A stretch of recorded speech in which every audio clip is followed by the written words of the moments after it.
Hey everybody, how we doing tonight? I was trying to just jumping on to let everybody know I've kind of been in and out all week. I'm jumping on a lot of other people's streams and watching a lot of other people's podcasts lately. Um, I think we did one Monday. We had a bunch of trouble. We had a bunch of trouble Monday, and I think we ended up doing a Tuesday one. But yeah, we got all that figured out, and now should be up and going again. So I'm just gonna be on tonight, hanging out. Hey, Mud Rabbit, glad you made it back. But yeah, no, I wanted to do a makeup show with Joey because our show got kind of shot um, earlier this week. So if he gets a chance, I'm gonna have him pop on tonight as too. Oh yeah, I tried to let you know. Your timing probably worked out even better without me having to do anything. Oh hi Tiffany. I didn't know if you guys were all still on chats. You guys have been on chats all night. But yeah, no, there's some good ones. I saw Nicole's, I saw Maria's, and I know her name, and she said she was cool at saying names, but I just didn't want to put it out there. But yeah, I think I saw 3 of them today. I hadn't caught up on everybody's. I had to go make some tea for tonight's chat. Yeah, that doesn't sound like a bad idea. Could use some tea, something hot and warm to soothe the throat. What kind of tea do you like? There's so many out there. But anywho, yeah, no, I want to have a show on with Joey soon. I've been trying to set one up with Rocco Fowler. Um, I usually have Mr. Pena on, but I haven't heard from him yet today. Hope he's doing all right. Um, but I don't know. Hopefully, if he gets a chance, he'll pop on with us. Tonight is lemongrass with hibiscus. I'll pick from my own yard. Oh, great! But you have a beautiful garden. If you got those kind of plants growing. Hibiscus is hard to grow in my area, but you can get it a few months out of the year.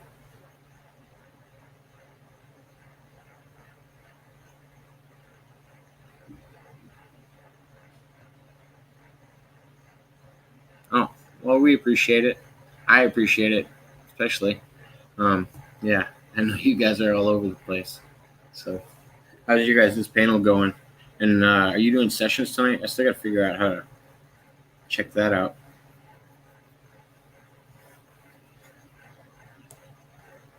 Yeah, we had tornadoes touching down all around our town the other day. It was insane. We were able to do it live, but yeah, it was weird. It's the first time I've had that in a while. Hope everything's safe out there.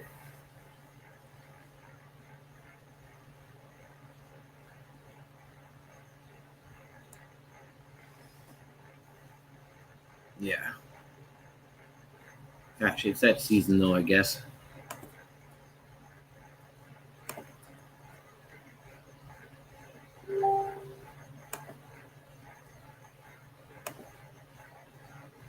Oh, wait a minute.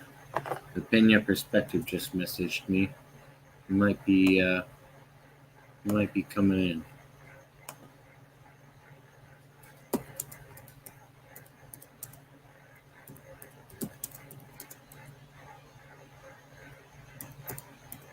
See if we can share that with him. He'll pop in. But yeah, no, I haven't had a chance to. I wanted to get somebody to flood my page. I wanted to try out that bot. I got to see it a little bit in action on Tiffany's. That was cool, but didn't get to see it much on here. But then again, my regulars don't do all caps locks or anything like that. Oh, he is here. He has made his appearance. Good evening, Jake. So you've been live for 5 minutes, okay? Yeah. I didn't miss much. Where are we at? We're just catching up with the chat, letting everybody know what's been going on. Well, and who all is here? Let me get caught up with you. We got Terry, Mud Rabbit, Tiffany, Zachary. The crowd's all here. The regular classmates. I like it. The classmates. As Terry likes to call it. I can do classmates. That's pretty cool. Not a problem at all to me. Zachary, I'm not sure. I wanted to have another one with him this week, but I know I have a busy weekend, so hopefully maybe I can squeeze one in tomorrow. But I also want to try to get one in with Joey if he gets the chance. I was upset that Joey got kind of cut off the other day when the stream got flooded and all that drama. So yeah, that would have a thing. But you and Joey were doing a regular thing. I mean, you were on 3 or 4 days in a row, just covering a bunch of stuff with him. Oh yeah. Make some tea. Seriously, Mud Rabbit, making teas?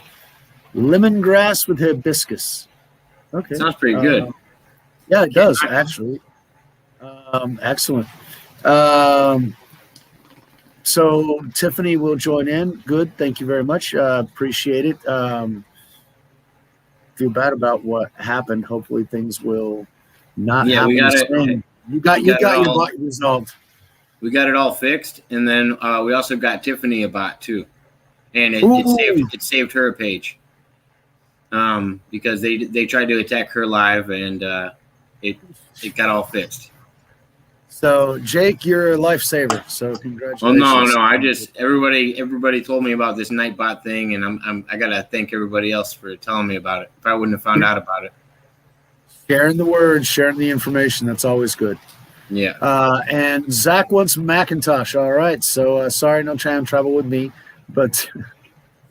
Oh yeah, no, he's just wondering when the next Macintosh is. Mud Rabbit, it's actually raining here too. Here it rains more often, but we've had a couple of months to where it hasn't been as much.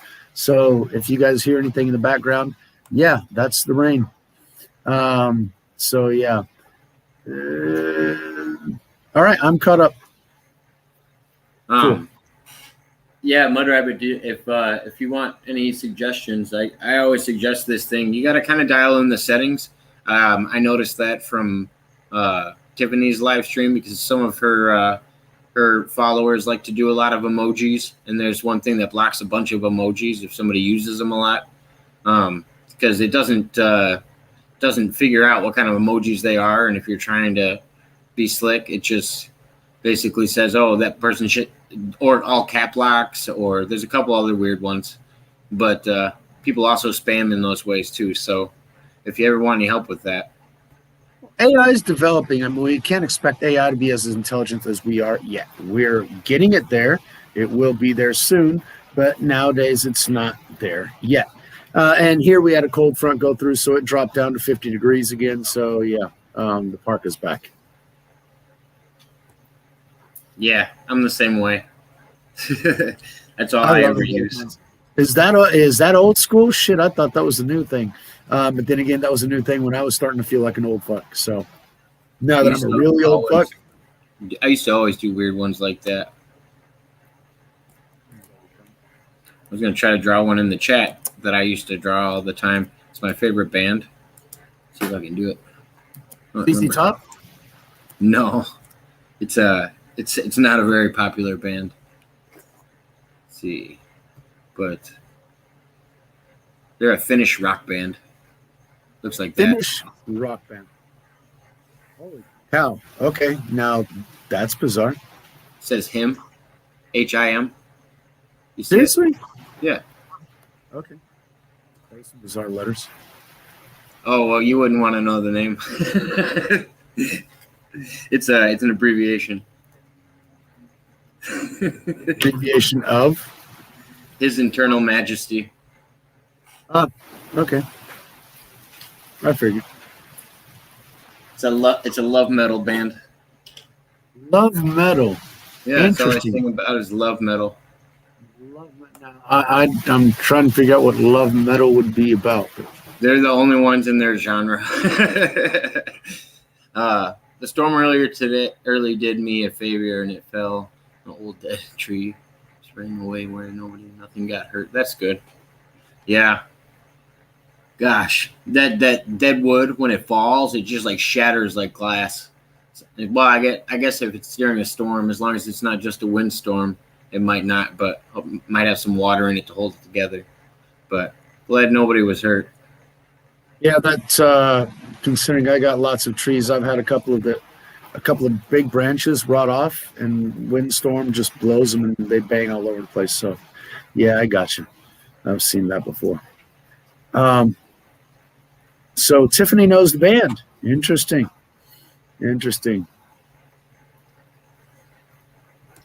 Yeah, it's one of my favorite. It's probably I only have one tattoo on my whole body, and I got a tattoo from that band on my 18th birthday.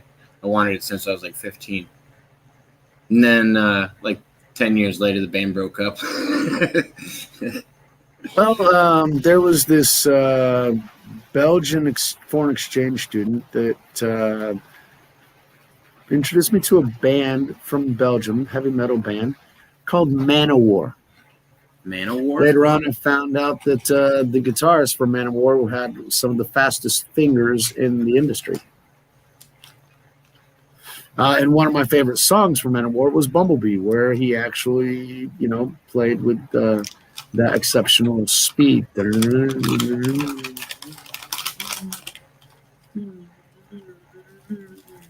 It was a. Yeah, I'm not going to be mumbling heavy metal right now. Sorry, got carried away because I hear it in my head and I just want to get it out because it's just too fucking cool. I don't have anybody's name, Mud Rabbit. I also would not do that. That's a definite no. I got the lead singer has the same tattoo. It's a tattoo right here, and it's the symbol of their band. It's a heart with a triangle in it, and it's got like these weird patterns. Yeah, I don't know. I don't want to see where that triangle's at. Well, I was gonna keep it PG. All you saw was my belly button. I wasn't kidding wild. I don't want to be seeing that, but no, that's all right. That's better than the topics that I have in mind, which would get us banned. Symposium got hacked, and we got all kinds of things moving. Over I watched Mark Google tell everybody to shut off their phones on the 13th. Yeah, did you watch his yesterday to where he was apologizing because there was another lady who says it doesn't matter if you yeah, he was just like, well, never mind, they're already watching. It wasn't on the 13th that they did it. Well, it was actually on the 11th, and there were emergency broadcast systems. But it's like he mentioned on the 12th. No, I got those messages and alerts on my phone on the 13th. On the 13th, then I saw. But on then the 13th, how did you get them on the 13th if today is the 12th? Oh no! Sorry, I got them yesterday. Yeah, and I saw his video. I saw his video the day after it came out. Oh, you saw his video the day after? Okay. Yeah, no, he was. The video actually came out before, but that's tomorrow's okay. Friday the 13th. Oh shit! Tiffany's on it, picking up those energies. All righty, Friday the 13th. Good thing I'll be doing something extremely different from what I do every day. No, I won't. I'll be right here. Same things I do every day. Just enjoying. Actually, the birds were singing today, and Jake came back, my Jacu. So he had been gone for a couple of weeks, and I was worried about him. But now he came back, so we're all good. Yeah. Seriously, I think this weekend I'm going to mow the lawn just so I can make a video and show you my garden, just for everybody to have a general idea of what it is that I look at whenever I just stare out over in that direction going, yeah. I'm going to send you a GoPro. I want to get a day in the life of the Peña Perspective. Take this. Day. Take this video and like repeat it for 24 hours straight, and that's basically it. Come on. That's not it. For the majority, yeah. For years, other than soccer, I really don't leave the house. I work virtually, and I go to the market that's 5 minutes away, and what I do is, get hamburger meat or chicken for lunch, and I get some frozen food for dinner and beer. and that's it. And I come back, and that's my life. Pretty damn boring. Not exactly what I planned on when I was growing up. Yeah, I've had other things.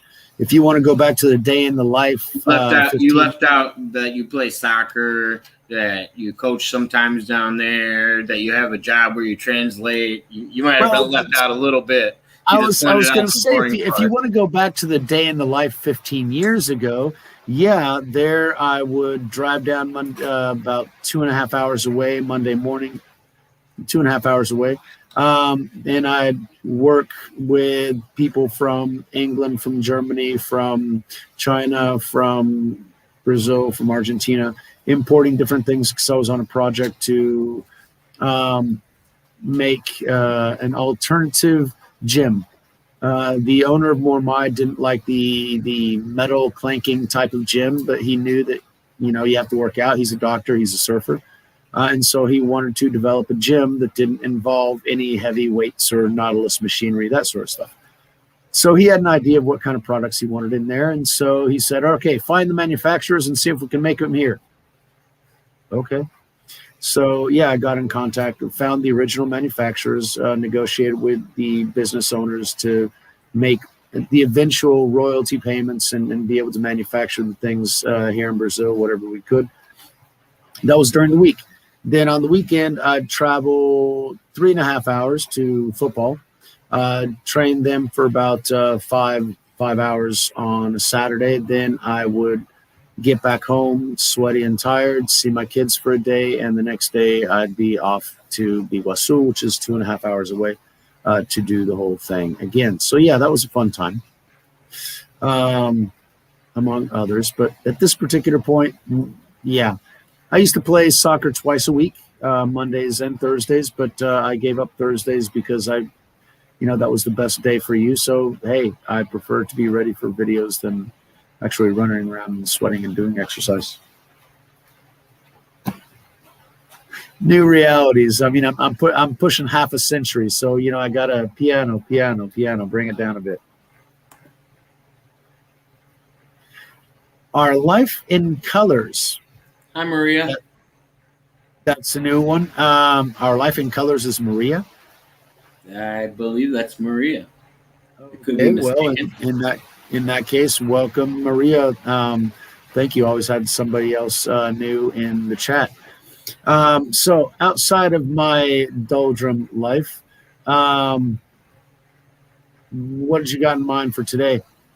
Not a lot. I just kind of opened up the Discord for anybody to pick topics, and because I didn't know if I was going to catch you tonight, so I just kind of had it open. But I don't know. What do you want to talk about? We can jump on what you That's not what I want to talk about, because I can't talk about half the shit that I want to talk about. There's a borderline of how much we can talk about, of course. Which you like to tiptoe on. Push the limits and borders of, because Lindell's symposium is just itching. And then we got people from Cuba complaining about the fact they can't cross a border, which is porous anywhere else. Then we got, all right, good. Thanks for the confirmation, Maria. Hi, George. And George, hey, George, bienvenidos. Maybe not. I don't know. I assumed Spanish. Maybe I was wrong.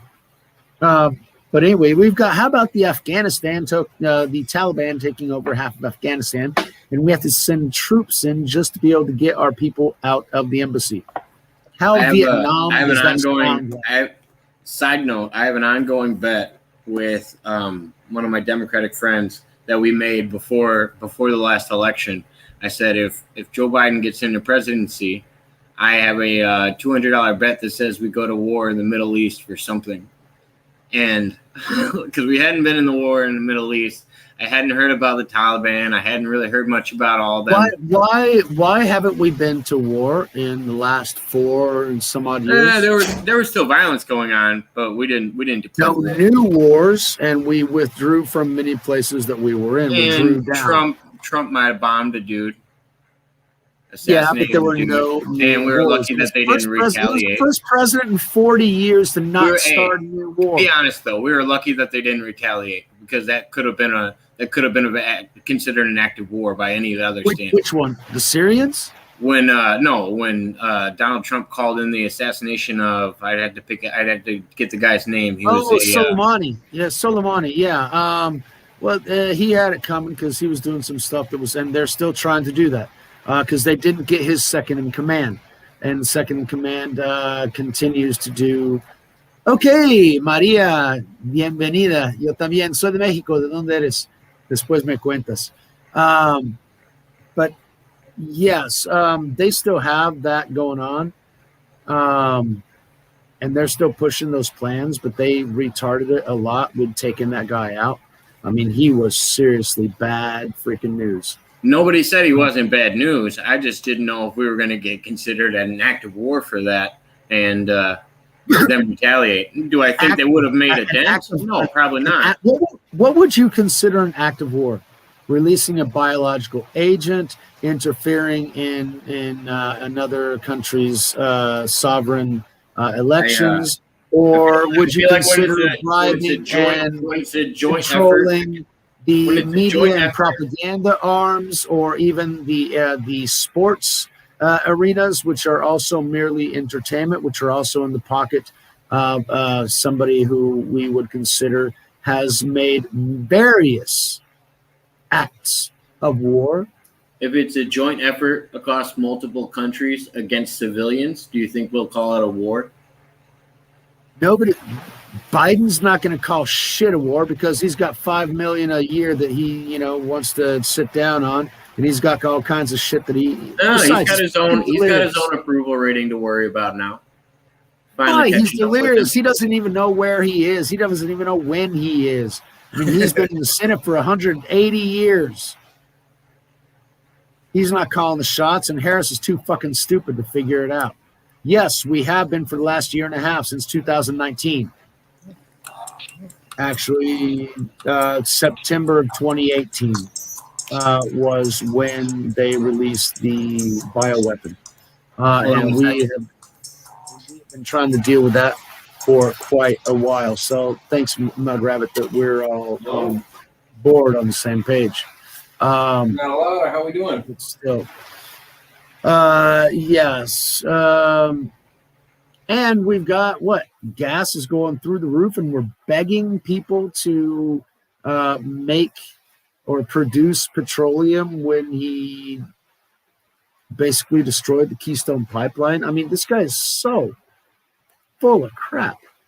He's incompetent even in his own incompetency. I mean, Jill Biden is doing a horrible job in controlling him, and her elder abuse is more than evident. Plus, we've got Harris chomping at the bit to try and get him to screw up as much as possible so he'll get out of the way and she'll finally get in charge. And then you've got, Pelosi just wishing everybody would have gotten away sooner because she's got to go now.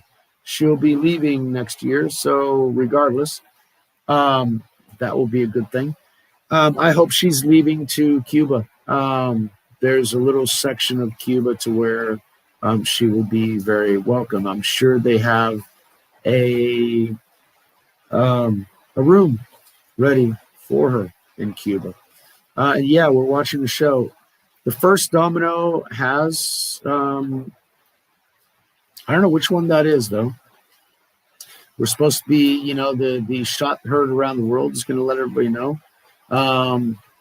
I would consider the first domino, if Dominion goes down, that would be a great thing. Those guys are really bothering the piss out of me because the quantity of lies that they have told and the things that we are figuring out and the things that they've covered up, and just how people can blatantly lie like that without even the faintest sense of remorse.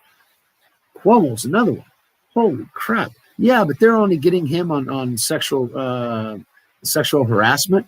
I mean, what about murder? What about putting, the old people into the old folks home and that sort of stuff? But then again, he had to go down for sexual harassment because that's something that you can prove Biden on. Now Biden, has problems because, they're calling up all his old sexual harassment issues. And I don't know if somebody sniffing kids and women would be considered sexual harassment, but it's seriously fucking inappropriate. That's a whole nother story. Oh, yeah. There's going to be a lot of stuff. Cuomo's going to jail for a long, long time. And it's not going to be just for sexual harassment, but sexual harassment opens up the doors to be able to start attacking Biden.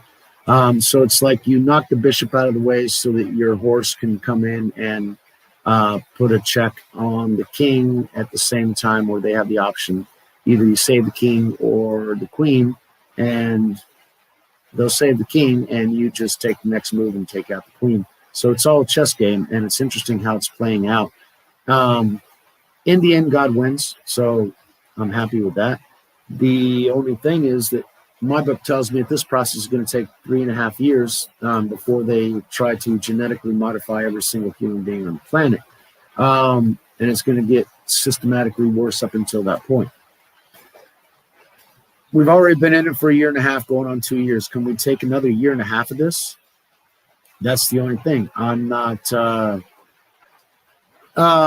yeah, Cuomo's mafioso. He'll start talking. I'm not sure. He'll talk, yeah, but there are no deals. Remember, the 17th letter mentioned that there are no deals. So these people are going down for what they need to go down. Now, they'll have deals to try and spare themselves for a while, but in the end, the guy from Little St. James Island isn't going to survive, no matter how much he talks or has talked or is continuing to talk. But in the end, he'll meet the fate that the public assumes that he met 2 years ago. So, but China's a scary deal. Those guys aren't playing around. And they're doing everything they can to undermine, to denigrate, to sow divide, to corrupt, to circumvent, to alter the entire planet. We see how New Zealand already fell. We see how Australia failed for a while. They're trying to get back up. Some in the government are still holding them down, but the people are starting to wake up. I don't know how China got its claws into England, or actually England is the heart of all that negative energy that's trying to take over the world. So it's all the players. The only thing that I see is that the people are losing their freedom globally, and nobody seems to care. Remember Mud Rabbit? They said that he would save Israel for last. And my concern is the book says that whoever goes against Israel isn't going to have a good time with it. But yeah, Mossad's definitely behind all this shit. St. James Island is all Mossad because of Ghislaine. I mean, Ghislaine's dad was Mossad. And they want to know what's going on everywhere because they're paranoid about everybody, because everybody wants them gone, especially Iran and all their countries that are around them. So they have to be paranoid. But the problem is that there's a section there that has always been there that is more twisted and corrupt than anything that we can. It's like, I'm a Christian, but I cannot fathom the depths of barbarity that the Catholic Church has done from the Vatican. I mean, the sick, twisted shit that seat has done does not represent the God that I follow. And on the same token, the Mossad and the twisted people that want to take on the name of Israel and the Jewish people, which they're not. They're completely anti-God, to be honest with you. And so it's bizarre how these lies and this twisted reality is affecting perception of what is. I mean, we've got Americans that hate America. I mean, when did we think that was going to happen? we've got discord and revolution throughout the entire planet because people have overstepped their bounds. It's autocratic government. It's dictatorships. They're going towards a one world communist government. China's part of it and the big part, but they're not all of it. And it's not over yet because they got to take down the big players. And the big players, and we start seeing that mentioned now, it's Mr. George S. coming out of Hungary, which has been banned from 5 or 6 different countries, including Russia and his own Hungary, because he's a twisted fuck. And he gets his rocks off on the destruction of entire economies and everything else. So yeah, but it's not just him. I mean, it's this entire group of people that have no sense of anything other than their own benefit and growth and control of others. And it's sad where the world is right now, but we are where we are. We need to fight through it. And so one of the things that we need to work on is what it is. I'm not going to take on the Chinese Communist Party. I can't. I'm not going to take on the U.S. government. I can't. I will not take on the PT or the socialist trying to do the same fucking thing down here in Brazil. I will not. What can I do? I can get involved in local races. I can know who it is that people around me are voting for, make sure that they have as much information about what these people are about. Getting people into these places so that the right thing is done again. Because we've left the ground fallow for so long that they run roughshod over everything because they know that nobody cares, nobody pays any attention, so they continue to do all the garbage that they think nobody's going to notice. They do all that bullshit. But the thing is that we noticed and we know now, but what do we do with that knowledge now that we know? We stand up. We make sure our voice is heard. We make sure that the vote really does count. We make sure that we can go out and congregate in public. Why? Because that's guaranteed under the Constitution. We must stand up for the Constitution, what it is that we believe in, what the country reflects. I mean, the Brazilian Constitution is based off the American Constitution. I mean, there's a little piece of paper. It's not very long. It's not very complicated, but it's one of the most glorious things that I've ever read. And that thing freaking works for centuries and for countries, different countries and different cultures and everything else. That little piece of paper and that little document fucking works. Freedom of speech. Without that, you got nothing. Freedom of defense. You got to have that. Freedom from, the government coming in and saying, hey, we got soldiers in here. We got no place to stay and we don't want to pay for a hotel room. So we're going to stay in your house. No, sorry, my house, my rules. You can't come in here unless I invite you. Illegal search and seizure. All these rights have been taken away little by little over the years, especially after 2000. I mean, holy crap. But freedom of speech was starting to get eroded before that. I mean, when I was in college in the 90s, the PC garbage was all bullshit, and I didn't like any of that. My mom won't listen to me if I say the word fuck or shit or something else, and she goes, oh, no, I can't. If you got a problem with one freaking word, your problems are seriously deeper than anything else. You got to be able to listen to the truth regardless of all the bullshit that's around it. Because usually there's a lot of angry bullshit when people are telling you what the truth is because it really pisses them off. Because the truth isn't a really nice thing. I mean, people are taking advantage of everybody else left and right and center. But that's the end of my relative monologue. Jake, you're back. How you doing? How's it? Oh, no, you're fine. I was just letting Mud Rabbit know that Erin's going live. In case she wanted to pop back and forth. She's a mod on his channel, isn't she? Oh yeah. I don't want her to feel tied down, Nope. No interference at all. So It is what it is. And I know Zach's going to come on. When's Macintosh going to be on? Macintosh? Man, I have to figure out a day for him. I just haven't gotten I got a busy weekend. It's the significant other's birthday, and we got a lot going on. Well, happy birthday to Jake's significant other. Appreciate She'll it. be enjoying that day. What's that? Was it last weekend or this coming weekend? It's this coming weekend. We pretty much celebrate for 2 weeks when it's her birthday. Well, yeah, you should actually celebrate the entire month. And I mean, it's a birthday month, right? Oh, yeah, that's how it works. That's the best way to celebrate. I know that March is my favorite month. I got everything else. You're right, Mud Rabbit. We got AI for that. Okay.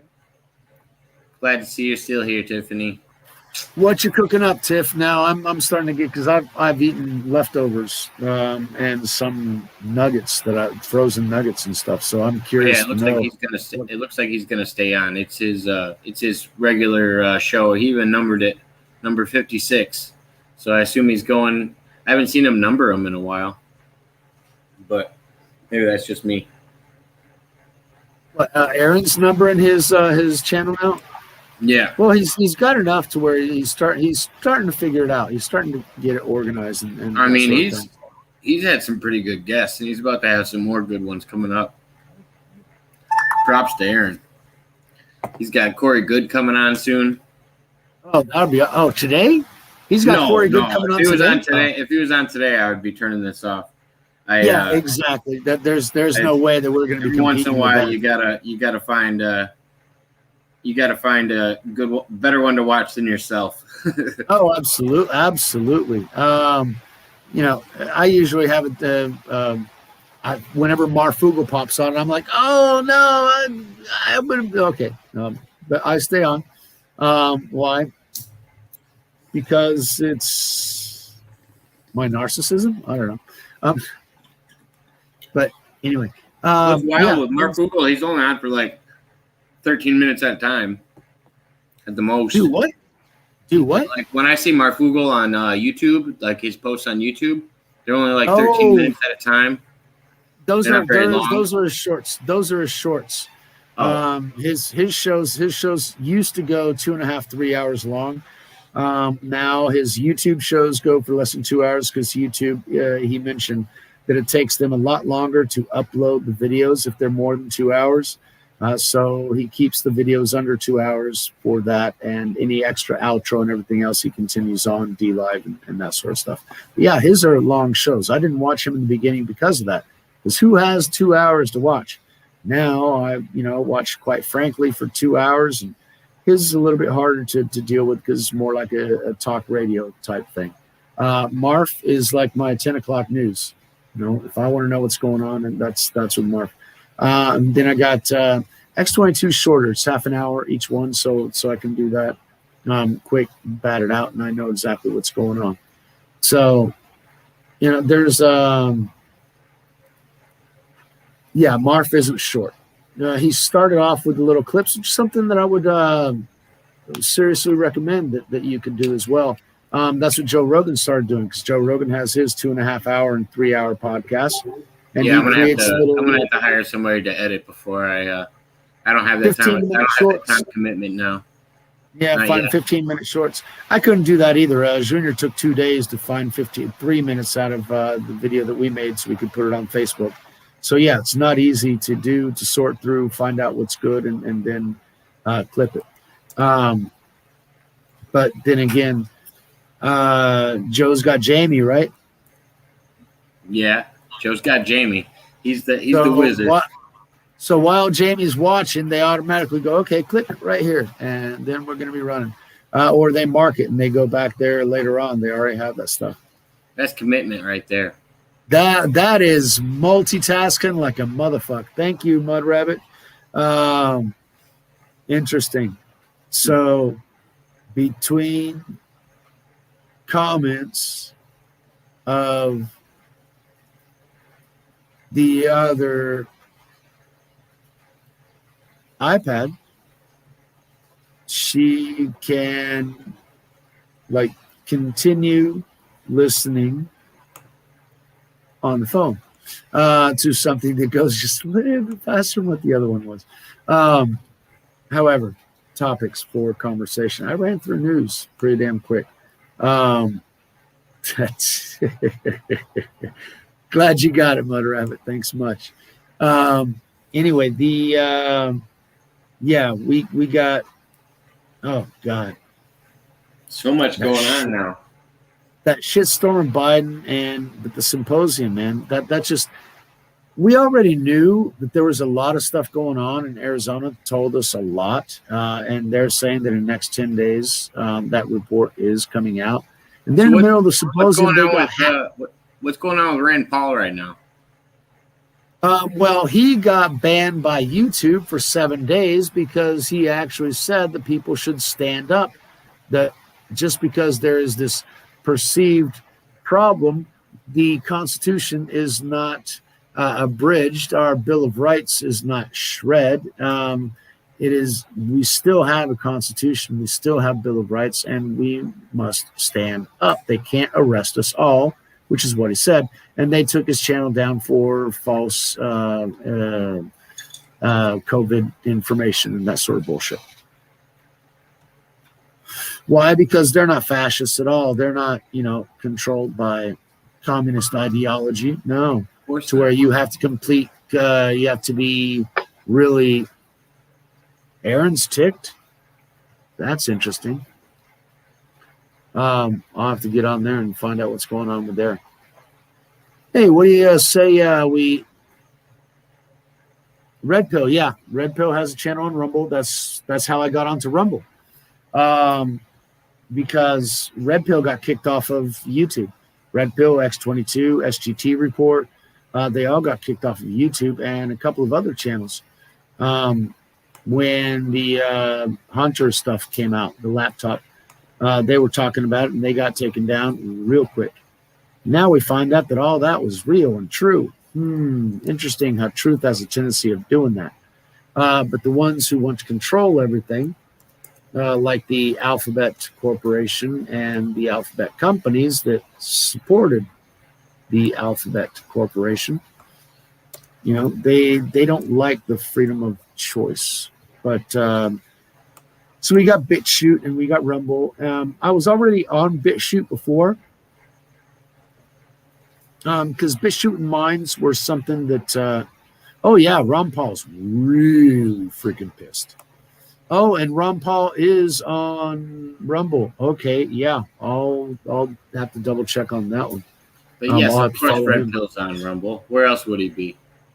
But RP I assumed was Red Pill, not Ron Paul. So that was my bad, my mistake.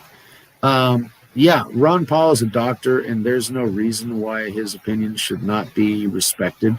And he's a U.S. senator. I mean, YouTube doesn't have the right to be doing that. I mean, would they do that to any other foreign dignitary? No, they don't, because they don't want to control those countries. They want to control this one, and it's not theirs to fucking control. This one. I'm in Brazil, but my mind is in the U.S. always. So those guys actually want to control all of them. And, they got the war waging on down here as well. But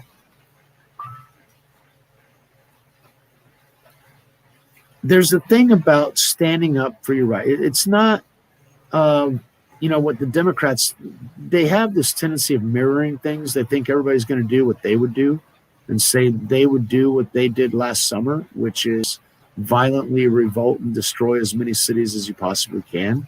But that's not what good citizens who want to defend their country and save their country do.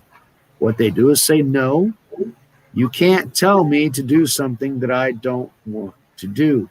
You cannot forcibly give me something that I don't want to take.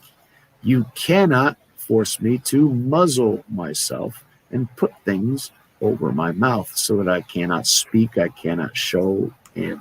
I mean, Aaron's Invisimask is the most perfect thing that I've ever seen. I mean, I love the Invisimask. It's freaking awesome. Yeah, no, it's hilarious. Like he would say, I'm wearing one right now. He even sent one to everybody else that didn't have one. Exactly. Free of charge. He was a wonderful guy. I mean, Aaron is just fantastic, folks. But see, that's the thing. If we wait for somebody else to fight our battles for us, they're never going to be our battles that'll be fought. They always fight their own battles, and we get caught up in the wake. We need to, and it's not physically, because you can't, like Biden himself says, unless you got nukes and an F-15, you're not going to be taking on the U.S. government. Yeah, but it's our government. They're our employees. They're not our bosses. Okay, so we go back and we make sure that the vote counts, that our voices are heard, that we call into our senators. We know who. I mean, that's the problem down here. People don't even know who they voted for 3 months after the election. You know, we got to call in the people that we vote. They vote for the names that they know, and you'll be lucky to get them to show up for a local election. Most of the thing is, local elections are the only thing that counts. I mean, I've got a friend of mine now. She's 63. She's running for mayor. Actually, she's running to be reelected as mayor, and she never did that before. Cool, Maria, you're still here. Qué bueno. Pero no me pusiste nada en español en chat, carajo. Muéstrame lo español. Where are you from? I'm just fucking around with you, Jake. Sorry, I get off on that. Why? Because I got a little bit of Spanish. Not a lot, not enough to keep up. My thing was that I had to be in all kinds of different places, and I had to keep up at a very young age, and so it was not really an option. The washing instructions, didn't get what that washing instructions things. She was talking about some of the rules that the bosses gave us. Yeah, the washing. Yeah. They make us think we are there. Yeah, well, see, that's the thing. Dwight, whenever they keep us divided, we become powerless. Yeah, it's only through unity. But the thing is that the people actually have, not everybody's going to be unified. But that's the point. That's the point of the division that they want in society, thinking everybody's against somebody else and there's sides to it. There is a division wanted. But they are sides, and that's a conversation that I got on with Junior day before yesterday. We were supposed to be doing or yesterday he came over and we were going to be doing something during the day because he wants to do something during the light of day so that, you know, the video shows up with my forest and everything else. But we started getting into that conversation and it just got deeper. He kept talking about unity, and I'm like, no. Unification is exactly what the Antichrist actually does. Thinks we're not all going to be unified. We can't necessarily, because there is free will. There's only unification under a hive mind. What we can do is stand up with a unified voice. Okay, not that we're all the same and we're all part of one. No, but we are all part of one country. Do you think of God as like a boss?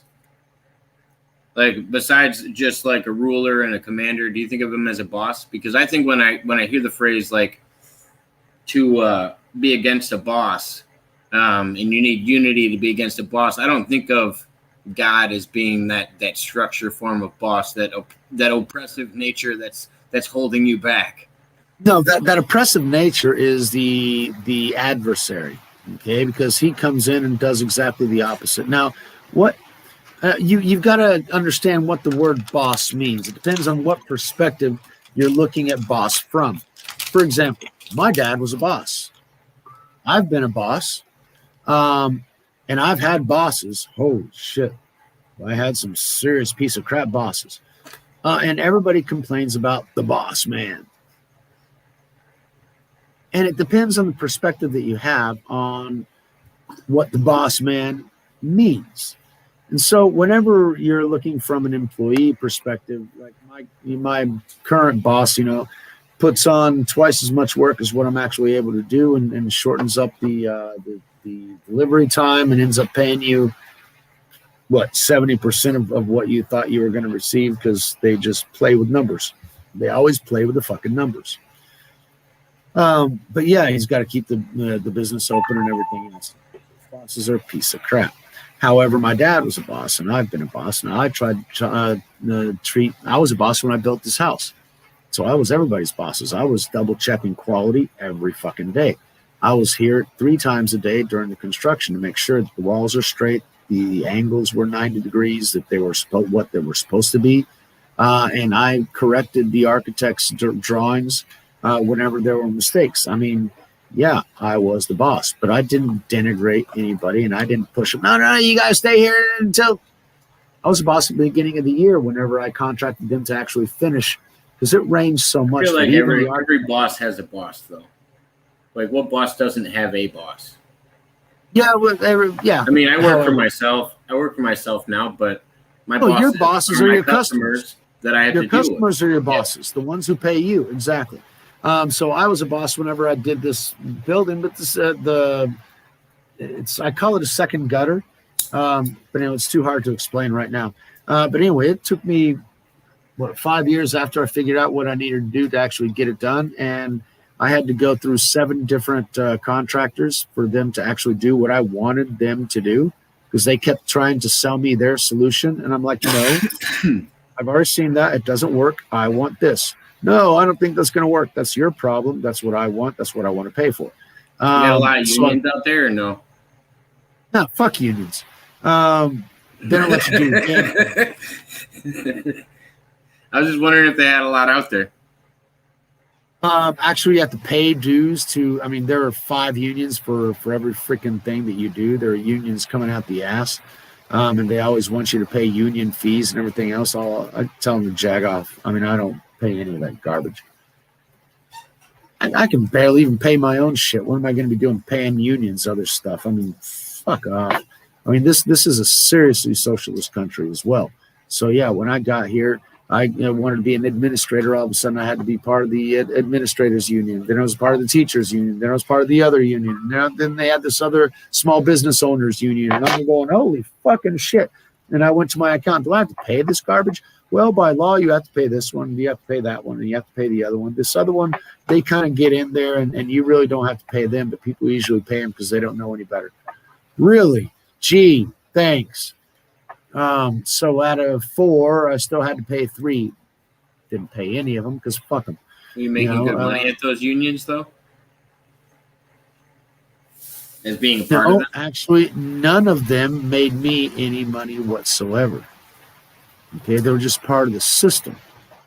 Okay, yeah, exactly. They're just part of the system. People that run say, "Oh, you're going to have your voice in government." You don't have fuck all for voice. Okay. The only thing you can do as far as voices, you talk to your councilman, because your city councilman and your representative, they are in your district. They have to be your voice, period. And so through them that you make your voice heard. Now, so what do you do to get people to worry about that local government, though? That's really the problem. They worry about the popularity contest every 4 years. They don't worry about anything else. Well, yeah, because the people don't care. They always want to help somebody else do it. And that's why we had to have the current crisis that we have, because people had to wake up. We had to go through what we had to go through so the normal citizenry could figure out, holy shit, no, I don't want to die. Fuck off. You can't tell me to commit suicide. I am my own boss.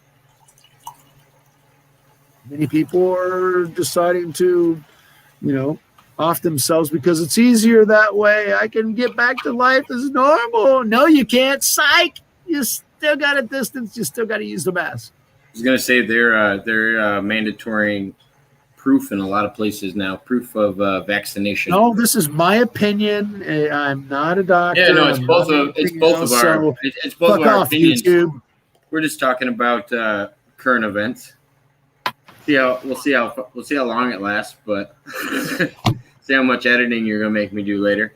But man, I'm trying not to, man. Ever since you told me you had to edit the other ones, I'm trying not to make you edit. But while you're on the phone, there might be some stuff in there that you'll have to edit out because I was going solo there. So yeah, I went back and read the chats that I was displaying. I was like, oh crap, okay.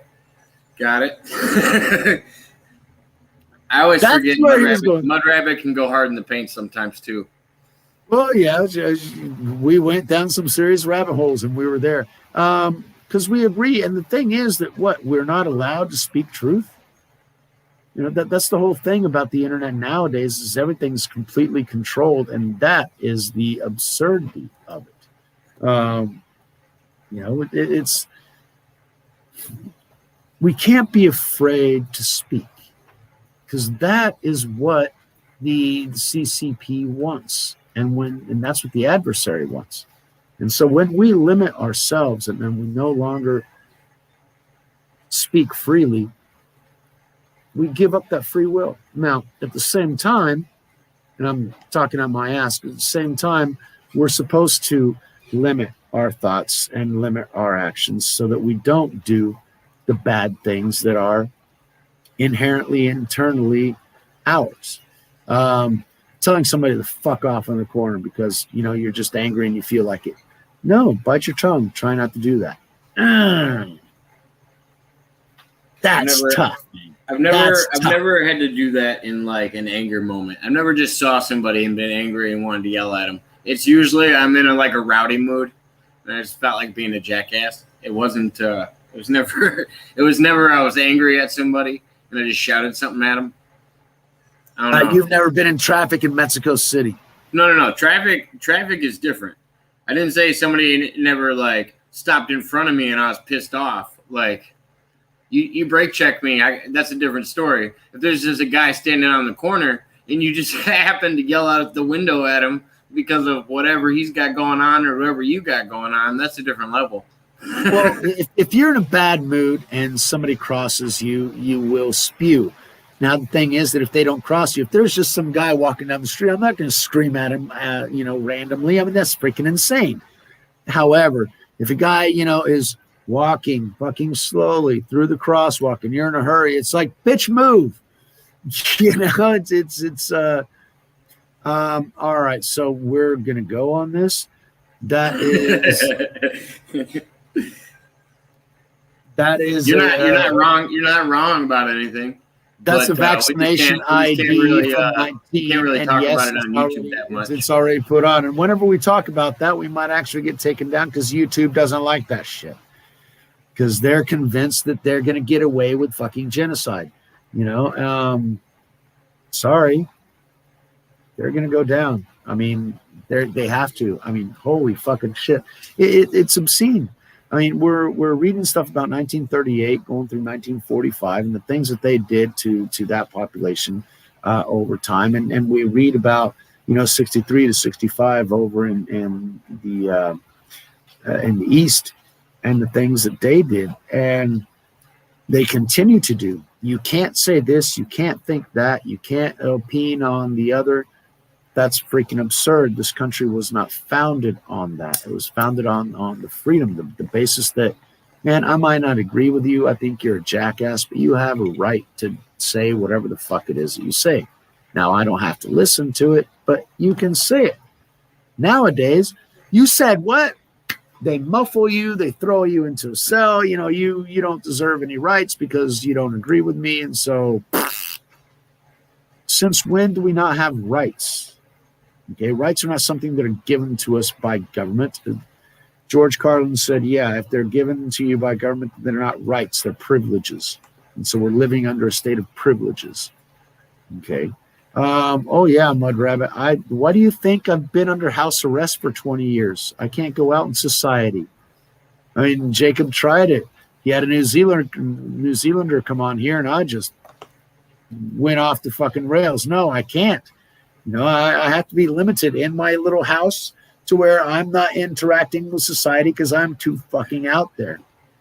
Definitely. In fact, it wasn't just I had to go halfway across the world on the other side of the planet just so I could actually continue to have my opinion and my voice. Because not even my parents allowed me to do it. My dad complains, that oh, son, you should be more agreeable. Society's going to break you someday. They haven't yet, Dad. And my mom's like, "Oh my, but you should be more than." Oh yeah, you want me to be fake and superficial and everything else so that people will like me? Okay, thanks, Mom. No, but um, I'm but that's I'm surprised Dwight Taylor came on. I'm happy he did. So he was the first one that I've ever met that told me that Donald Trump was going to be president and that he knew he was going to be president. He saw it coming, and like before ever, like I've had 100 people come to me and say, "Oh yeah, I think he's going to be president now," but he was the first one. He was like, "Oh, this guy's going to be president. Just watch," and yeah, he nailed it. It was wild. so. What's his opinion on the passport? Oh, that's interesting. I know, I believe I know his opinion on most of COVID stuff, but I could be mistaken. Numerically, Tesla's 36944. Yeah, okay. Whoa, seriously. Yeah, it correlates. It correlates perfectly. Yeah, but I see also, if you break down those numbers, it's also 666. But anyway, you can play with numbers and monkey around with them a lot and get all kinds of numerological things going on there. But that was an interesting. I hadn't seen, because those Tesla numbers aren't basically Tesla's numbers. He didn't invent them. He just figured out the On basic. what? What are you saying on what to? Sorry, I'm reading Dwight Taylor's comment on the CV-19 is an acronym and not actually the name of an illness. And he was breaking down the number of the letters. So you got the 3, the 6, the 4, the 9, and the 4, which are what Corona is. And so Tesla's numbers were 3, 6, and 9, which he considered the perfect numbers. So whenever you get into this frequency and flow, all the other numbers ended up being kind of variables of those, but the main numbers, the power numbers of the electric universe that Tesla considered were 3, 6, and 9. Now I don't know where the 4 comes from. My favorite number is 4, so I accept that one. But yeah, 3, 6, 9 thing, it's interesting, and that was bizarre how that was going on there. But anyway, that was Dwight talked to me about this before. He calls it vortex math. That's and, it. Yeah. In their Tesla's numbers, and he showed it to me a while ago. It is pretty interesting. I don't understand all of it. It's hard to comprehend. But that's part of the things I'm trying to explain in my videos. He was showing me you can predict things in the media by these numbers, and I've seen him do it. I can't pick him out the same way he does, but it's definitely interesting. Well, then we need to get Dwight on this channel, then on this show at least. Have this little conversation. You can try to explain it to me. I'll figure it out. It's a lot of fun. I bet Dwight would love to come on. He can come on whenever. He knows that. Well, he didn't know I had a channel until tonight. He was the one who called in. He called me earlier and asked me for a favor, and I was like, "Yeah, I'm doing a podcast right now." And he was like, "Oh, well, share me your channel." And he came over. I was like, "We're talking politics," and he was like, "Oh, perfect." Well, then you got to send him the link so he can jump on in. Now, Dwight, an old friend, has now finally appeared on the channel. He's old boss, uncle by marriage. Yeah, good guy. No, but the comments that he's already put on chat, I already see that me, him, and Mud Rabbit would have a lot to be able to talk about.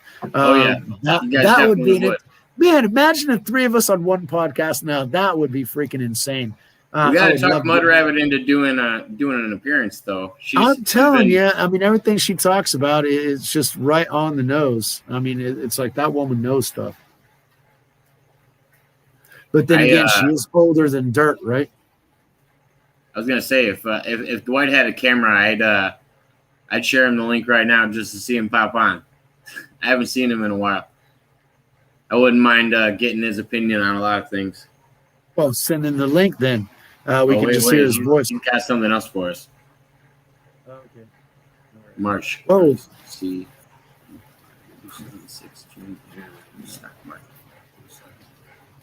Whoa. Some interest. So when's it gonna? Okay, interesting. So he wants to do a show with Mark. He said. Yes,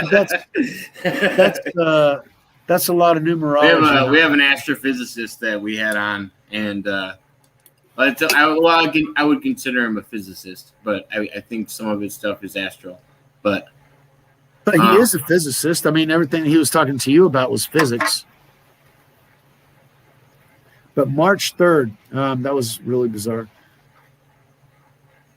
No, it's they aren't necessarily smarter. They just control things better, and they're more manipulative. Yeah, manipulative of knowledge too. We'll give you the stream link if you want to join in, Dwight. Come on in here and talk for a little bit. Absolutely. But what they do is they manipulate people. 46% down next week. All right. So anybody who's in the stock market, get the fuck out. Oh gosh, he could probably talk to Macintosh too. No, he'll convince him to get out of Bitcoin. Oh no. Yeah, no, he would just play the stocks and then invest it all in Bitcoin. No, I'm thinking that stuff's going to crash. He'd just buy more Bitcoin with it. I don't know. I'm thinking that stuff's going to crash. Dwight, what do you think about Bitcoin too? Because I know I haven't asked you about that yet, but you were talking about cryptocurrency before. And we know that Mike is all about that. I mean, Mike's one of the biggest holders of Bitcoin that I know. Actually, I finally had about $100 left over. This month isn't over yet, but I still have about $100. I wanted to put it into Bitcoin, and so I'm still trying to figure out which phone I'm going to use to dump that information onto to where it can't be hacked the way Mike told us on that other video.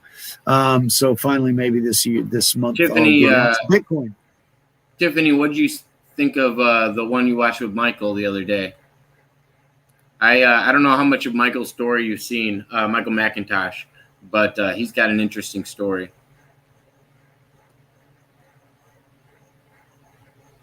The BC mining been brought. I don't know enough about it. If I knew more about it, I could tell you. Well, the Philippines actually it hasn't been brought back yet because you have a lot of the mining is being done with the Google quantum computer, but you also have a lot of mining being done under Three Gorges Dam, and that's the thing when they talk about watching the water because that thing's going to blow, because it is literally the power source and cooling source. Sorry, I want to give him that link so he can join. Dwight, if you put in that StreamYard link that I shared in the chat, you just put that in your URL, and I mean, actually, you should just be able to click on that link. He should just click. I don't know if you can click it in YouTube or not. I don't know what it does. Try it. But anyway, Three Gorges is it's a power source, okay? Because it's like Itaipu here in Brazil, which was the largest hydroelectric dam in the world before they built Three Gorges Dam. So now Three Gorges Dam is bigger than Itaipu. Itaipu supplies the southern third of Brazil with electricity. So Brazil's electricity is hydropowered, okay, and about 80%. So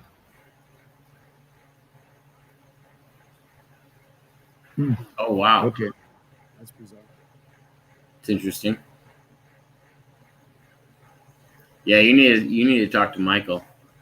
Yeah, because I got lost in all those numbers too at the same time. I didn't see the reference, but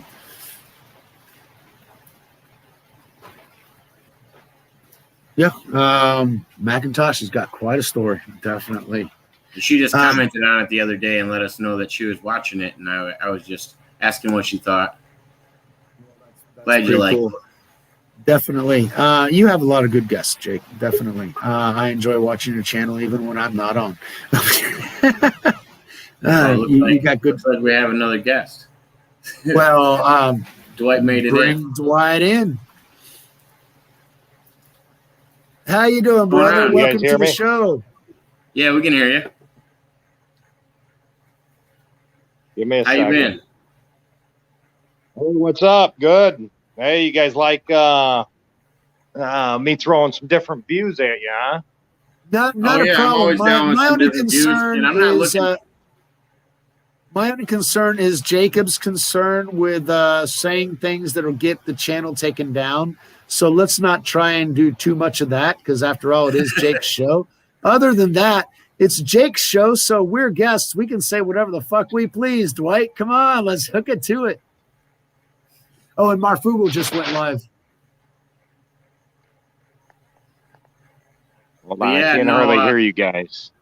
But yeah, no, I liked your I liked your number. You know what? I didn't think about that though. You're right. What's that? Yeah, we gotta meet in person. Because a lot of the conversation is not YouTube appropriate. However, we could toss this over on Rumble later on. We should actually do something on Rumble. Definitely, we can do that. I got a channel on Minds and BitChute that'll work, but they don't have very much traffic, so that's a whole nother thing. So what else you guys? Seriously, freaking cool. There's a crack and a leak. I thought it was going to blow personally, but a crack and a leak is good. They stopped mining. That's freaking excellent, Mud Rabbit. Thanks for the info. Sorry, Dwight, go ahead.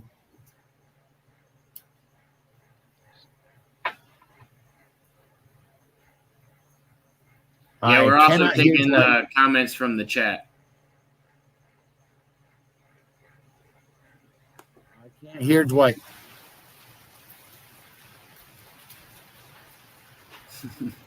The mic working? Bad signal. Oh, okay. Okay. Oh. Yeah. First world problems, I guess. Bad signal. No, it's probably from myself. I guess I can tell you kind of how this started for me. You know, basically, I always had an interest for numbers. So, and I've always like been able to view things in a different way. You know, like take something and say, okay, you know, look at it in a few different ways. So I started studying like vortex math and like what's going on around me and viewing it in a different perspective. Okay, so explain vortex math to others. I know what you're talking about, but not everybody knows what vortex math is. Vortex math is there's only 0 through 9 numbers. There's prime numbers, and then you have 3, 6, 9, and it's just basically how numbers multiply off of each other. I'm thinking vortex in the way that the solar system is formed, and the mathematics to explain that. That is what I consider vortex math. See, the mathematics of a vortex. I only use it for what my interest is, which is investing, not like the market. Like if your interest is in nuclear physics, then that's what you would apply it to. If you know what I'm saying, like. You know, I mean, it's used with, you know, everything around us, you know, but you have you mentioned Tesla himself, and he used a 369 to actually try and decipher what matter was, because whenever they showed him. Tesla is just the most, like when you put 369, that's what everybody correlates it to. It's not necessarily like he invented it or. No. He just figured out how the universe works. That's all. Yeah, in a sense, I guess, or you know, that's how it fucking works. 369. That's the vortex. Has led us to believe, you know, but there's cycles. There's a lot of wealthy people I've talked to. They always said, Dwight, things run in cycles. Well, I understand what that means now. You know, like cycles. I see them as waves. You know, things come in waves, and they come in, and they come in. So I've been using a lot of analogies, like with the surf. But you see that in economics as well. I've got a master's in economics. I was also into the stock market for years. But yeah, things come in waves, and you can consider them as cycles. It depends on what format, if it's 2-dimensional, 3-dimensional. I'll give you guys an example. Like it's right in front of you guys every single day. Like when you watch TV, for example, right now you're in cycle 2. So there's cycle 4, 3, and 2. So 4, 3, 2, what that is that's what the earth vibrates at. That's what you vibrate at. It's like a divine number. Human resonance. You measure the Great Pyramid of Giza. So right now you just entered cycle 2. And so when you watch TV, you'll see 2 lamps, you'll see 2 buttons, you'll see a number 2 in the background. It's filmed into everything so that the wealthy always know where they're at and what follows that. So, but we are taught at school letters, which, if you think about it, is just today's hieroglyph. You know, like in ancient times, a hieroglyph of a bird, you would think fly. Well, bird is really just B, number 2, or boat 2. You know, so it's, you know, we're taught to not see it, if that makes sense. We're taught You know, we're taught the image versus the base math of it, because everything is mathematical binary in the end. Yeah. So like numbers make shape. So the number 3 in its shape form is a square. The number 4 is a triangle. Number 2 is it's a 6-sided. Why wouldn't 3 be a triangle and 4 be a square? That's what I was thinking. When you add it up, like when you just multiply it against itself, it'll create a if you get a Nikola Tesla chart, you know, it'll show each number in its shape form. So if you think about it, number 3 and number 4, that makes a base and a triangle. So it makes a full triangle. You know, so it's really just like understanding that there really is no letter. You know, all letters are just a number masked by the letter. So, you know, P is 16, M is 13, and then each number or letter has a meaning when you understand where to point it. So, like the number 13 means change of direction. That's why, like some buildings, some skyscrapers don't have a 13th floor, because what is they 17? So wait, so do you think the stock and stuff is going to change tomorrow? Yeah, we already started. Yeah, the down is started now. Friday. So what about 17, Dwight? What do you think about 17? Like relevant to something. Well, here's another example of you know how like in Freemasonry you see like 3-3, 3-7, you know, things like that. You know, like 3-3 is like the highest you can go. Well, 3-3 is actually means the very bottom, relevant to the stock market. So right now, you know, 3-3 is the cycle we're in. Okay, in the monthly calendar, every 9 days we're changing a cycle from 3-3 to 3-6 to 3-9. Next month, 6-3, 6-6, 6-9, 9-3, and it just keeps repeating through the calendar. You and me see the calendar as, you know, the first day through the 31st day, so that we know how to go to work and get out of bed. You know, there's another calendar that is moving through there of numbers that the very few use, and that's why they have much more than we do.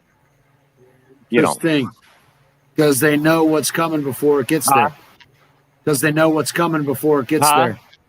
Because they know what's coming before it gets there.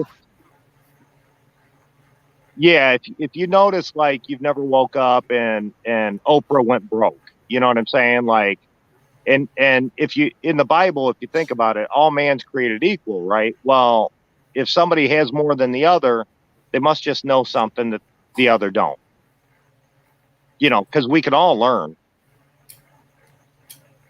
But it's also, it's not as easy as that, because they didn't necessarily make their money in generally legal or peaceful or popular ways.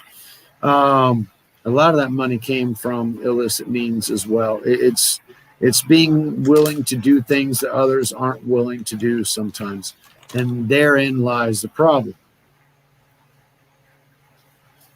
I didn't catch any of that. Can you guys hear me? Yeah, we can hear you a little bit.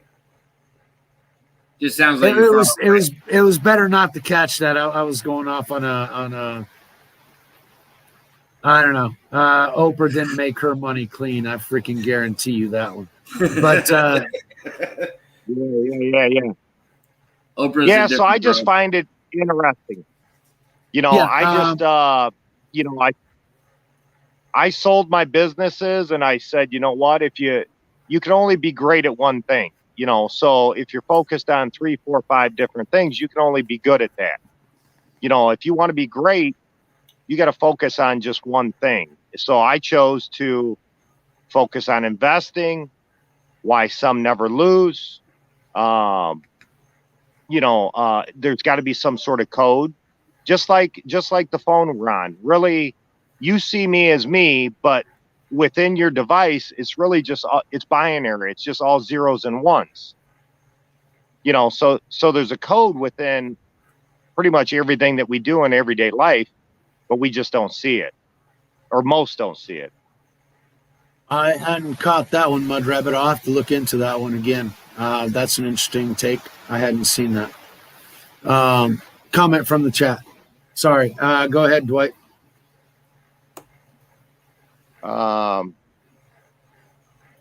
Did you guys say something or ask me something? Oh yeah, no. We were just answering comments in the chat. Oh, all right. That's probably why I couldn't hear you guys. Yeah. Sorry. But yeah, I don't know. I try to, not take things at face value. Always be curious about like what's around me and why. Hidden messages, so just let me jump in on your last thought. Let me jump in on your last thought. So yeah, would you say it's healthy to spread out and try a million things until you dial in on the thing that you're best at? Or do you think it's best to just go with one thing and try to become the best at it? Well, a quarterback, let's use a quarterback as a general example. He gets paid $30 million to do one thing, and that's throw a ball. He can kick, he can run, he can tackle, but he only gets paid to do one thing. You know what I'm saying? So like me, I had 3 businesses. I had a bar, landscape company, and a rental company, and I was making really good money, but I could only be good at each thing. I couldn't be great at one thing. So that when I chose to do this, I sold all of that. So there's no distraction. You have to have 100% belief in yourself and just begin. And there's going to be people that sit there and doubt you constantly, but you go right through them. You stick. That's that stoic thing of walking through the river. You got to keep your steps in concrete and stone. You know what you got to do, and the water will flow around you. All the trolls and all the negative things, let it flow. You continue on the path that you need to follow down. He was having connectivity issues, so I'm assuming that's a continuation of that. I think we might got him back. Hold on. Are you there? Hey, Dwight. Yeah. All right. Connectivity issues and sound issues. And Jake, lag. I can't hear him. Okay. Oh, yeah, there must be a little bit of a delay. Can you hear me? A little bit. Okay, so yeah, no, it might just be the connection.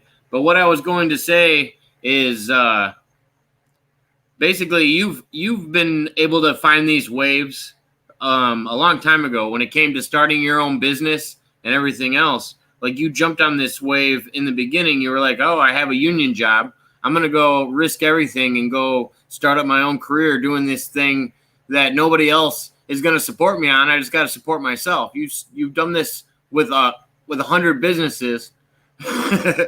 And I mean, more props to you. I like when you find these good paths.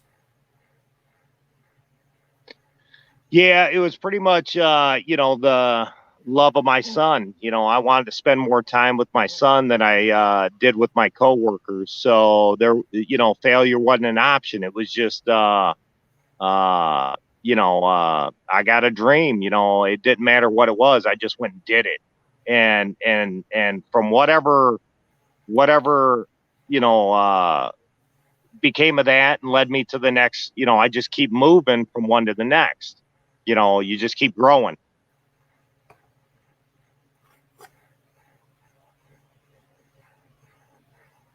Stock market wasn't your first pick.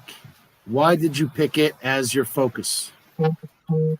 The stock market was not your first pick, but why did you pick that as your focus now? Can you repeat that? Okay. You have had lots of different businesses. The stock market was not your first pick, but you gave up everything else to focus on the stock market. Why did you choose the stock market itself as your point of focus? Well, I plowed one winter, and I just said, and I did really well. I made like 60 grand in like 6 weeks, and it was like early March, and I'm like, you know what? I'm done. I said, and I just picked up a Nikola Tesla chart, but I've always been like, very interested in numbers. Not all are. I have a passion for numbers. That I now learned how to use that passion for numbers for a financial gain. In the past, if you're interested in numbers, you just think, well, I want to make more money. Well, that really has nothing to do with numbers. The numbers just follow whatever amount of work your body does. So what I learned to do was use the numbers to make me money. So I just started studying. I knew I had to. We were just saying hi to somebody in the chat. Oh, all right. I knew I had to drop everything else I was doing in order to completely focus, because when you're investing in like the stock market, and you have to, it's 100% your mind. Like, we can all go to work. I'm an iron worker. I can go to work and basically build a building without even thinking. It's out of memorization. To invest, you don't see it in front of you every single day. You have to, in your mind, be able to calculate, understand, and in a sense, visualize, your moves in your mind. And most people can't even focus. They can't hold an image in their mind more than 2 or 3 seconds. I can hold an image 30 seconds, 45 seconds of what I would like to do. So you got to really focus on. I think kids' attention spans are getting shorter and shorter. Well, and that is by design. Yes, this device here takes away people's creativity and imagination. When you were a kid and you were out playing tag and this and that, you were using your imagination. Children today, that's what the device is designed for. It's another way to distract people from opening up some new doors, and in a sense, whatever, mind control, I guess. But that's where I had. Go ahead. That's where I had an issue with where you said you needed to focus. Now, I understand that as a business administrator, there is the focus of getting focused on your core business. You can't have a business that's doing 20 different things. You need to focus on what you're good at, and the business does that. However, you have had evidently 4 or 5 different venues that you have been successful at. I always had the focus of not being laser focused, because people that were laser focused lost the bigger picture. Okay, so they lost the ability to get all those different things. And so you're talking about we have to be focused, but at the same time, Jake's original question, which was, do you check a million different things to find out what it is that you're best at and then focus on that? And you have focused on different things at different times.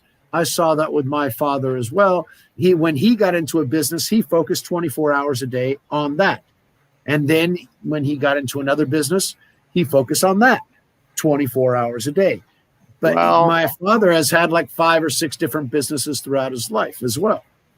He's a smart man. I'll tell you why. Because, see, people grow. People are changing daily. The problem is if they try to keep the same business they started 20 years ago when they are no longer that same person. So just like my son is now a young man. He's 15. So I don't cradle him like a baby no more. You have to grow, you have to be growing with what it is you are doing. So if you have a landscape company, for example, and you start out, you're mowing lawns. Well, after 3 or 4 years, now maybe you're moving up to where you're doing shrubs. 2 or 3 years later, now you're going to do some tree. You're growing, and as you as an individual are growing, your business should be growing. If your business is not growing, my grandmother has had the same business for 50 years, and it's still the exact same. She is not. She's not advancing. She's sustaining. It's just a job. It's a jail cell. It's a job to her now. But it's become her reality. So she knows no different. As to where me, I'm very open-minded. When I want to start something new, I never try to think of the idea during the day. Because when I was a kid, I used to ride in a car and I would see stickers on a vehicle and I would think, I want to start a business. Well, I never really realized starting a business is as easy as just put stickers on a vehicle. I mean, that is a business, so kind of along that path, through like working on like focusing or meditating and just kind of studying who I am, I learned that if I ask before I fall asleep, that's how I've started every single business. I have never started a business running around with horns and stoplights and people and traffic ever, because the subconscious mind is actually what really creates for you. So I'll give you an example of like what I would do and I did do even with the stock market. So I'm studying numbers, yada, yada. And I'm really onto this. Well, I would kind of hit points where it's just like, man, I just can't figure it out.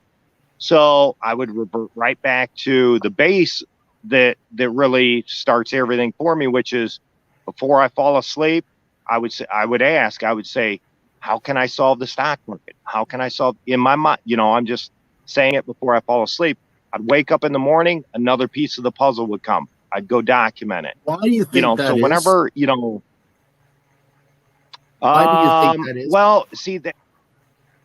Well, I know exactly what it is. It's just like this device, just like big corporation, big government, they know how powerful each individual's mind is when they know how to use it or control it. So they want to control it before you know how, in a sense. So when you can you see what our commenters are saying on the bottom of the thing? Can you see what our commenters are saying? I get my best ideas right before I go to sleep. Well, yeah. So when you get your best idea before you go to sleep, the key is, if you're not getting any results, is to be very precise with your words. So like, I have solved the stock market. I ask a lot of people just to see where they're at mentally. I say, what is more powerful, have or will? And they all say will. Well, would you rather will win the lottery or have won the lottery? So you got to be conscious of the words you're using in everyday life. You have to say, I have solved that. I have done that. Not I will do that, because will is along the way. It is a good Michael, we've talked about that before. It's about that positive energy that you draw to yourself. You can reflect negative energy out, or you can bring in positive energy. It's also biblical. Well. Yeah, because Jesus tells us, do not ask for things in expectation Ask for things in thanksgiving, knowing that the Father has already given it to you. Yeah, and a lot of people, where they lack is belief in themselves. And I'll give you an example of, somebody could go to church and they say, I believe in God. And I say, all right, Bob, well, you say you want to start a business. Why don't you go start it? He's like, oh, I just don't know. Well, how can you believe in something bigger than you if you can't even believe in yourself? So you got to start at home. You got to say, you know what? I believe in myself. You put your shoes on every day, so you must believe you can do that. So that's a little step. So, well, yes, and that reassures your views in anything bigger than you as well. Because if you can believe in yourself, then you can believe in bigger things as well. Yeah, now that's the thing that I get into with my book, The Universe and You, why both are important. Because if we consider the universe, we are insignificant and we don't matter. But you matter to you. You have to love you, and you have an influence on those that are around you. So, yeah, what you do, you need to focus on what is best for you and those around you. However, I wanted to get back to the point. Oh, shit, I almost lost it now. Now it's gone. Okay. Never mind. Tiffany was saying it's great to keep a notebook around when it comes to thoughts that pop up or dreams as well. Yeah. Thank you, Tiffany. That reminded me. The thing that you were talking about going to sleep, and there are two things about asking a question. It's not.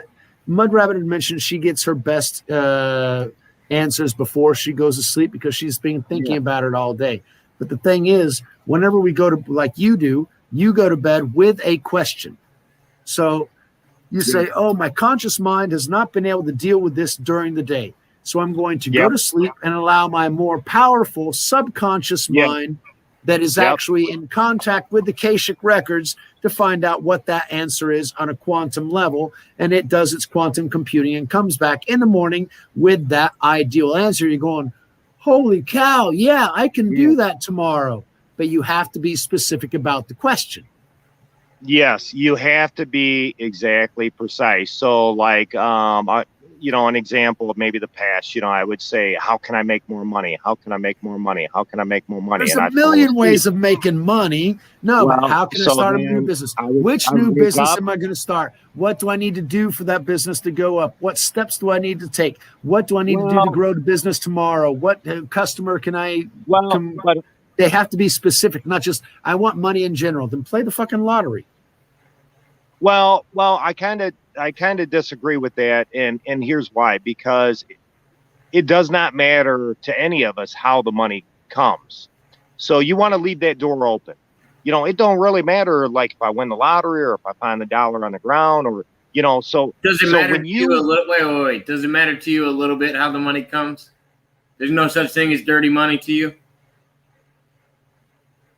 Yo, if some goomba knocks somebody off and tosses a couple thousand on my door, I got no problems with that. Hey, money's good money. Any money's good money.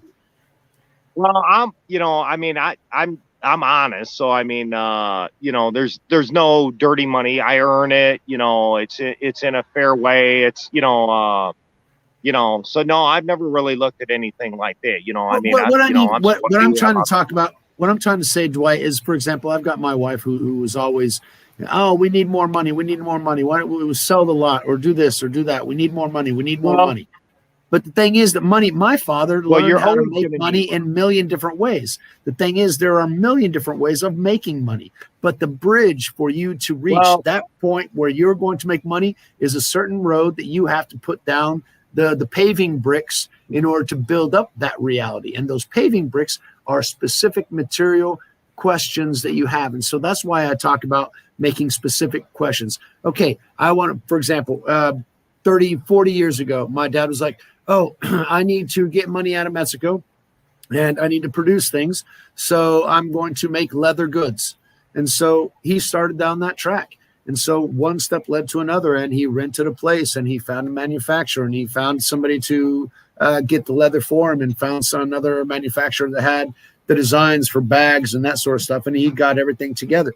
Sometimes everything didn't match, but in the end, You would, but those are specific. My dad also made money off of making the digital pictures of people and ironing them on posters and on T-shirts and everything else. How you make the money, yeah, there are a million different ways. But for you to build that business for you that is going to grow for you in this particular cycle, you have to be a little bit more specific than I want to be rich. No, I want to have $300,000, and actually, in my case, I want to have $70,000, which represents a building which will guarantee my retirement, because the rental from that will make sure that I have food on the table while I can't produce anymore in 20 years from now. So there are things that you put in more specific goals that you can actually reach, and those are the steps you can go to. Whenever you leave it open, I want to be rich. Yeah, in which direction are you going to go? You can't leave it so open to where you don't know what you're going to do tomorrow morning. The objective is that you wake up in the morning and go, oh, I know what I have to do today. In order for me to reach that thing that I know that I need to reach, I need to do this, that, and the other today, so that tomorrow I can do this, that, and the other, and that next week I'll be able to be where I want to be.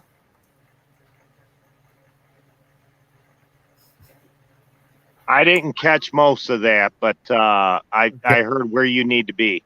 Well, I heard you say, like the wife saying, like, we need money, we need money. Well, definitely that's very dangerous talk, because you never want to be in need of anything, so you like change need to have, we have enough money. And you got to have the belief. You got to play like a kid before you have it. You got to say, like, think of every kid. Every kid's a little kid is 5 years old, don't even have a job, and he gets a bike, he gets a PlayStation. Well, why? He's attracting it. He's believing he can have it. Well, he don't know where it's coming from. Well, guess where it's coming from? Mom and dad, grandma, grandpa, neighbor. So adults, they lose that thought. As we get older, we get caught up in that job, and we think we need this, we need that, when in all reality, you ain't no different than when you were a kid. It's just your way of thinking has changed. You got to recognize who your dad is, because when I was a kid, I would get money from my dad, from my mom, from my uncle, from my grandparents and all that. But I always knew that the money was coming from my dad, from my father. And so today, I used to get money from my dad, but I always considered it from my father, this house I got there. My wife, I get money from her every once in a while and I don't consider it coming from my wife. I consider it coming from my father. He just found different ways to give me the things that I need to survive. But my father has always been the one doing it. My celestial father, as I say. Well, and I'll tell you, I noticed my father taught me how to support myself rather than supported me. That was the lessons I took away from my father. He did not want to baby me. He didn't spoil me, but we got spoiled in a different way. Like I was into sports when I was younger. We were paying for hotel rooms every weekend. That was a different kind of spoiling that we didn't understand. We had a campground to go to. We didn't understand the cost of. And all the boats and the wave runners and all these toys that we got to play with. We didn't think there was cost to all those things. We were just like, oh man, this is what everybody gets. We had no idea at the time. And I think if a lot of people focused on themselves and not their appearance. So I'll give you an example. My pants might have a hole in the knee, but I'm going to eat the best foods. I'm gonna have grapes. I'm gonna have apples, because I want my mind to think good. I don't care about well, I shouldn't say I don't care about my appearance, but my point is people's nutrition. If you want to think good, you got to rest good, you got to hydrate good, and you got to eat good. You're gonna feel like whatever you're taking in, because whatever you eat, you turn it into you. If you eat a banana, that banana now is you, So diet is extremely important to being successful and thinking better. It all comes down to thinking. Your body, Jake, and you guys both look just like me. we just all three think differently. That's why our financial states are different. That's why our living situations are different. Well, my arms might still be bigger than Jake's, but but you see my point. Like, you know, like if you want to think good, you got to rest good. You got to be conscious of what you're doing. A lot of people are just like, they're just running through life, like hitting that drive. They're not paying attention to nothing they're doing. And I understand why. They're sleeping through life. They're not living life. They're sleeping through life. Yeah, in a sense, yeah. And they're worried about the next place to get the next dollar. Yeah. I'm worried about where I'm going to get my next I'll cigarette. I just ran out of cigarettes. I'll be right back. You know, like a big one I learned was, you know, if you watch like MTV Cribs or something like that, when they open that fridge, there ain't much food in those people's fridge. It's all hydration, you know. So I started drinking a lot of like essential water, and I never felt so hydrated in my life. And believe it or not, you know, that was part of me really being able to focus better and learn, you know, numbers and what they're relevant to. You know, the first time I realized what my hydration levels like were all goofed up is the first time I donated plasma, because they pump a saline solution into you afterwards to rehydrate you, and you usually leave more hydrated than you came. And that was the first time I was like, oh, this is what it feels like to be kind of like normal. Not be dehydrated all day. Yeah.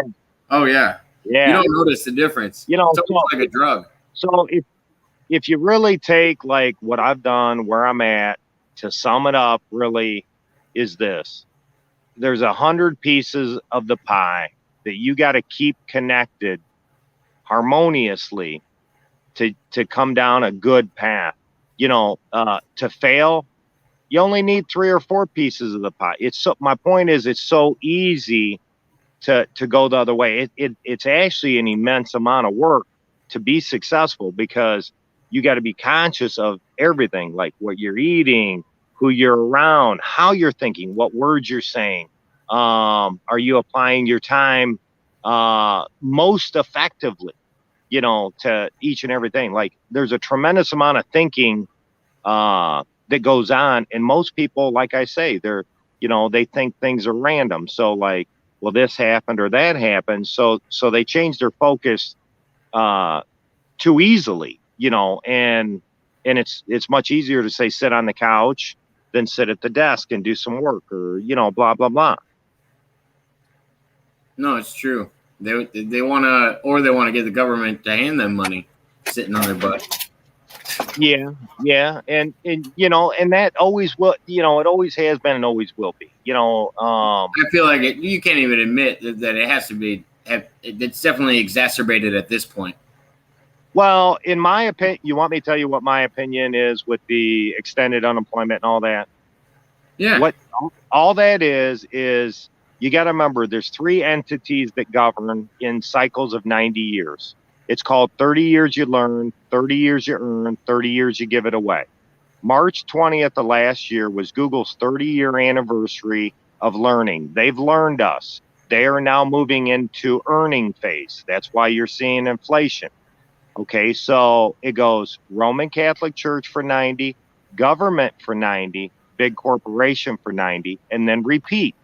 And that's the 270-year cycle. Okay, so we just entered begun 30 years of big corporation.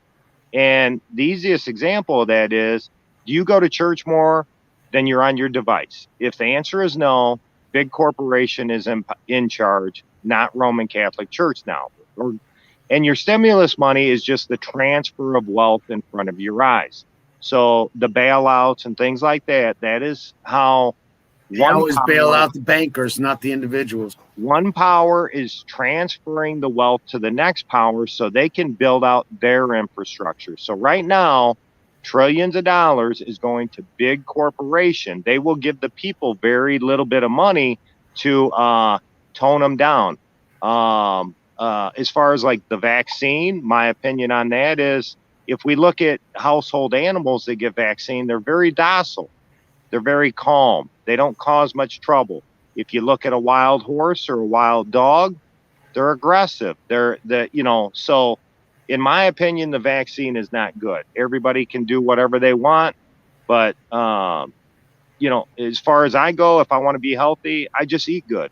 Carrot juice, cranberry juice, I throw some cinnamon, some turmeric, something other than McDonald's and Burger King. That's what Maria just said in the chat. She said, going back to the food situation is like they say, you are what you eat. Yeah. Okay. Any I don't know, I'm not real intelligent, but like a mammal or whatever, being, flesh and blood, whatever it consumes, it turns into itself. Like a bear's eating berries in the woods. He's very alert of his surroundings. So you got to remember, just because it's got a pretty logo does not mean that food has a good intent for you. So like McDonald's, it has no nutrition. You feel tired. Think of Thanksgiving dinner when you overeat. You go to sleep. It's the same thing. People running around like in a state of daze all the time. Kind of by fault, but not, kind of indirectly, so you kind of become aware of what you are doing to yourself. Oh, I agree. That's why I went keto. That's why I went keto in the first place. No, you're not talking too much. So, I personally, I believe in everybody. I mean, anybody that I'm always around, I always encourage them to take a step, do something. It's really the first step. If anybody it's like somebody going to, swimming, like the water's a little cold, in your mind, but you jump in. Once you get through that little shock, you're like, oh man, and you swim for hours, days, so people just got to take that little step outside the box, start small. If you don't like coffee, try it. And then maybe from there, you'll start taking some bigger steps, That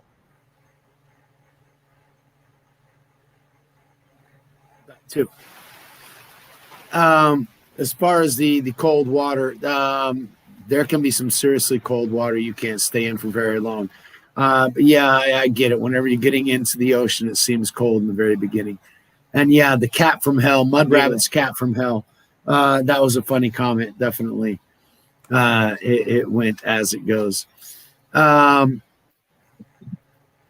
body our cell structure is almost recreated every 30 or 40 days. Okay, little by little, all the cells in your entire body are remade. So we are a new being every 40 days. And that depends on what that new being is and what we take into our body.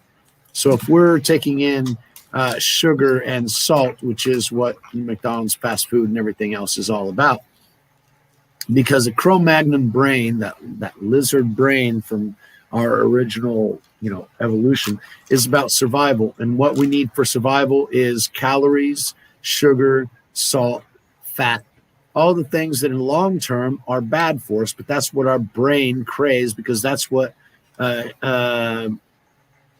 Cro-Magnon man that needed survival needed. And so that's what our brain tells us we still need.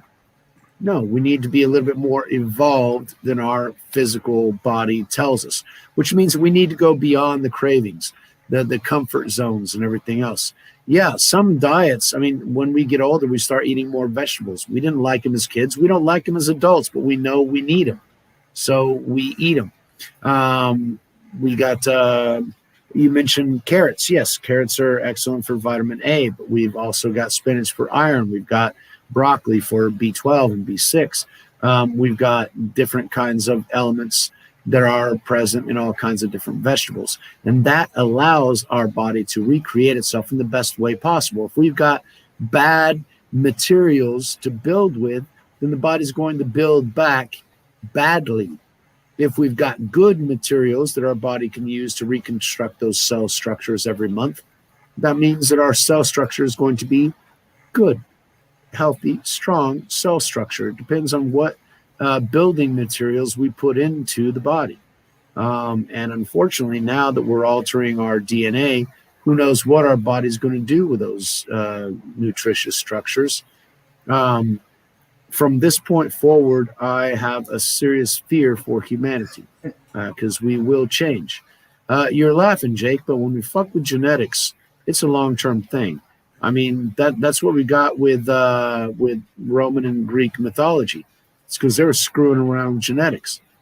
And I'm sorry, but a minotaur is not a good thing. That was an unthinking and very unhappy being, angry at his existence and destroyed everything that was around him.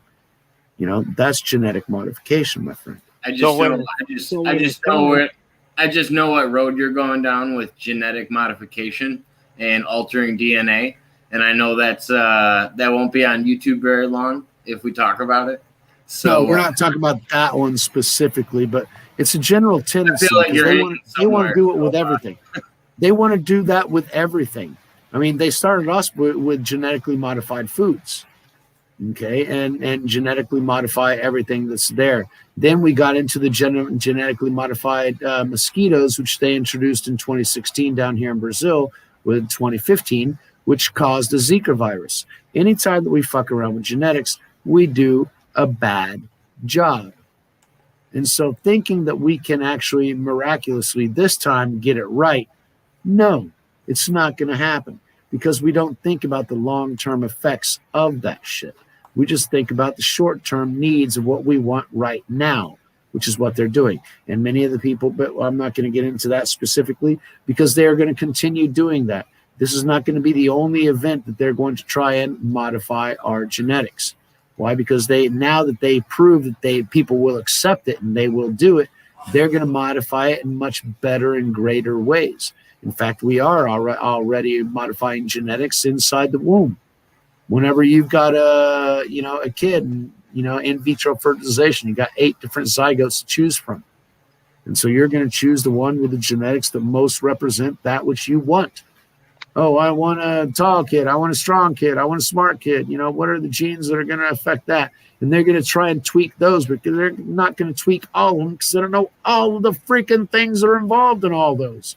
So they're going to tweak some parts of the genetic code that are going to increase some characteristics and to the detriment of other characteristics. And it's all going to be a shit show in the end because people are going to be fucking around with it without knowing what the hell they're doing because they don't. But that's my thing with genetic modification, which they're playing around with too much. I mean, they're cloning human beings for now, for God's sakes, but that's a whole nother story. Yeah, I have to say I definitely agree with that. But it really comes down to individuals. They have to make a choice because the entity is too big. We the people can't change it. We really, in a sense, have no power. The wealth is stripped of it.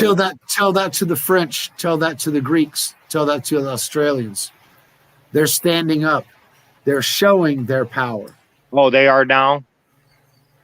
You don't see it in the U.S., but watch alternative media, stuff on the internet. You will see Luke Lewandowski, We Are Change. He is a great reporter, and he is showing reports from all around the world and the real things that are happening. So We Are Change, great channel to go to, wearechange.org. He's got his own little site and everything else. And yeah, he has been showing. I mean, he was showing about the Hong Kong protests. He was there in Hong Kong. Okay, he was there during the Wall Street thing that went on a couple of years ago as well. But he's showing us now.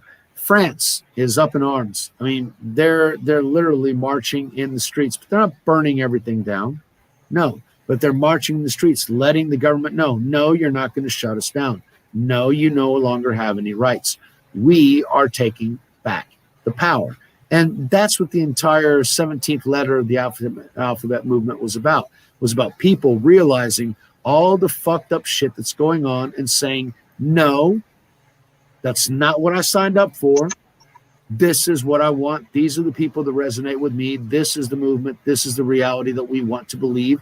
And you people that think are our bosses must submit because you are not our bosses. We are yours.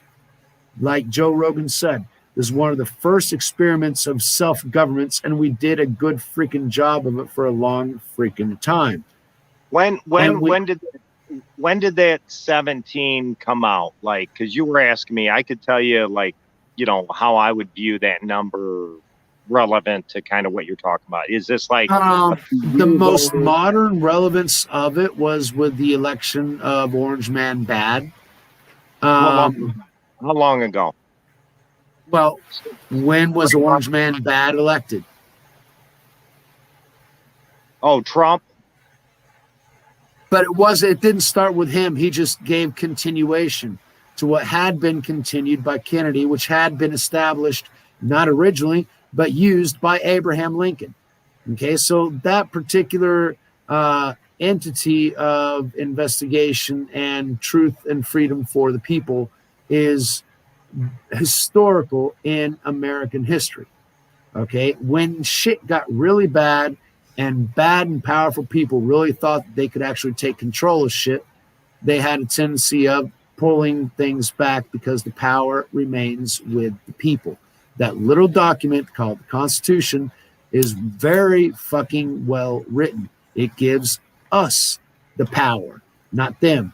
They try and use propaganda. They try and intimidate. They try to coerce. They try to lie and cajole and make us sign things because they need our agreement. Without our agreement, it doesn't fucking happen. And right now, we gave them our agreement because we didn't want to read about medicine. We didn't want to learn about the history.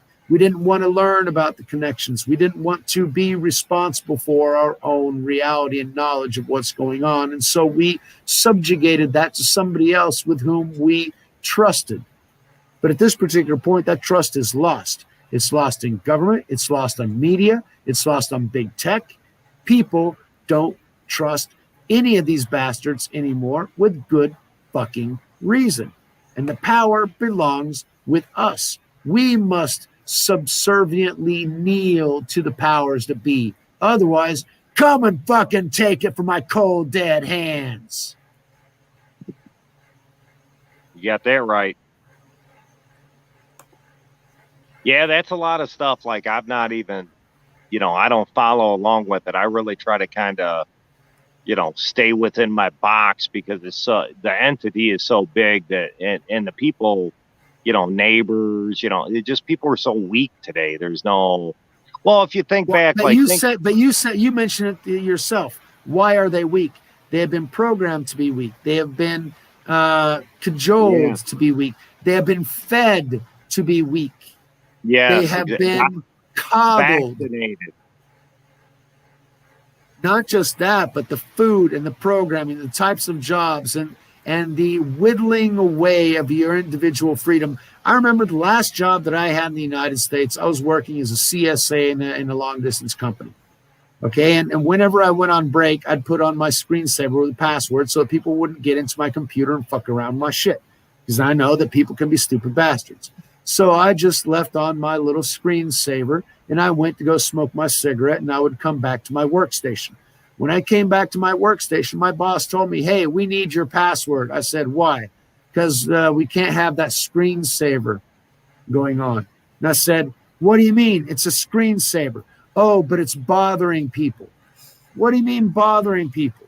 "No, we just can't allow you to have that screensaver while you're out." You know what my screensaver was?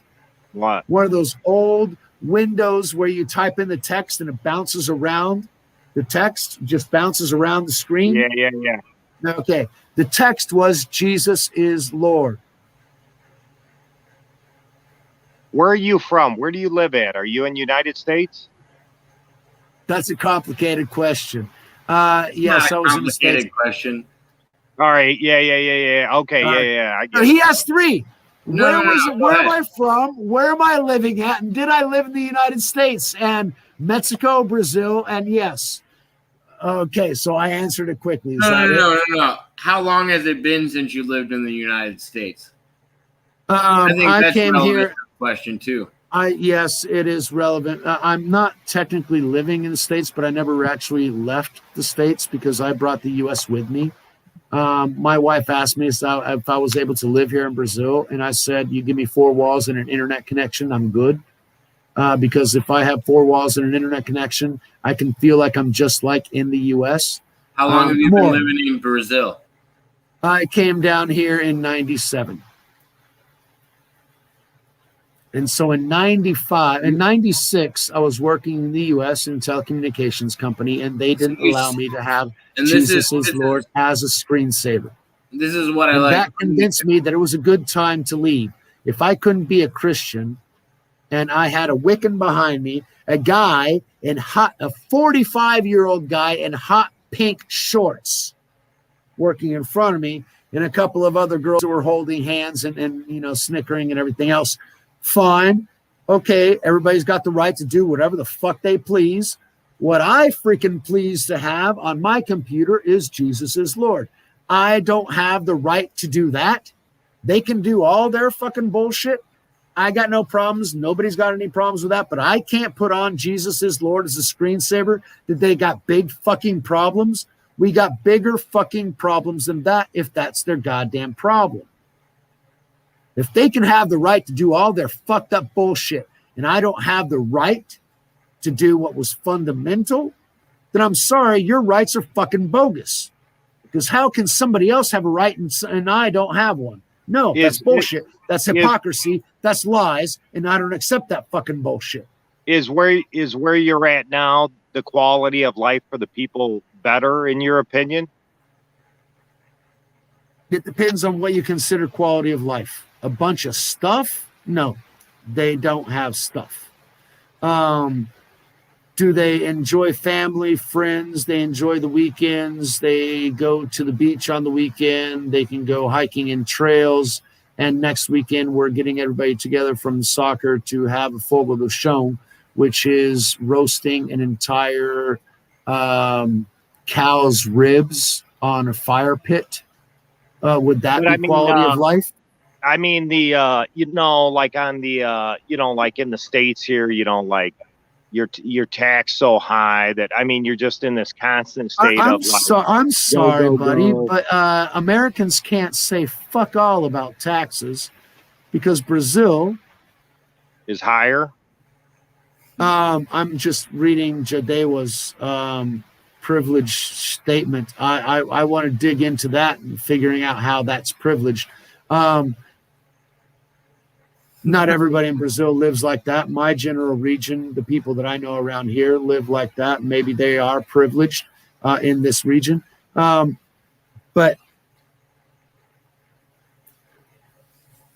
no, I forgot what the question was. Shit.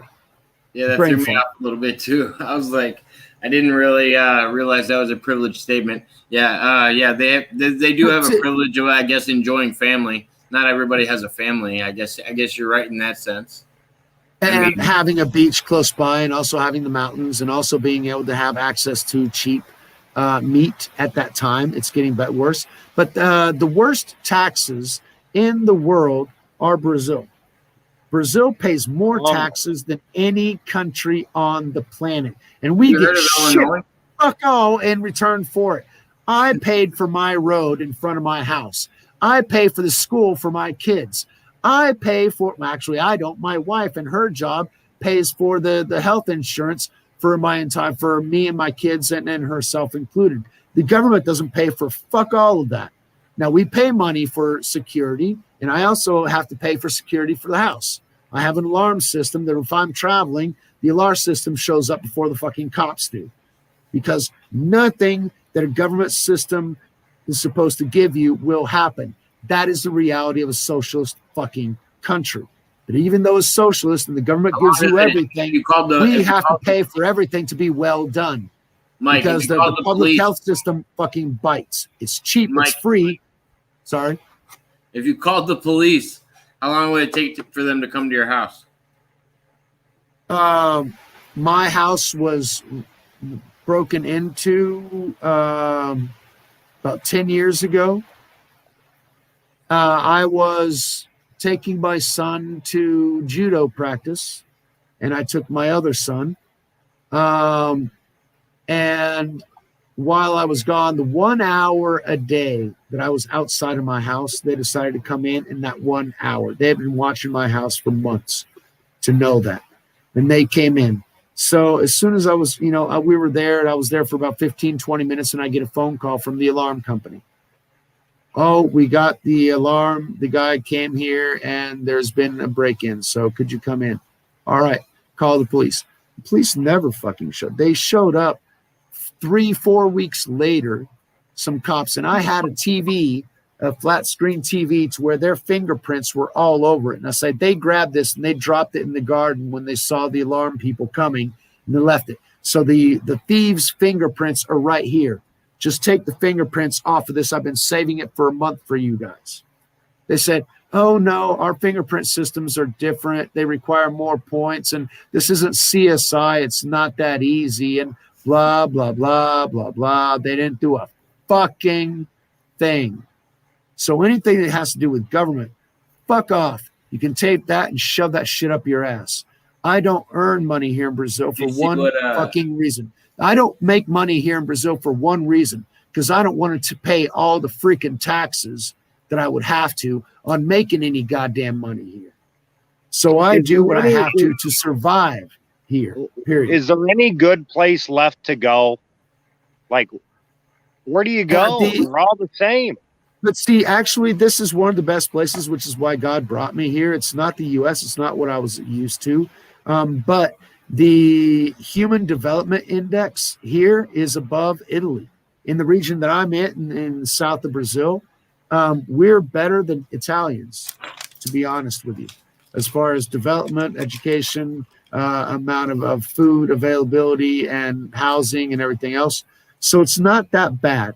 No, it's not Dallas. It's not Chicago. It's not, Southern California, close to San Diego and that sort of thing. It's not that kind of lifestyle. But then again, those are very materialistic realities, to where I didn't spend any time in nature or outside at all.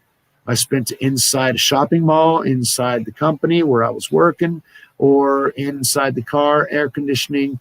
I didn't get into nature at all. At this particular point, you see my grill right behind me, and all that black stuff, that's my garden. There is no wall between me and nature. I am not walled off like you in your front patio. Okay, you compare that with Jake. He's in his living room. He's got walls and windows between him and nature. I don't. Right here, I am in it. And that's something that I couldn't necessarily do in the States, because it was either too damn hot or too damn cold. So it was problematic. Life in Mexico City was actually pretty damn decent. Michael. Yeah. I'm inside walls because my doors of perception are always open. Does your what? My doors of perception are always open. All righty. There we go. I don't need walls. Okay. I get that. Well, I think, if everybody just thinks about it, no matter, where we're at on this globe, there's challenges for everyone. The government, in my opinion, definitely is, they suppress the people, but the bait and switch of it is, to serve and protect. But really, in my honest opinion, from the study of everything is, these powers that be, they're handling trillions and trillions and trillions of dollars. These militaries are not to protect us from other countries. It's to protect us from that, or them from us, say, and the only time there's a war is when another government don't want to play along with the status quo, like say, Iraq, reality, he just wanted to use his own currency. He wanted off the mainstream, the dollar, the oil dollar, and look what happened to him, so that's when the military got off for the same thing. And I think Lebanese, or there's somewhere else they're about to do it, so I mean, Syrians, they're trying to do that to them as well. But that's a petrodollar, and that's about to die. And I needed 4 walls in the internet. Yes, I had 4 walls in the internet. Now I have like 20 walls and faster internet than Jake does. So, yeah, I settled for less. Yeah. You think you got better internet than me? Okay. Do you have 20 mega streamed and you don't pay for data packages? I can use however much. What is your internet delivered to your house in? A wire or what? What are we Fiber optics. Fiber optic. All right, at least you're on fiber optics. I'll give you that much. My house in Dallas was on fiber optics in '95. Yeah, we're talking about Brazil now, though. Yeah, Brazil showed up fiber optics last year, actually. So I'm bitching about them about being backwards. But right now, I'm at 20 mega of speed, so I can basically upload and download, and all 4 computers are on at the time. Because my wife is doing video conferences for her job all day. Both my kids are on the internet all day, and me, obviously, I'm on the internet all fucking day. So all 4 of us are on the internet, and none of us have any problems with lag or, jamming, or we didn't get it or anything else. So in that case, yeah, I don't have a T1 like a friend of mine in Dallas had in '97. He had a T1 in his own house. So yeah, but he paid for that. He paid out fucking nose for that shit. Okay. Now, if I use the internet on my cell phone, the internet on cell phones in Brazil is the most expensive on the planet. So yeah, you have to learn how to work within the confines that you have, but I can't complain. Things aren't that bad. Now, are they as advanced as what they were in the U.S.? No, I'd say they're like the U.S. in the 1980s or something like that. But the U.S. right now is toxic. I mean, people don't talk to each other. They argue about things, and it's left and right because it's this antichrist spirit that is just descended on everything. Divide and conquer, right? That's how you win a war. Divide and conquer. I mean, it's really.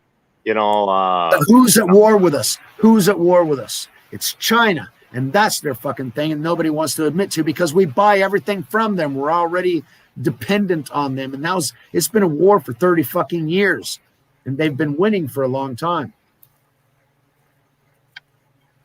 Well, it could also just be they want the people to believe that there's a war, so but I just can't see these governments like, they're at war. I mean, they're making trillions. If you and me and Jake were making trillions of dollars off each other, we're sure we're going to make everybody else think we're enemies. But I mean, we're getting together in that back room. I mean, we're buddies. It don't make no sense if you really think of the whole thing. I mean, for the Harriman brothers in World War II. Just look up the Harriman brothers in World War II. And you'll figure out what 2 of our presidents had in common with their Nazi father and grandfather. That's all. They play both sides. Yeah, it goes much deeper. It's called the deep state, Rabbit. And those are not trillionaires, quadrillionaires control everything that's on this planet. But that's the time it has to stop because the people are in charge. We are the bosses. It's our reality. Gentlemen, Judith, hello. Welcome to Jacob's channel. Thursday night is my night, and so we go off the rails quite frequently on Thursday.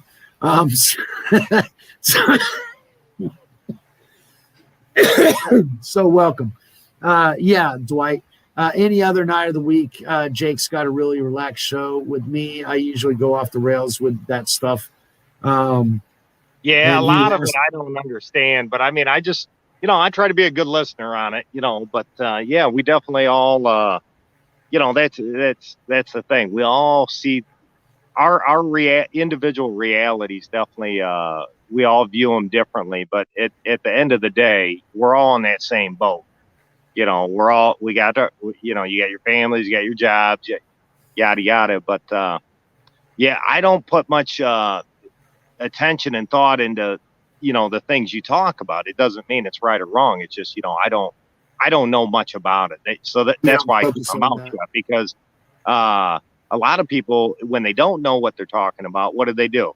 they run their mouth like they, so I guess, I'm a good listener, but yeah, I don't understand a whole lot of, some of the things you guys have discussed.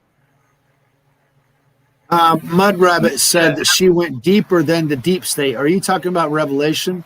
Because I think that we're in Daniel's 70th week, and it's running short. I think you guys have raptures. politics. I think you guys have politics tied into religion too much sometimes, like thinking that the political power that's not in power, or vice versa, happens to be a negative religious icon. The problem, Jake, is that everything is because it's either God, have to be. It's either God or the adversary, and that is the way that the reality is. Either you want good or you want evil, and when you want evil, it will be to your own benefit in the short term. We're looking at Cuomo. Cuomo had a great freaking life. He was governor. He was being, attached to be president. He had all kinds of women that he could grope and everything else. He had the high fucking life for a time. He's going down this road. And now he's getting nailed. Why? Because that's the way it always fucking happens. You get the high life, and you're gonna get. Look at William Dorr. Let's put it that way, so that his name doesn't get flagged, right? William, what's short for William, right? And what's another way for saying door or portal, right? So the guy who invented, didn't invent, he stole Windows from somebody else. But that guy had a high life for a very long time, but he's also going to be laid low. Okay.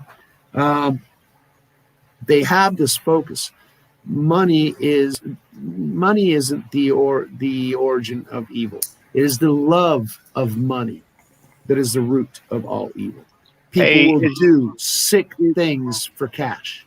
Is this stuff like monitored like a lot, or like how's that work? Because I'm pretty virgin. Well, first of all, how much can you say?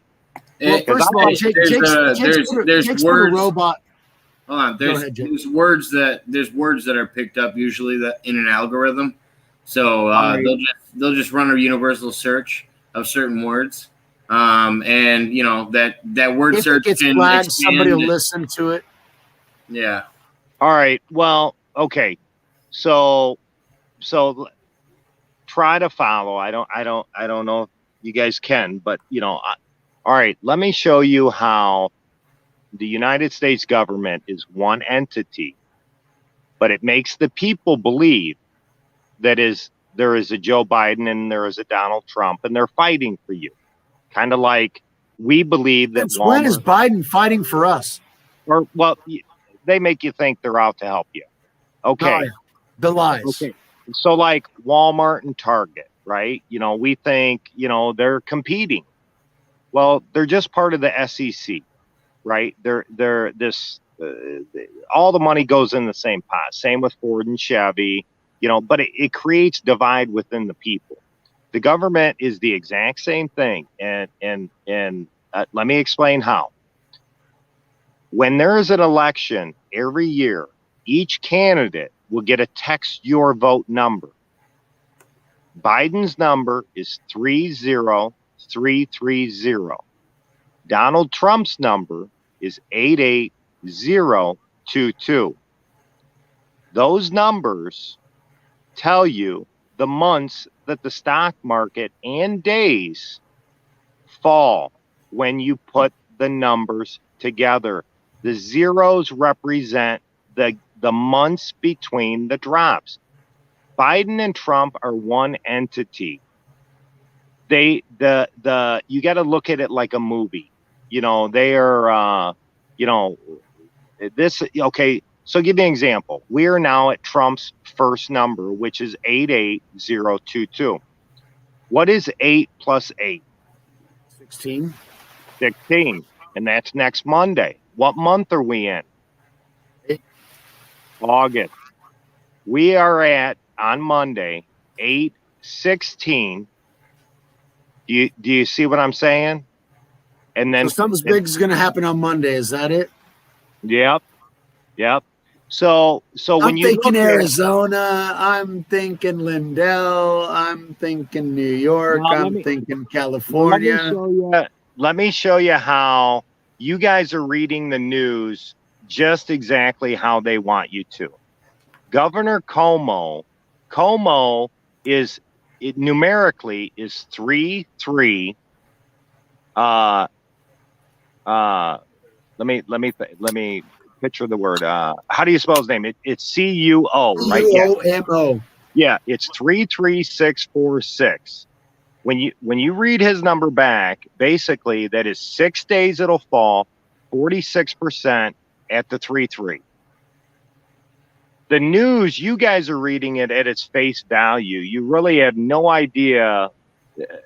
News is not broadcast to, but news is broadcast to confuse you, and it's working perfectly.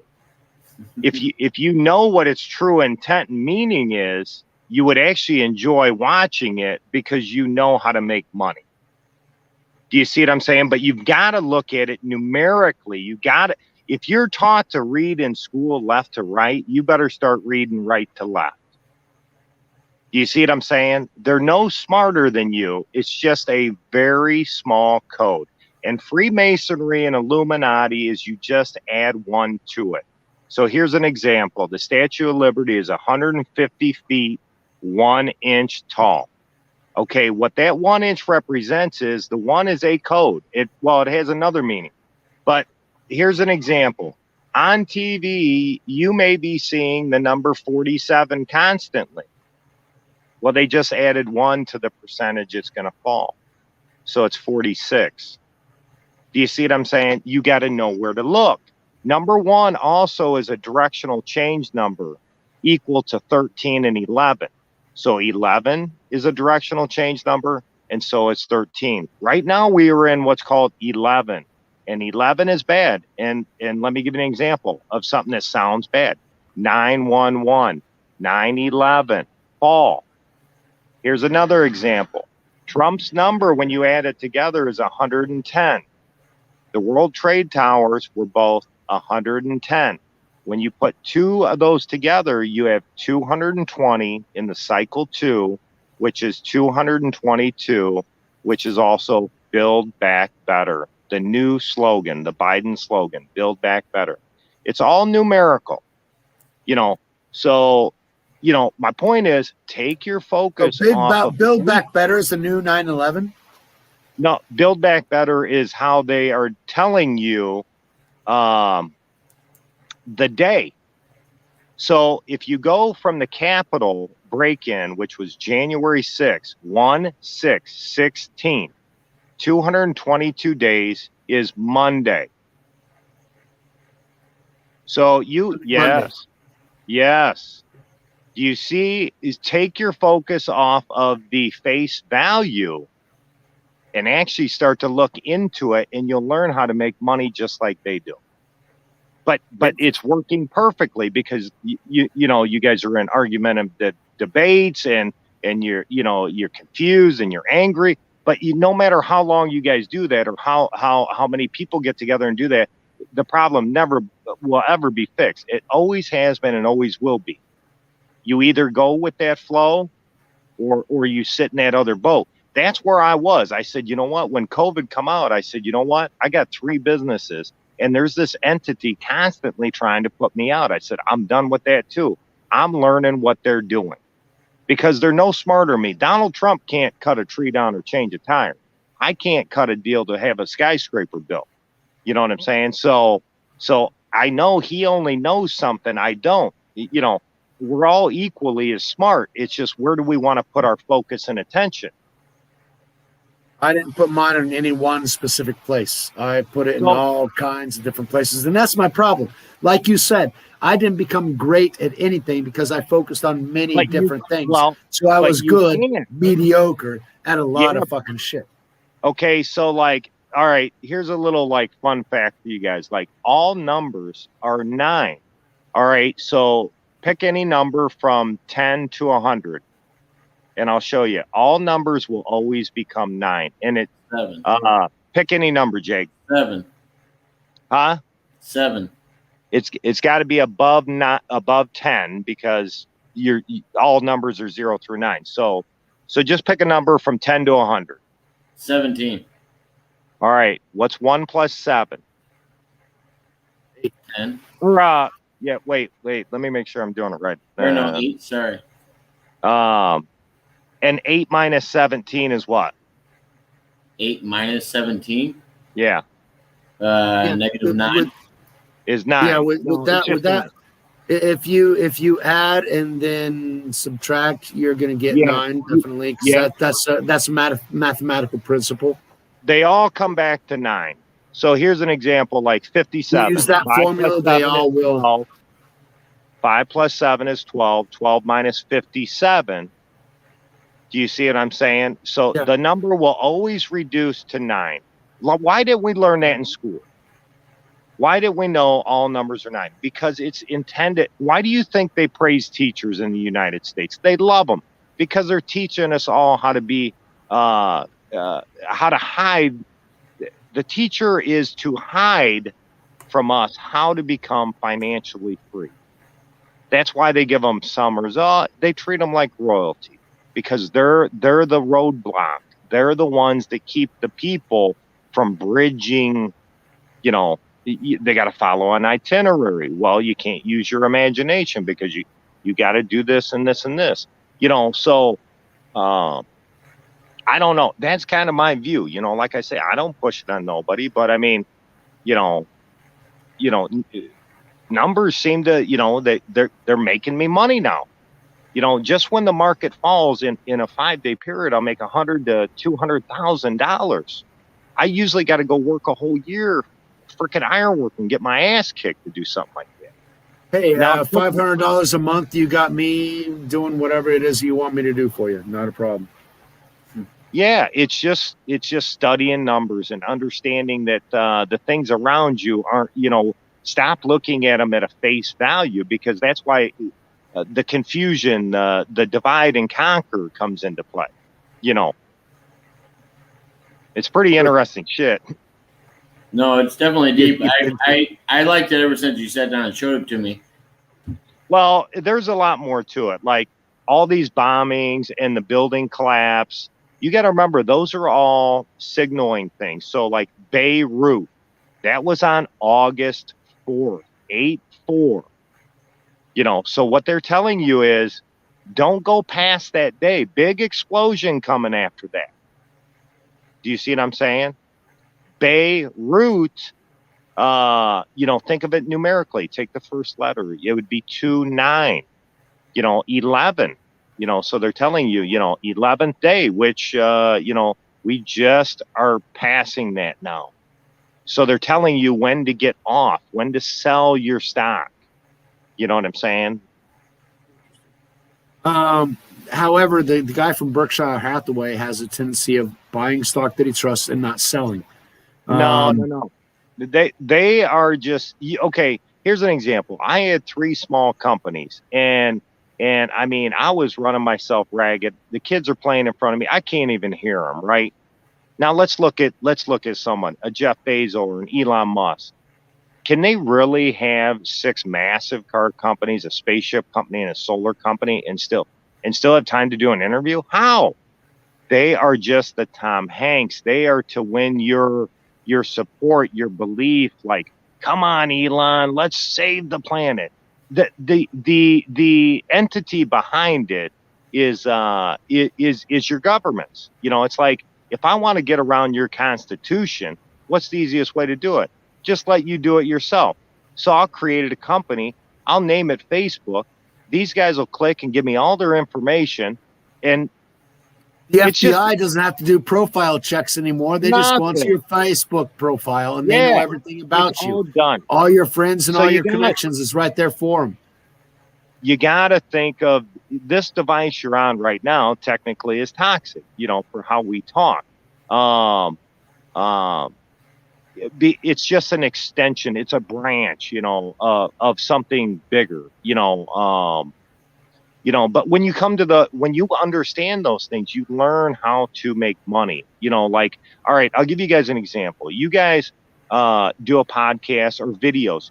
You guys will never go viral ever because you guys don't know the number cycle of 432. So like right now, Jake should be wearing a shirt with a big ass number 2 on it. You should have 33 up on your shoulder. I should have 7 for 7 days on my hat. When you match what they're doing, you will be rewarded. What if you just fall on the cycle randomly and it works out for you? No. You gotta remember, it has to happen for somebody. They don't all figure out. Even my son's videos, his little cartoon ones, have the exact same thing. It's like one little video, it's just got a piece of bread and it falls. Well, he don't realize what that means. It just means the number 2, like the cycle 2, B, bread, fall. We're falling now. Well, he's laughing hysterically. It's just a piece of bread.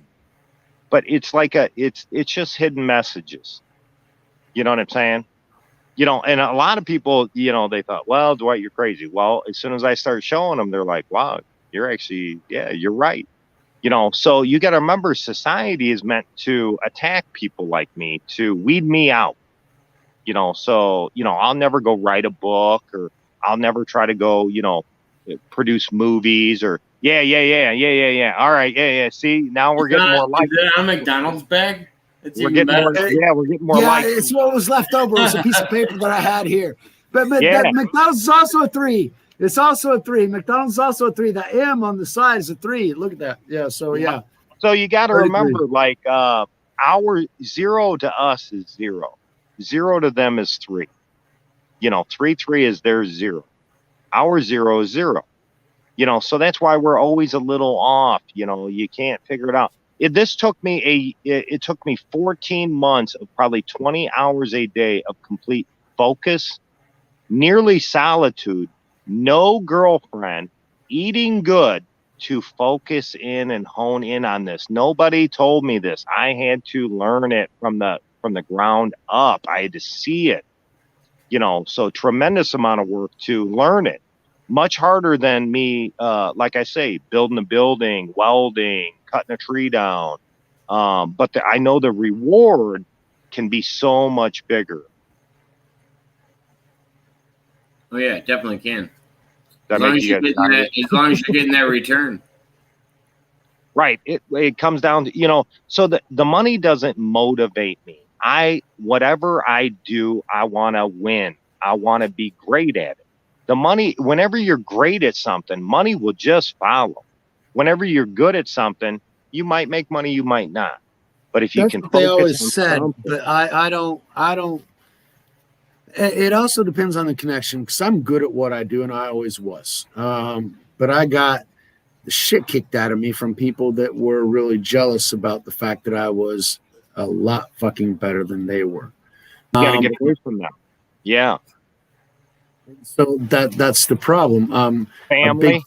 A big fish in a little pond. It's a big fish in a little pond. And what I ended up doing was focusing on family. So yeah, the 3 years, 24 years that I've been here in Brazil, it's been focused on family. I focused on building a house so that my family would be okay, and making sure that my family was stable, loved, and okay. Now, my big one is 17. My little one is 13. He'll be 14 he's 12. He'll be 13 in November. So they're getting to that point to where I don't need to focus on them as much, which is why I've started to focus on other things. On you. Yeah. Which is the next universe. The next universe is digital. The things that my dad did, we can't do today, because most corporations can do it online, whereas my dad used to travel to do what they couldn't do online. So the things that made my dad all that money all those years ago, I can't necessarily do, but there are things that I can do, that I can be focused on. And one of the things that I noticed, and I've been virtual since 95. I mean, I've been on the internet since the internet was a thing. I had a friend of mine playing video games with the University of California, in 1990. And I went down there to the computer room and what are you doing? Oh, I'm playing a video game with some friends. It was a text game. There was no video to it, but still, he was playing with somebody in California, which in 1990 was like, what? What do you mean, California? Now I'm in the south of Brazil talking to Jake, who is in Illinois, and we're all good. So that's an evolution of 30 freaking years. But I've been on this thing ever since then. So I know this is the next step. Now, am I going to learn to code because that's the future? Yeah, not so good. I mean, I was coding when I was 7 and it was boring as fuck. I didn't get enough out of it and I didn't enjoy it. I enjoyed coaching football. I enjoyed giving English classes. I enjoy, translating not so much, but it's a thing. I can do that.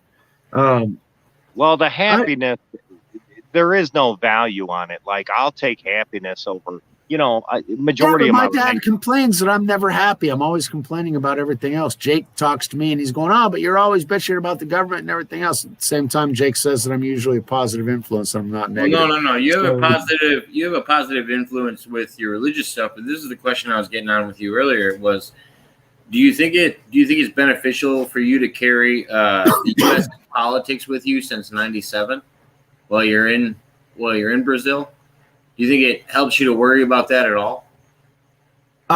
It's not that I worry about it, but I'm aware of it because what happens in the U.S. reverberates everywhere else. And I can show you videos that would show me you're emotionally invested in the politics in the U.S. Very much so, because I consider myself more American than anything else. I mean, I was born in Mexico and I've been in Brazil for 20 years, but I am an American citizen and I consider myself American above all. Now, that's why it interested me. Now, however, am I going to be interested in Brazilian politics? I was for a couple of years. There's so much corruption and so many people involved that it's just frustrating, and I'd pull my hair out every fucking day out of the frustration of the bullshit that goes on here. Okay? But there's a time when I actually used to think the U.S. wasn't corrupt, and my dad told me, yeah, there's corruption everywhere. It just depends on the level of corruption that it's at. He's wild. And so whenever I see the things, and I'm like, I just want to get rid of that shit. I want to get back to what my father, my heavenly father, not my earthly father, told me that we should strive for. The problem is that will not be a reality on this earth because this earth is controlled by a maleficent adversary which wants to destroy humanity, and he has a timetable for that. Okay, and my problem is that I recognize those timetables and I recognize that adversary working through the most pervasive culture on the planet, the most powerful economy on the planet, a place that I love. The only reason that I'm not in the States is actually this infrastructure behind me. Okay, because I wouldn't be able to. This was my inheritance, and so I wouldn't be able to sell this and get something similar to it in the U.S. for the same value. It simply wouldn't be possible. I'd lose value in selling it, the taxes, then I'd get the interest, the exchange rate would get all screwed up, and then what I can buy in the States for what this place is worth wouldn't be what it'd be a one-story house, maybe 1,800 square feet. That's half the size of what I have now. And I wouldn't have the garden before. It just comes down to location. If you want to live in Chicago, you're paying for the square footage. If you want to live outside of Chicago, you're not paying for the square footage. Well, the thing is that anywhere in the States, I don't have the garden, the trees and forests that I can actually have here. And I know you're going to say, but there are. I haven't been to Washington, Seattle, and that sort of thing, so I can't necessarily say. But I've been to Chicago, been to New York, been to upstate New York, been to Toronto, been to San Diego. What do you guys think of climate change? Bullshit. What's it mean to you? Nibiru. All right, let me show you what it means to me. What's the first letter of each word? Numbers. All right, cool. This is another perspective. Let's do that. N. What's the numerical value for N? N5 reduced. All right. Okay. Climate change, check it out. It's just telling you 3-3. 3-3. Do you remember Donald Trump always doing this? Like, remember his, 3-3? So climate change won't return again in our media, in our news after this passes until the year 2035, 6, and 7. But they're talking about climate change right now. In fact, the lockdown is going to go from a virus to the environment, because they noticed that the environment got cleaner, because less people were traveling and less industries were, the environment got cleaner. Now we got whales where we didn't have them before, blah, blah, blah, blah, blah. So they're going to push the lockdown for climate change. And you're telling me that climate change is going to disappear and it's only going to reappear 10 years from now? They won't talk about it. Yeah, they're gonna be busy. They're gonna be busy talking about a pandemic. Yeah. No, they're gonna be busy talking about Nuremberg 2.0. Well, the next recession, or the next market drops will come in 24 and 25. So once you come through this dip, then you'll have the great rise. History repeats. It's the same thing that happened in the Great Depression. It just constantly repeats, is all it is. They're all cycles. They're waves. Yeah. Sine waves. Yeah. That's all it is.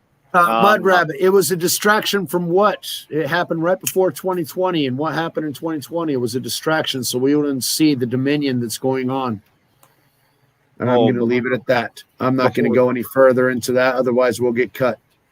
Okay. Yeah. But hey, Dwight, I appreciate you jumping on tonight, man. Yeah. All right, guys. Hey, hit me up anytime, man.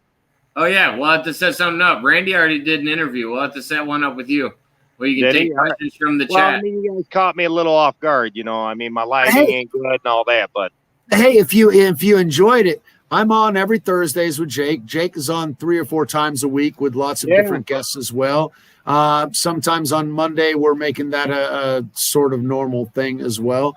So check out our previous videos and find out how wacky shit mine is. And we'll go from there. Definitely. All right. Well, hey, you guys have a good night. Investors beware. I'm telling you, coming up. So, all right, you guys hit me up. Just give me a reminder, because I'm not on this wavelength all the time. Yeah. Right. But I definitely enjoyed it. All right. Yeah. No, we'll have you back. Climate change. 33. 133 up there, right on my shoulder. That was cool. Yeah, no, that was fun. I never thought about numbers that much. That is something that really I didn't get very much into. But yeah, it's interesting. You can make those correlations. Well, it's definitely a different perspective and a different way to think about things. Definitely, because absolutely. I couldn't think of another way. If it works for him, that's great. Is it like also the perfect spiral, like that number sequence or whatever? What you call the life spiral or whatever? 369. Yeah, that's the life thing that and then it has profundity and that sort of thing. Dwight's good folks. Having 3 businesses, focus on another one. He likes to get things rolling, and playing around those numbers. It's really bizarre. Thank you, Dwight. Appreciate it. That was excellent. And please come on again. That was a good conversation, and always welcome in the chat. Fibonacci sequence, absolutely. But Fibonacci is it's not necessarily 369. It's 1, 2, 3, 5, 8, 13, 21, because it's adding the number before it, and so it expands. So it's like multiplying times 1.23, something like that. It's really bizarre. But everything in nature has the Fibonacci sequence in it. Anything she was referring to that. That's what I was thinking about, that spiral. That's the Fibonacci sequence. Exactly. But they're always expanding. But those numbers would line up in the Fibonacci sequence as well. But Fibonacci sequence itself is 1, 3, 1, 2, 5, 3, 8, 11. But those are points. Those are points of the arc. Exactly, because it's the one number plus the number before it. Okay, yeah. so if you have 1 plus 1 is 2, 2 plus 1 is 3, 3 plus 2 is 5, 5 plus 3 is 8. 8 plus 5 is 13. 13 plus 8 is 21. And then you go adding them, and that becomes the Fibonacci sequence, which is absolutely beautiful. The spirals in nature, the actual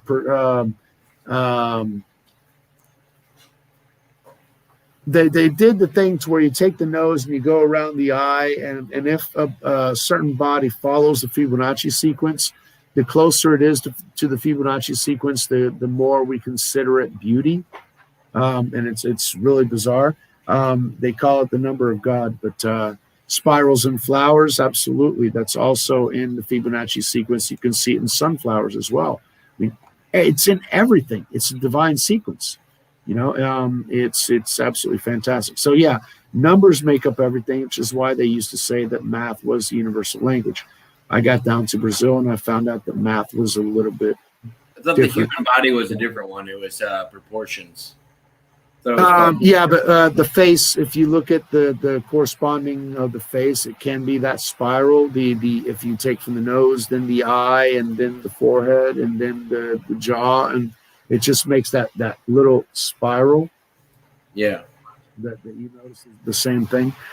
So it can be attached to everything else. Da Vinci had the human body with but that's a little bit different. But they're all connected. It's the same mentality of the sequences and the patterns that we see in life and trying to repeat them and all that. We're going on 3 hours today, Jake. Oh yeah, no, I was planning on having a long one. I haven't really done much this week, so figured I'd. I wasn't sure what I was going to talk about today, and I was kind of without topics, and we went 3 hours. So I know thank you, Dwight. I know we usually get a Discord with something nice. Yeah, Dwight was a good ad, so thank you very much. That was a good one. He saved the night. I was running out of things to talk about. Why? Because the news, the things that I'm focused on, and yes, I'm focused on U.S. politics, absolutely. But that also affects Brazilian politics, as we have the Brazilian Trump, and they're treating him the very same way that they treated Trump in the U.S. And so I see the socialist agenda. I see the communist agenda, the way that they're trying to take over people's minds and coercively push them in that direction. And that is my concern, because living in so many different socialist countries, I can say it's not a good thing. What the U.S. has, or what the U.S. had, past tense, when I was growing up, was a good thing. I think it started to go down the hill whenever they started putting those upper brake lights and the mandatory seat belts. Why?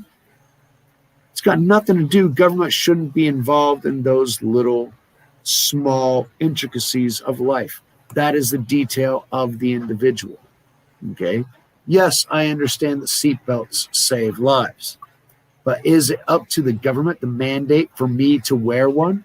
Fuck no. If I want to have a windshield through my face because I wasn't wearing my seatbelt, it's my fucking problem. It shouldn't be the government. I feel like there's a balance to it, because I wish the government would step in more. Like I feel like their effort is directed in the wrong place. And let me explain. The problem is that they come from. Hold on. Let me unload it. I think the government's energy is expressed in the wrong way, because I think they should make sure that kids are wearing seatbelts for the simple fact that sometimes the parents don't. Like I don't really care if they worry about the parents or not. I really worry about the kids and the parents' neglect. The parents that shouldn't have kids out there, that are raising kids and they are letting them climb all over the car. Don't get me wrong. I was that same kid that was in the back of the station wagon. We were 6 deep in that like back section where you kept a tire. You could just sit in there like a couch area. And I mean, I understood not That's sitting. called freedom. and we weren't hurt by it. But at the same time, I would like the government to worry more about kids than we do.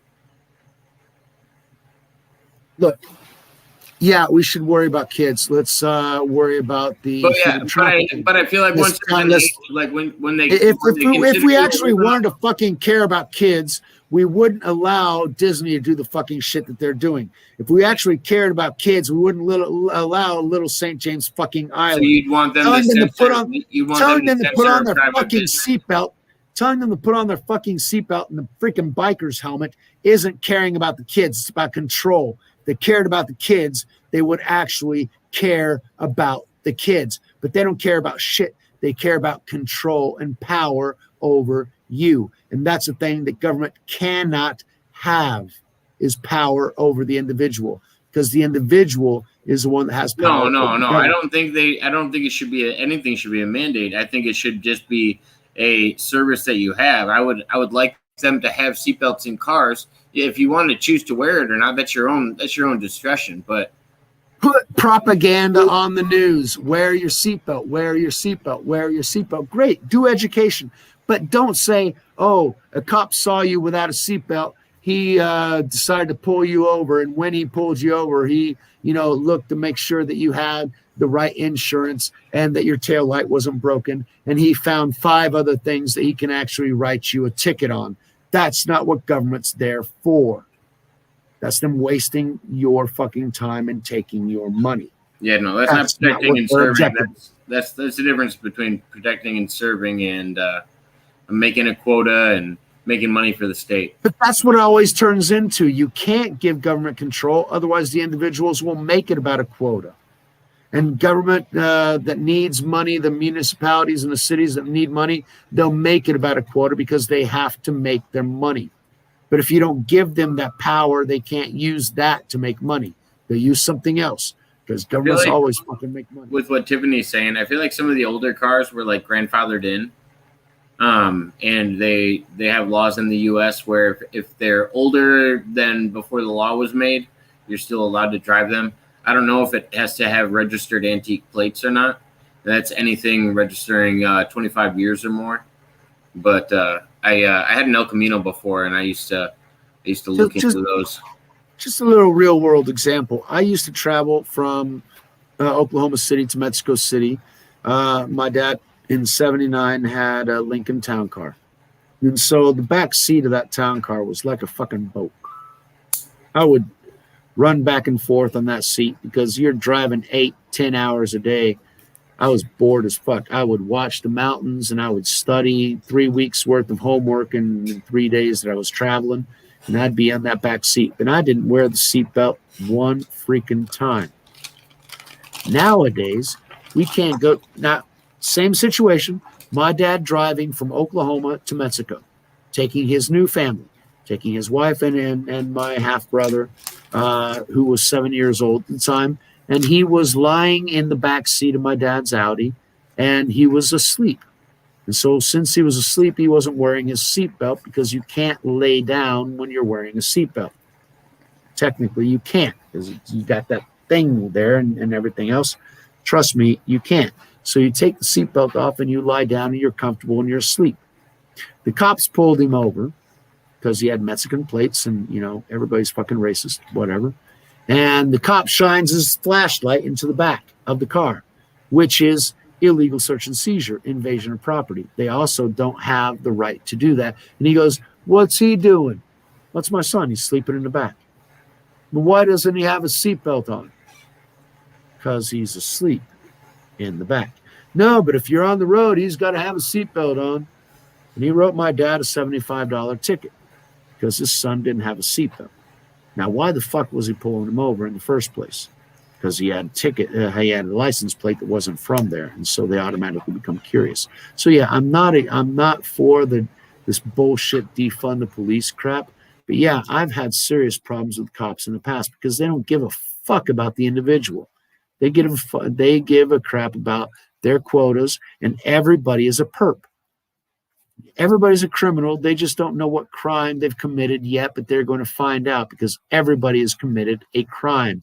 There are so many freaking laws in the U.S.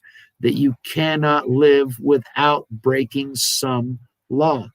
Period. The end. It's impossible to be a law-abiding citizen. And that's one of the things that I wanted to get away from, the military state. I had long hair, and I'd leave, campus at 8 o'clock in the morning. Cop pulled me over. I was walking back home, and the cop, right behind me. Where are you going, son? I forgot my chemistry book. I'm going back home so I can get it. Class starts at 8:30. It's 8 o'clock. I'm going back home to get my chemistry book. No, son, you can't do that. You're long-haired hippie. You're going to go to the director. You're going to go to the principal's office.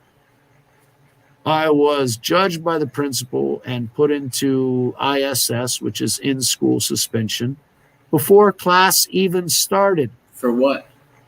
For skipping class. Class hadn't even started. That's what I'm talking about. What the fuck? These people are screwed in the head. They want to control everybody's life to the nth fucking degree. And that I don't deal with well. You don't fucking control me at all. That'll be a nice future. That would be bizarre, but that means there's no free will as well. That's sort of combining 1984 with what was that Tom Cruise movie where they would predict pre-crime, right? It's where they know you're going to commit a crime, and so they arrest you before you committed the crime because you're going to.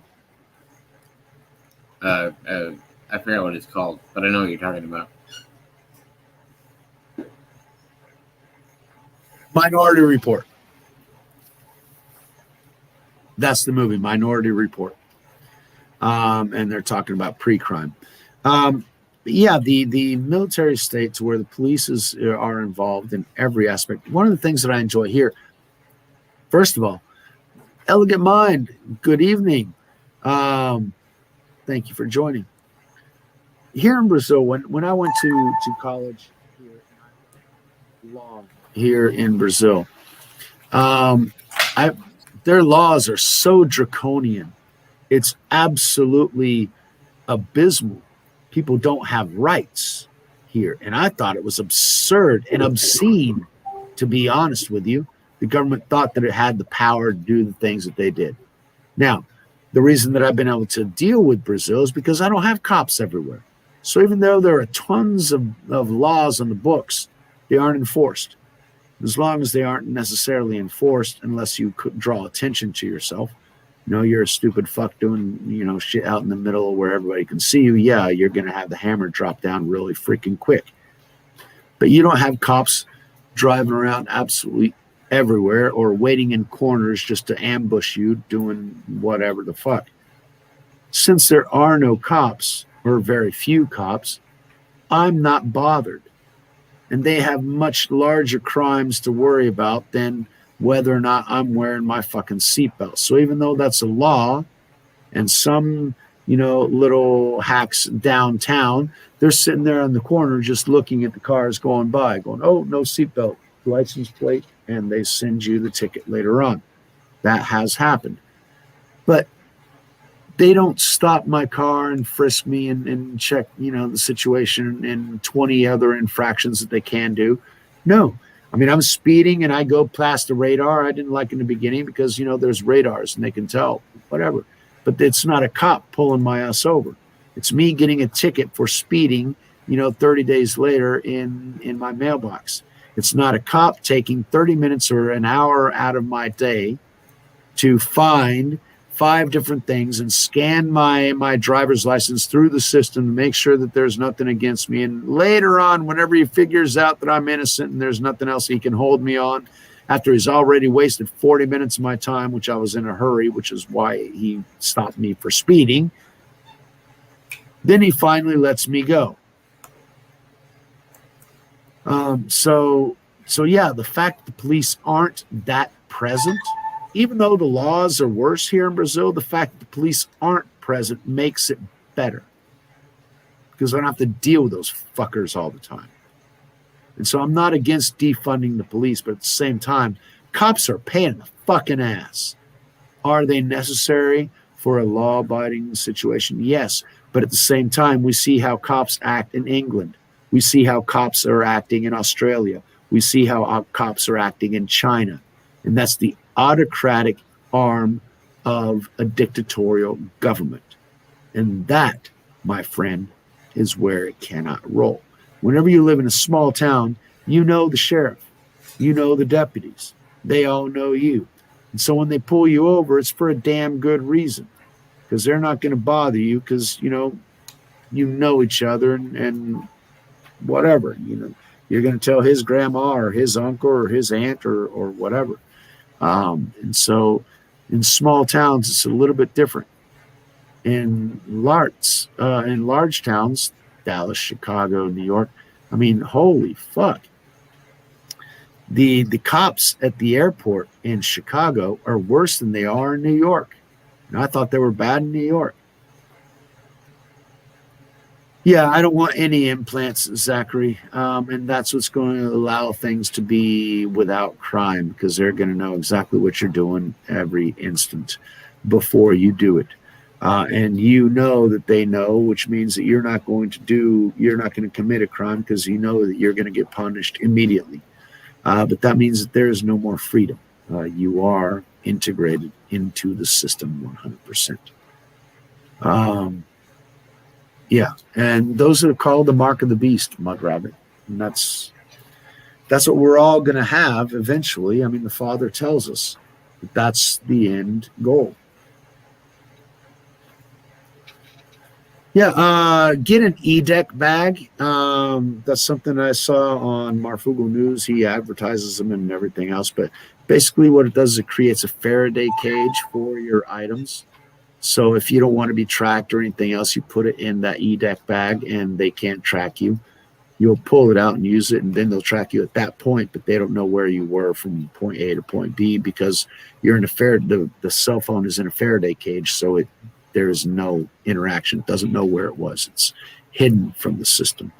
But yeah, any kind of implant is a bad implant.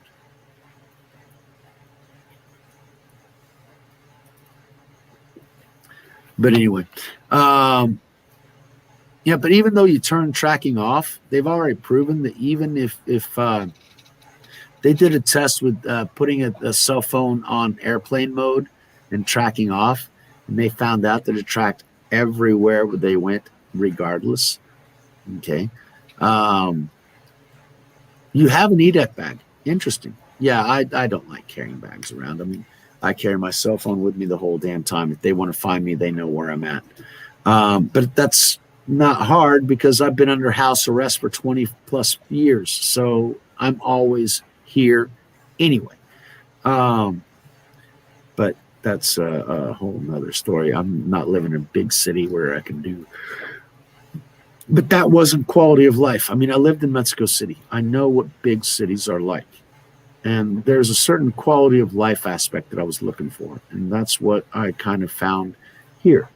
I mean, I've got birds singing in the morning. I had a woodpecker, pecking on one of my trees this afternoon. I was trying to look at what tree he was pecking on. I've got toucans and I've got a jacu that comes in for lunch.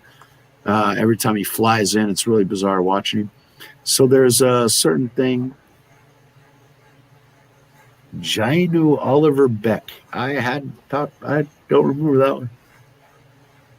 But yeah, there's the idea of uploading your mind so that you can live forever in the cloud because they can upload your consciousness and then download you into a clone. I feel like that would be a future point where but the Bible also told us about people were manufacturing bodies rather than producing them. Yeah, the problem is that at that point, people will want to die and they won't be able to. That's exactly what God said. And that's what that situation is, because you'll be in the system. And every new body, they'll be downloading your consciousness in that. And you're like, I'm tired. I've been alive for 250 years. No, just let me go. I'm done. I've had 5 bodies already. I don't want any more.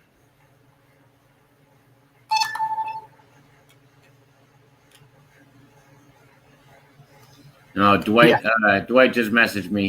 He's happy you guys liked him on. He wants to do a show sometime. Oh, he So, is welcome. oh I yeah, would love to be able to have more conversations with Dwight. That was another angle that I hadn't thought about, and it was really interesting to see where he was going with that. And the fact that he's working on the internet, yeah, with the stock market, yes, I've always been interested in that, and I would love to go down those. Um, all right, yeah, Elegant Mind. Yeah, I'm in the south of it Brazil in just. Santa Catarina. I was gonna say, elegant mind. It just depends on how you're talking about it. If you're talking about it with current vaccines or previous vaccines, well, I mean current vaccines and previous vaccines, because I think one should be in quotations and one shouldn't. But that's where I feel like you get into great waters. But Mud Rapid's just trying to be nice. We're not trying to censor anybody. Just trying to keep you from getting in trouble. Yeah, we're trying to be able to make it so people can watch this video later. So it's still on here. Now I'm just reading through the chat. Sorry. But yeah, anybody's allowed to ask any questions. We got 7 people in here watching right now. But if anybody wants to, ask any questions, we're happy to answer your questions. And if you got a few good questions and you eventually want to jump on the Discord, we're going to be on for a little bit. I don't know how long the Pen of Perspective is going to be on, but I'm going to be on here hanging out for a little bit. Yeah, it's 1:45 in the morning. We've been on here for 3 hours, but I'm trying to read through the end of the chat. And I'm still, because Mud Rabbit blocked Elegance Mind's comment, and I'm trying to figure out what it was that she was trying to say. But now I figured out what she was saying. Yeah, we can't do that. Since when? Yeah, since YouTube decided that they're going to be the arbiters of truth and nobody else can say anything. So we have to tiptoe around the tulips and we have to play a little word Jenga. Zachary, after this podcast, I will go and send you a file through, what is it, WeShare? Is that what it's called? WeTransfer? WeTransfer, that's it. WeTransfer. Okay. I'm going to send you a file through WeTransfer. I will give you that. I'll give you that interview. But it just has to, like, I don't have the free time to edit it. I wish I did and still had the free time to do 5-hour podcasts at night. But I only have so much time in the day, and if I don't work my regular job, I can't keep this one going. So I try my best. I apologize. But it's easier for me to just pull it. I don't like pulling a 3-hour podcast that wastes a lot of people's time. But have we wasted time? Well, no. I feel like I feel like I've wasted the people's time if they get 8 views on it and then nobody else gets to hear what they talked about that day. Oh, because true. If we do a live and we have the to video and I have to take it down, censor it and cut and everything else so it can actually go. Yeah. Oh yeah, I could have somebody come in and edit it and cut out a few pieces, and then it would actually be good to go. I just don't have the time or the patience to do it. Yeah, which is why we're trying to. It's been a safe one tonight. I've tried to keep it on the down low, kind of, sort of. Elegant Mind, you're absolutely right, but it's called hypocrisy. Okay, I agree. I wish we could talk about it more, Elegant Mind. I don't want to do this. If Penica could explain to you how I feel about most of the things that we talk about on here when we talk about it offline. But he knows you can't talk about it on YouTube. Now we can go on Rumble, but are you guys going to follow us over on Rumble? Yeah, if everybody would follow us, I'd be happy to do it on Rumble. I just worry that we're not going to have an audience there. Or as big. I mean, I have 16 subscriptions on Rumble, and I have 21 on YouTube. And YouTube I started a year and a half after I did Rumble. The same thing, Elegant Mind. Jacob has asked me to behave because he's had to edit videos where I went off the rails as well. So, I try and I'll send you some details about it. I'll send it in the email. No worries, and all is good. But for tonight, I thank you very much, Jake, and I will. More than anything else, I'm out of cigarettes, so I have to go to the store and get some cigarettes, and that's the biggest thing. But I know you can catch diseases cyberly, but it's too bad I can't send you some cigarettes cyberly. I wish I could. Yeah, well, I should stop smoking anyway, but that's a whole nother thing. It's 1:45, and it's late here in Brazil. Did you pull out, or did I pull out, or something bizarre? I'm the only one on the channel right now. This is good. Well, it's been that way. You're back. Cool. Sorry about that. What happened there? It freaked me out. Sometimes when I refresh the page and I try to share it, it messes me up a little bit. Okay. Well, that's quite all right. I appreciate tonight. Has been fun. I didn't think I was going to be able to put in 3 hours tonight. I didn't have more than half an hour worth of content. But Dwight helped out, Mud Rabbit, Elegant Minds, and Tiffany. They all added some things. And Maria and George also added some flavor to the chat. So, yeah, current health and medicine can't be talked about. Politics can get you banned, and time travel nobody gives a shit about, so we can talk about it. No, I totally understand. It doesn't feel Elegant right. Minds, I agree with you 100%. I have unfiltered speech, but like we said, we'll go over to Rumble for that if we got. I got my channel over on Rumble. We can start lives over there if y'all are interested in really letting the thing go and talking about the shit that we can't. Always thinking I'm up to that magic. I'm not up to any magic. I'm not messing with anybody's live streams. I'm just here to help. We were on a live stream the other day with Tiffany. I sat in on one for about an hour and a half. I don't know if I added much to the conversation, but at certain points I was like flashing in on her image, and it was really weird. My icon was. It was weird. I'll have to catch that one. I didn't see that one. No, on Rumble, I usually,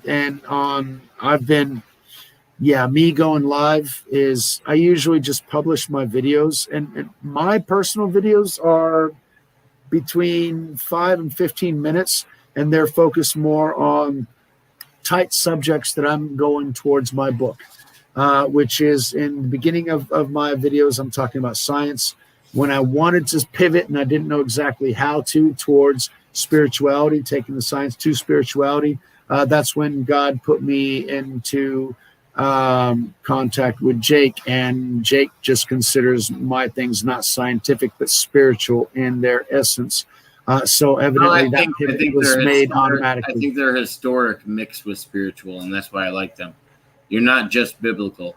You're not a Bible thumper and telling me how old you think the earth is, and you don't have a set number on things. You believe in other civilizations as well that might predate Christianity.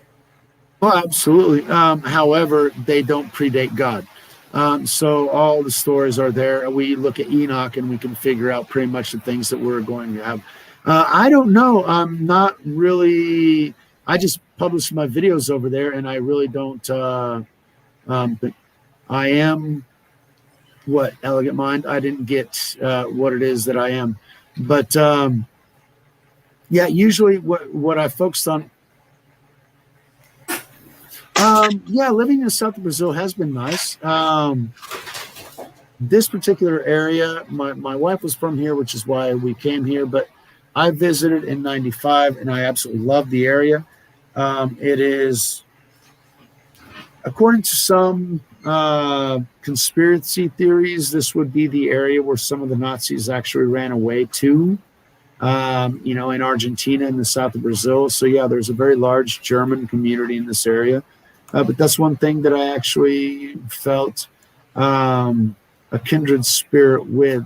It's because my grandparents are German. They're in Oklahoma, and so that essence of being, of the German essence, where you just nose to the grindstone, you work your ass off, and you do things ethically, you do things morally.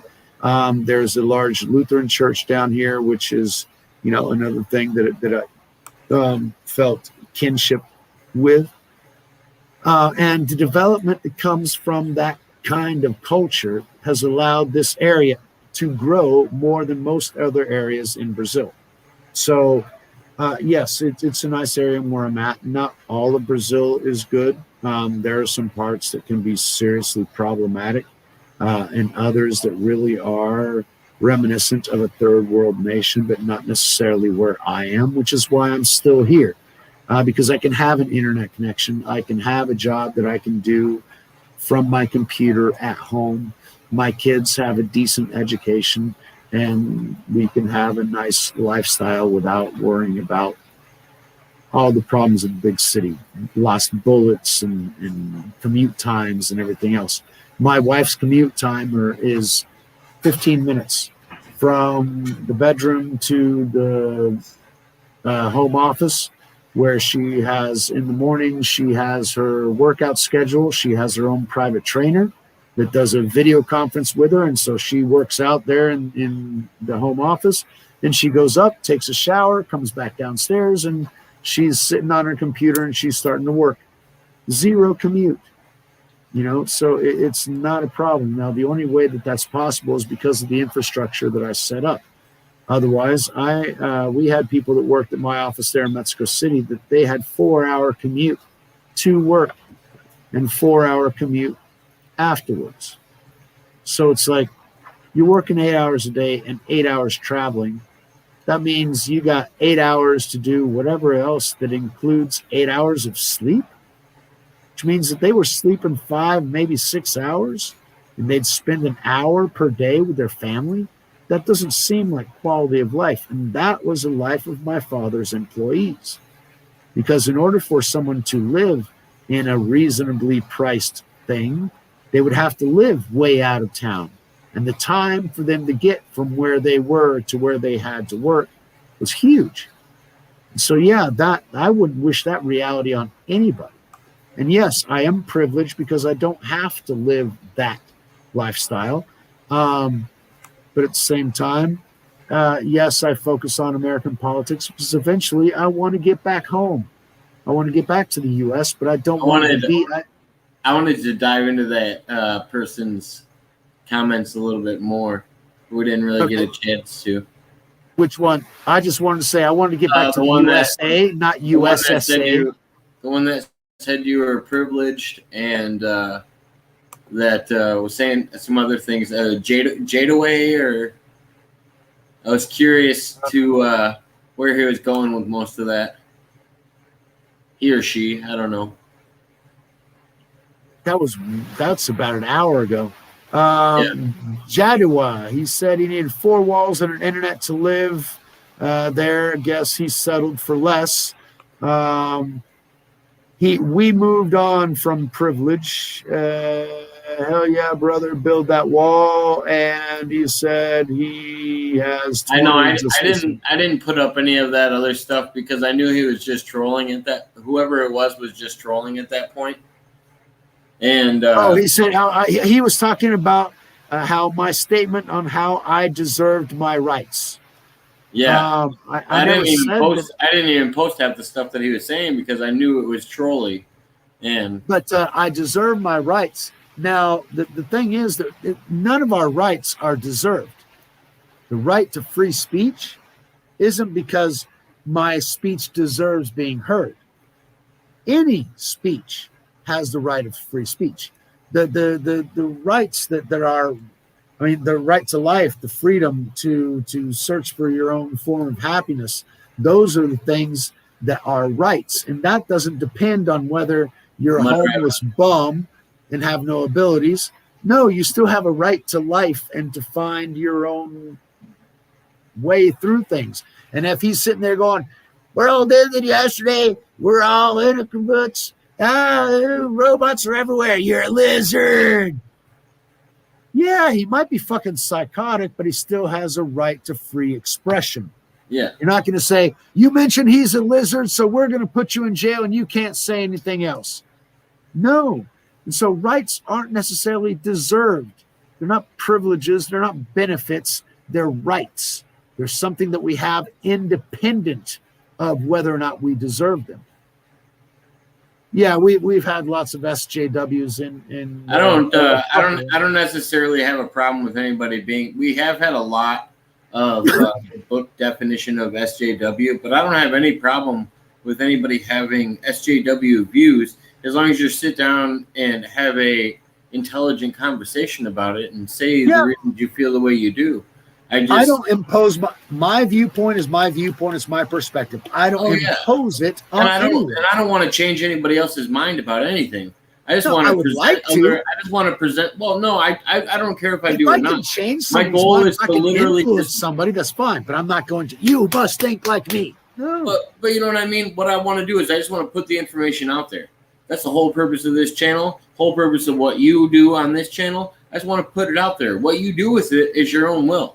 I mean, absolutely couldn't be better stated than that. Absolutely. Mud Rabbit was on. Mud Rabbit and Elegant Minds are going at it because they're both good folks and they're both deep folks. No, Mud Rabbit had the boot ready for she's doing her mod thing. She's ready. But somebody got the stink eye, but that's quite all right. It is what it is. But yeah, we just want the best way for you to learn something is to study as many different things about that something. And some of those are going to resonate with you. Some of them are not going to resonate with you.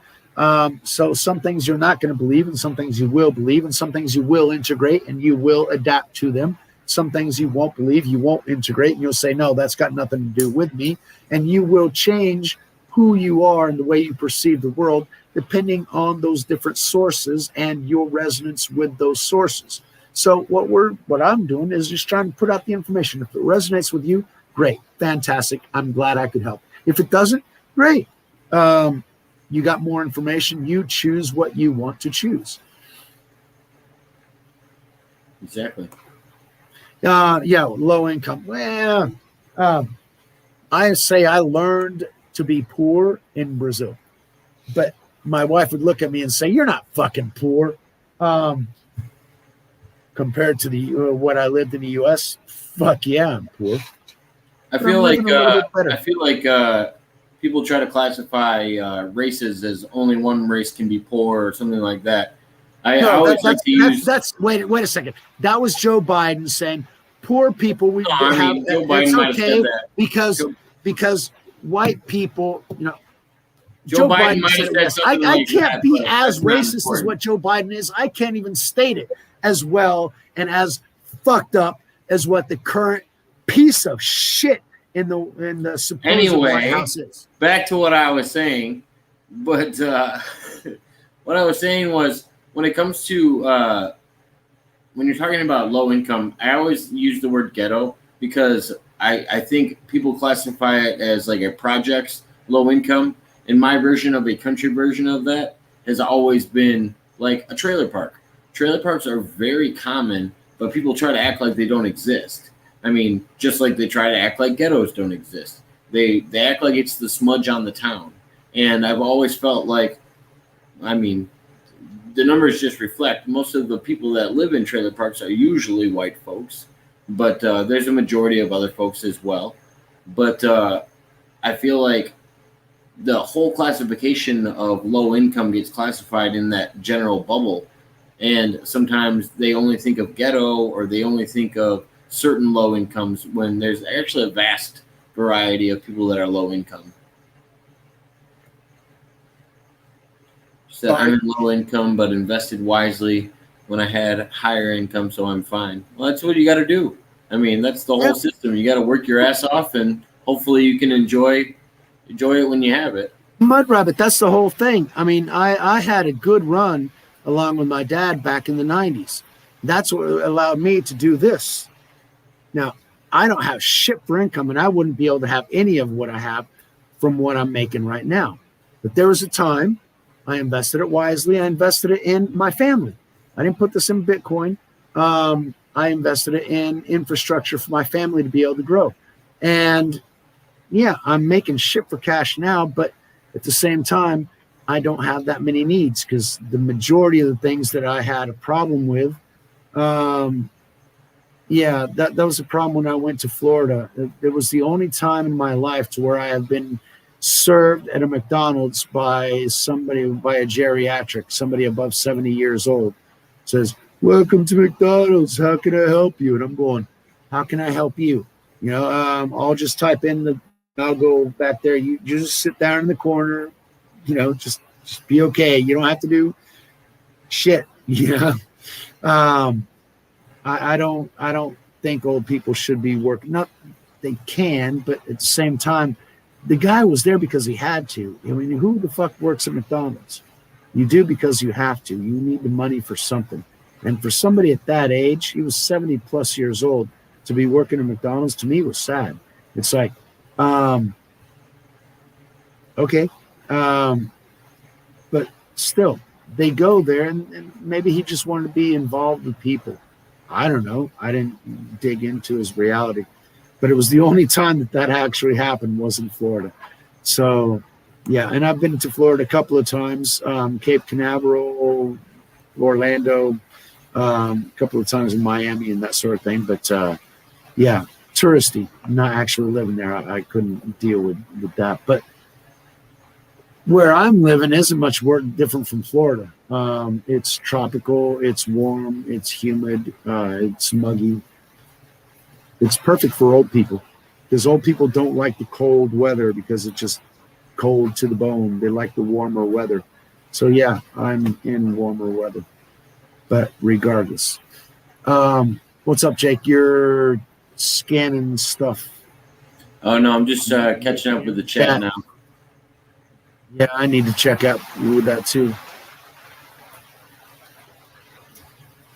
Yeah, no, there's definitely a ballpark, but when it comes to actual value compared to the areas that they're in, they're usually a lower income. And whether it's a mobile home and it's real nice and it's all decked out, doesn't matter if all the mobile homes around it are shit. Sorry, but a mobile home is a mobile home. Doesn't matter how nice it is, but it's a mobile home. You can have a lot of value to it, but it might just be personal.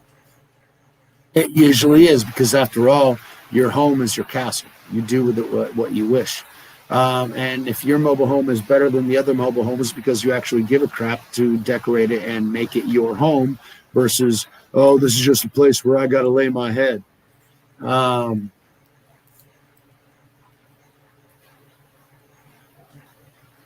still stuck on Elegant Minds phrase.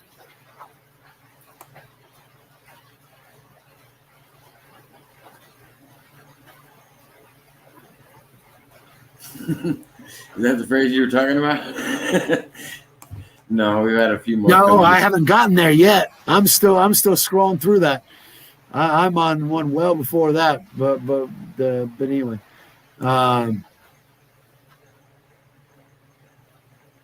That's nice. Gosh, man. I have a friend of mine that used to live above me, and he's now a landlord and owns 3 or 4 rental properties. Man, super proud of him. He's only like 2 years older than me, and went from living in this 1-bedroom apartment to being a landlord in a matter of like 4 years. Just a good time to get into the market for it. Home in Montana, 100 acres. Holy crap! I don't know how far you are. I haven't gotten to that. I went past. I'm reading Elegant Minds. All right, let me catch up for you. yeah.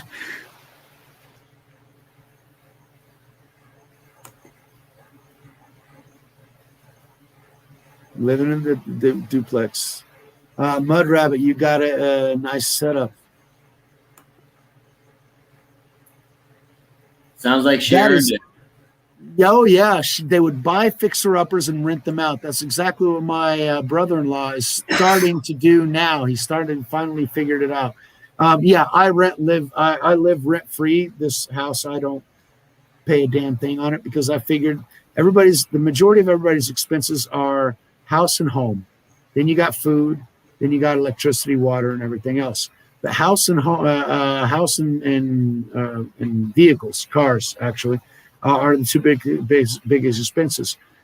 I started off here with those two already done, so the rest was just getting by. Gypsy horses. Okay, nice.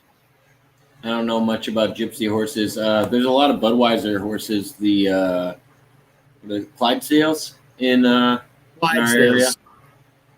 Well, they are from your area. That's where the Clydesdales are from. Elegant Mind, yeah. I feel like they're almost from more northern weather than that. Well, with those freaking hairy hooves, they had to be way north. I mean, that's some cold freaking crap that they have to deal with. Clydesdales, absolutely. It was wonderful going through the chat and watching everybody's. I mean, I didn't know about your reality, Mud Rabbit. Congratulations. Didn't know about your reality, Elegant Mind, and hopefully you'll be in Montana soon. The 100 acres in Montana sounds absolutely fantastic. So that will be nice. Sounds like a really nice reality. Most of our horses were originally from England, but I think that goes back to when we actually had the land-bearing bridge too. It goes back pretty far for when horses. That doesn't go England. That's on the other side. I don't think we just. No, I know. I think they migrated from all over. No, but actually, there were no horses in the American continent before the Spanish conquistadors. They brought over the horses. They became wild, and then the native Indians domesticated them. Some of them, the rest actually remained wild. So yeah, there were no horses here before then. In South America, the Incas used llamas to carry things because there were no larger pack animals here in the Americas. Now, the land bridge that you're talking about is a Bering Strait, and that goes from Alaska to Russia or China. And so anything that came out from over there would be much older.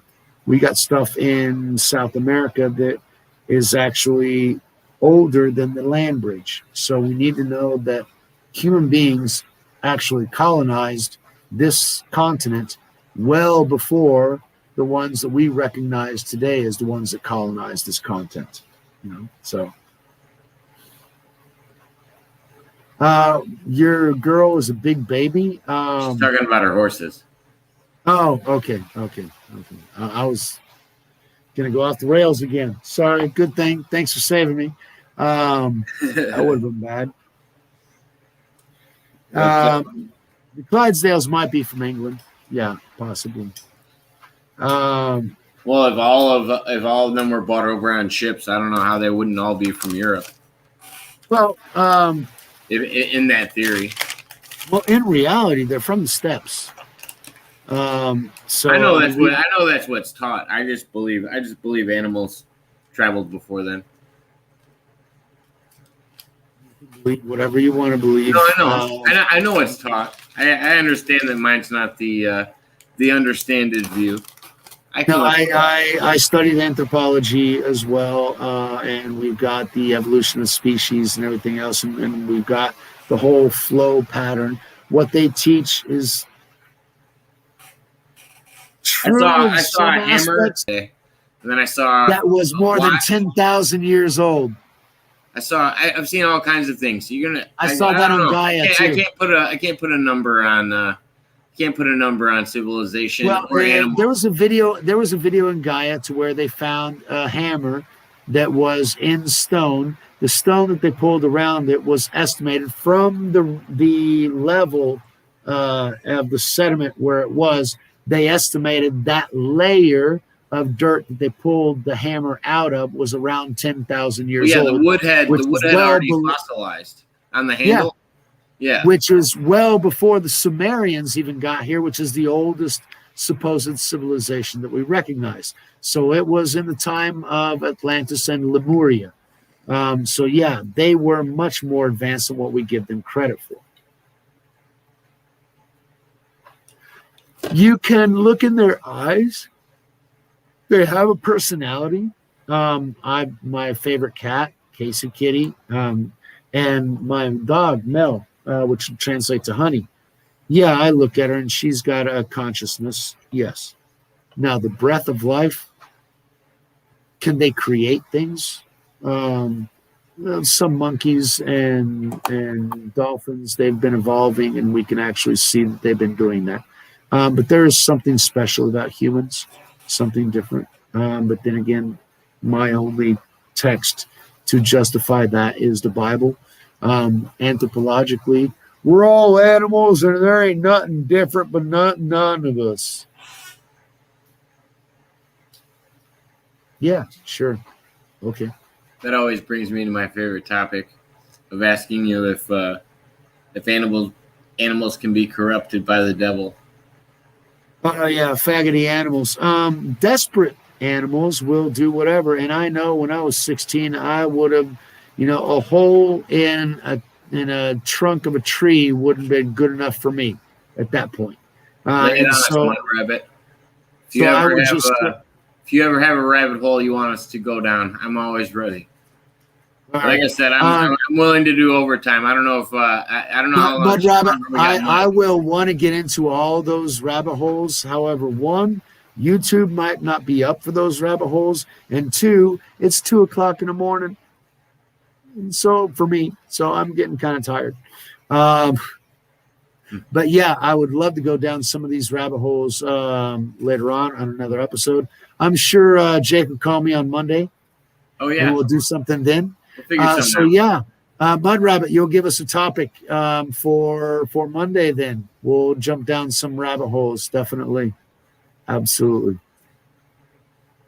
Yeah, not the same density. However, they've been noticing that monkeys have been progressing to the human stone ages.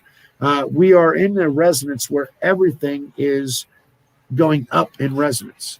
So if the animals that were animalistic are elevating in their resonance and being more human-like, then what resonance will humans evolve into with that?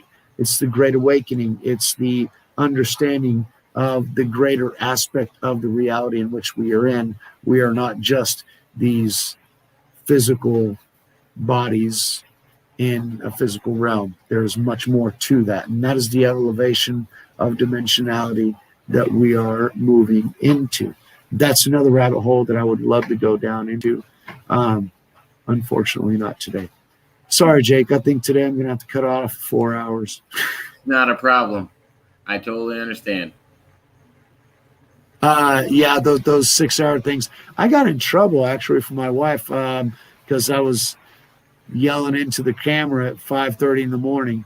She's going, "What the hell were you doing 5:30 in the morning arguing with people?" And I'm like, was Junior there? No, it was just my webcast. Because Junior and I will drink 2 cases of beer and we'll get drunk and argue about shit and wake everybody up, and that's not a good thing either. So, yeah. But no, I'll let you go. I got to catch up this chat. Otherwise, you'll get locked in. I already know you. Yeah, I will. Keep me updated. Maybe we'll do something over the weekend. I know your weekends are usually jacked up and you're not doing much, but give me a buzz. Mud Rabbit, Elegant Minds, Tiffany, thank you very much. All Maria and George, Jorge, thank you very much for showing up. I appreciate all of you. Zachary, even though I know that you prefer Macintosh, it's all good, baby. It's all love. No worries. Who else was in tonight? Dwight, Elegant Minds and Mud Rabbit and Maria were and Tiffany were the main ones that were on there. So thank you, everybody. I wish you all. Tiffany's doing a live right now. If anybody wants to check it out, Tiffany's doing a live on her channel. I always like to push her stuff as well. She's doing a card pull tonight. I like that. Well, good. I always Well- been telling you got to go over there and get a card pull. We'll show her some love. I don't want to draw certain spirits to me, but that's okay. But yeah, let's go show Tiffany some love. And for that, thanks, Jake. Appreciate Have a it. good night, Always a man. good time talking to you. We'll talk soon. Peace.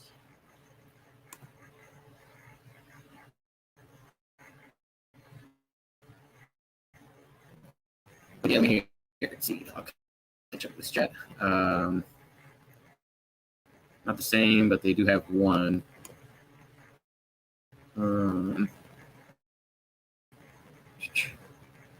Animals are second density. They have to grow to third. Like we have to grow to fourth. So, in that sense, do you believe in reincarnation and that you have to progress before you get to that higher plane of existence?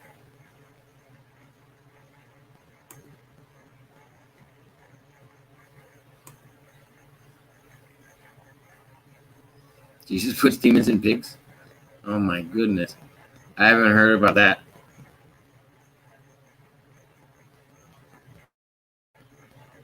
Sorry, I know the chat's falling way behind.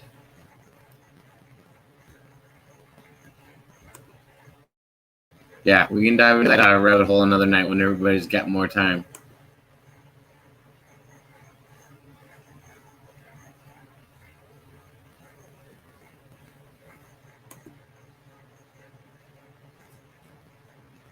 Yeah, no, every once in a while when he's on too late, I can understand it. I've gotten in the same trouble too.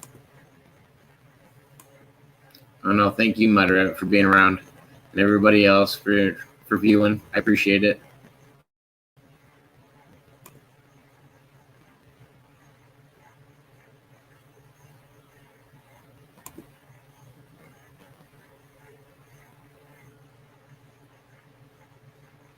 Yeah, no, everybody has to stop by and check it out if you get a chance.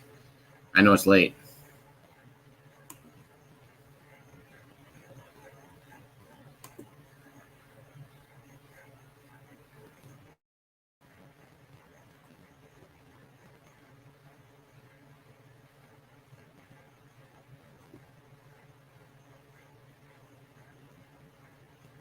Thank you, Maria and George, for being around. Appreciate it. Jorge.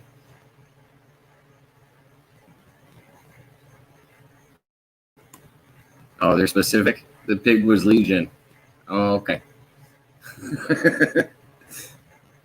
Oh, I love it. I love it.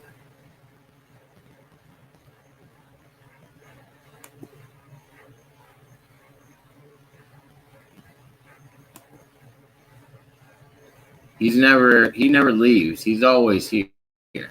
I mean, that's obvious. Yeah, no, I'm catching up slowly. I know I'm way behind. Finally caught up. Who do we have here? Talk to me a little bit, either in the public chat or in the private chat. I can't tell by your name.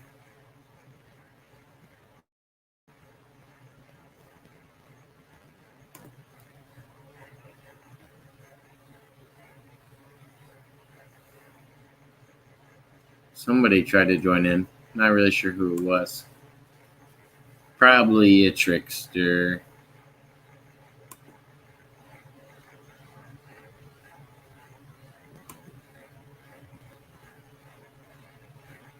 I don't know if this is the outro. I'm actually going to be hanging on for a little while.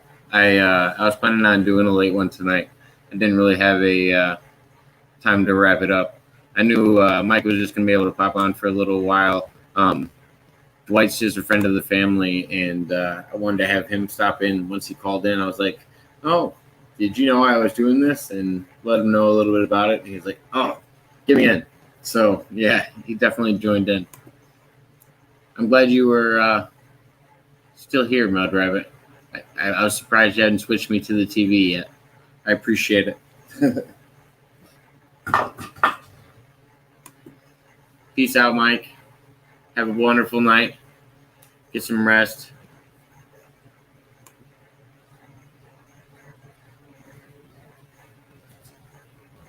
Oh no, if you're still here, we'll be here. Maybe Zachary. Oh yes, Zachary always is welcome, and he knows I'm going to have Michael McIntosh on soon, since because he's got some of the best questions for Michael than I can usually come up with.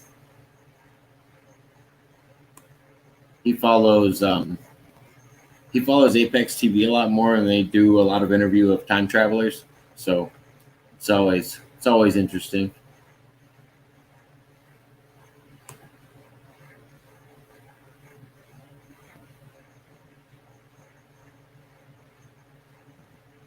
Oh yeah, no, if you want to tune in, I appreciate it. It's always nice to have. I like the support. Can't knock it.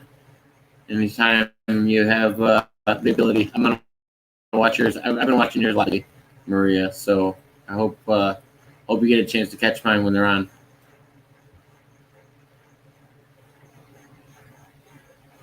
Oh, well, I appreciate it. Enjoy.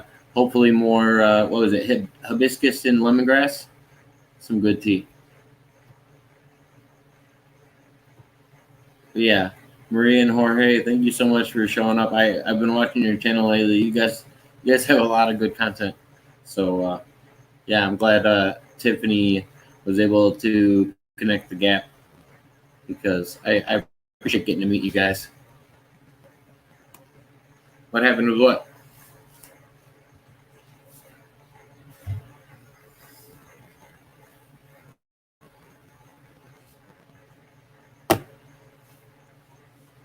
I don't think anything happened.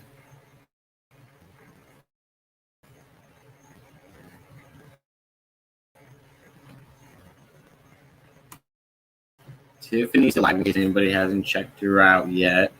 Gotta keep pushing it. But I feel like everybody in here has already hopped over and seen Tiffany too. I also want to share the live stream. I don't mind if anybody wants to join on. If they want to talk about anything, or if they have any questions in the Discord.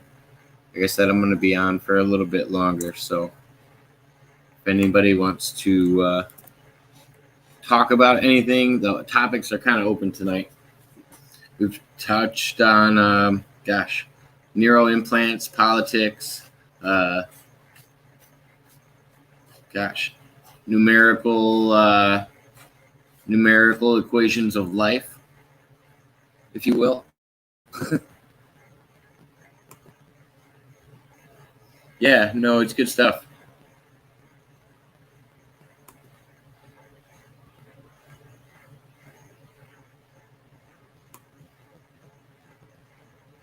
I appreciate it. But yeah, no, I don't even know how I ran into Tiffany. I started searching lives, and I think one was hers, and yeah, she had just the greatest Discord at the time. I met Elegant Mind there and a couple other people. At the time, I was talking to a lot of live videos and meeting a lot of different people, and it was nice getting to see all these live streams that go on that I didn't know about. I like supporting local and live streams and anything small and rising, because I feel like a lot of people aren't seeing it. It goes under the radar. Glad to know you're back, Mother Rabbit.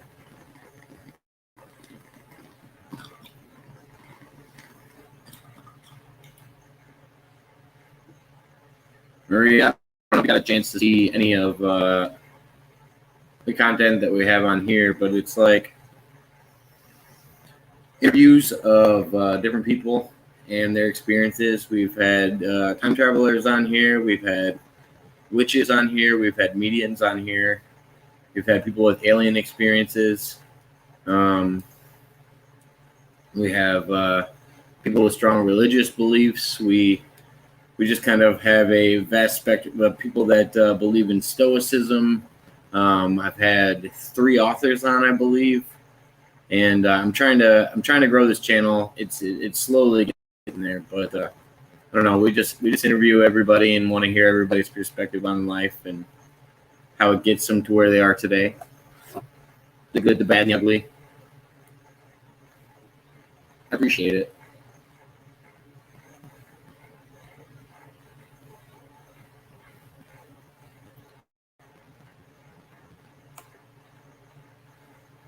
That was the other thing I wanted to do is help all these other small channels that were going through some of the same things I was going through with these like random attacks that seemed to happen in the chat. And once I figured out a little trick to it, I've been handing it off to everybody that needs it because it's become quite the mess.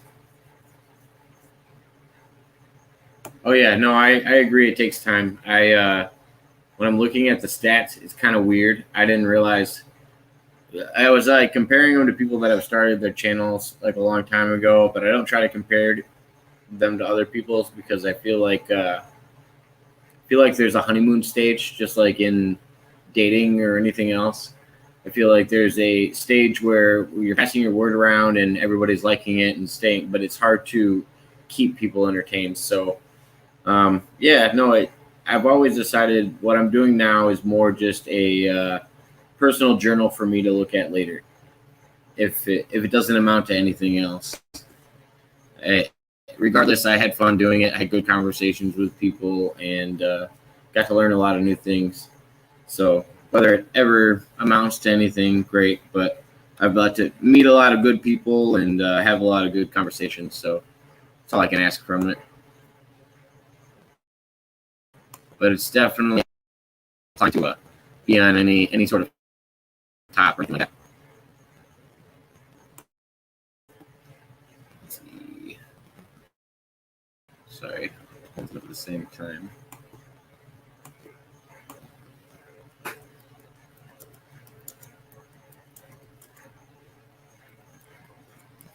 Sorry about that. Let's see, test room. But yeah, no, I agree with what Terry said with our classmates that we've kind of put together. It's become a lot of fun, and I like the discords that we have. Our chat offers really good questions and comments to some of the people that I have on. And it sounds like we're going to have a new guest with Dwight. He might want to make some more appearances, and that should be fun. So, yeah, hopefully we can continue the good work. Yeah, I mean that's the best you can do because if you take it too seriously, I feel like it just gets left in the dust where you're trying too hard. I'm doing it as like a side thing from I run a business and I try to do this on the side and keep it as detached from my business as possible because I don't know. I don't want I don't know. As a landscaper, I don't want people to judge me because I talk to people with different views.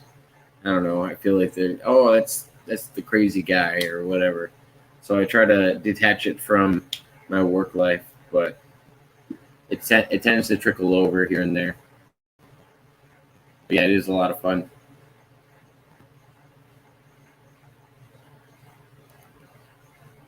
Yeah, science class, math class, yeah, physics, um, uh, geology. Man, we cover a lot of topics.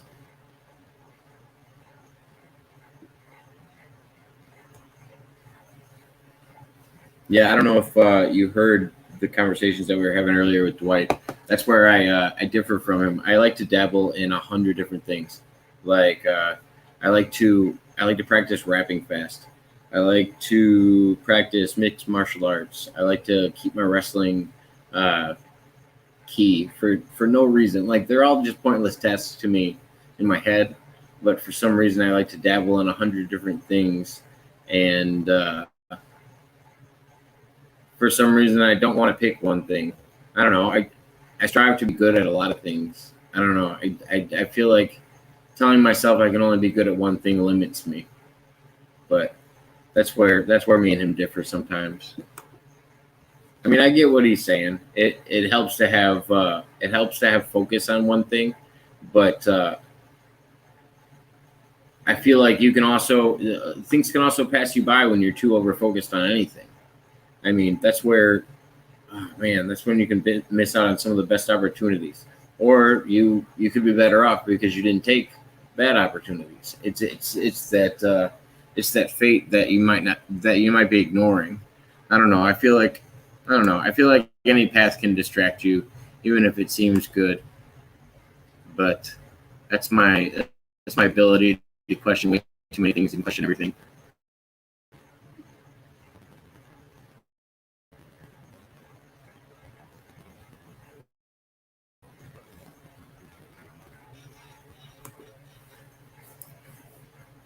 But I don't know. Man, I wanted to see if we had one more guest I was thinking about having on. I don't know if they're ready yet. Might as well just have another guest on. Keep the Discord going a little bit. But no, I appreciate everybody tuning in. It was a lot of fun. I might actually end it pretty soon, but a little longer than I expected. But yeah, no, it was a lot of fun.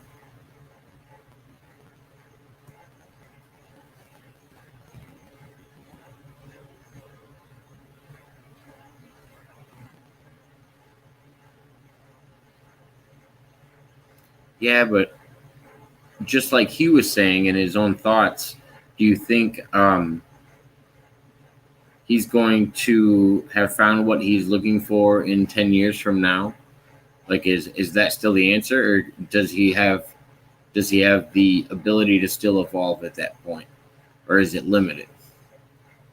Because I feel like it could also be very limited if you tell yourself this is the only path now, this is the right way, this is how I have to base things, but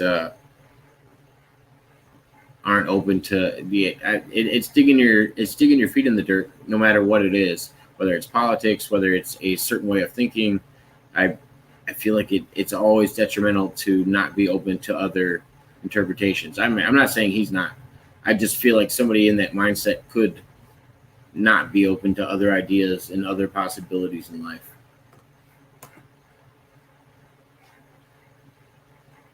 And that's how everything is. I mean, everybody's got to find their own thing. And that's why I like hearing all all the people that we have on. Their views are so much different than my own, and I like that they can have a civil conversation and actually talk about how they feel about certain things, how they've gotten to those thoughts. I think it's important. Like I've always said, like when communication stops, that's when we're in trouble. When we can't actually have these conversations anymore. They're already getting limited to a certain extent, where you can't express ideas just to let them unfold, just because they're taboo ideas. But yeah, I guess that's life. I don't know. Navigating platforms, whatever the future platforms may be. Yeah, exactly. Mm.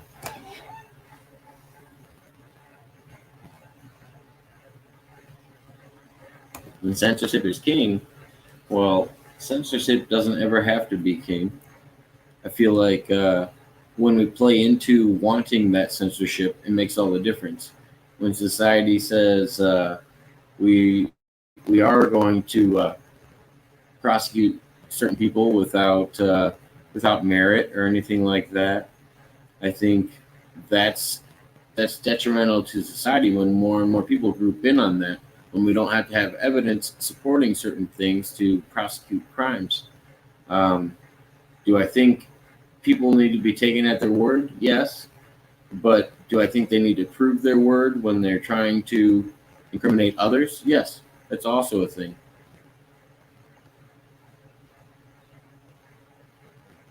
Yeah, snuck back in.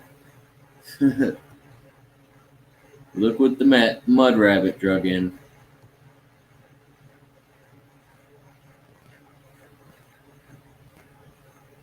I mean, they tell us what we can and cannot do in their platform, and their platform just happens to be the newsstand that everybody wants to be on because that's the soapbox that's gonna get everybody's attention. I mean, unless you could have, I don't know. I couldn't think of another platform that's ever going to get to this caliber at this point. Just like I don't see any social media that's similar to Facebook ever becoming big. Twitter has its own, restraints, and so do Snapchat and other things like that. That Facebook's never going to have. But some people like that anonymity and privacy, I guess, of maybe not having to give up too much. I can see that. I could definitely see it becoming a public utility. Yeah. I mean, I don't know. I don't. Would TV have to have been was cable considered a public utility, or was it just a service that you paid for, just like any other service? Like YouTube wants me to get into RedTube or whatever. They've been offering me free trials since I got on YouTube when they got it, and I still prefer the ads and like getting all the different things.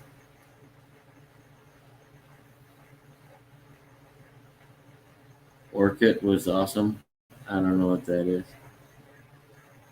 You're lucky I don't follow those deep QAnon rabbit holes. Yeah, that's true.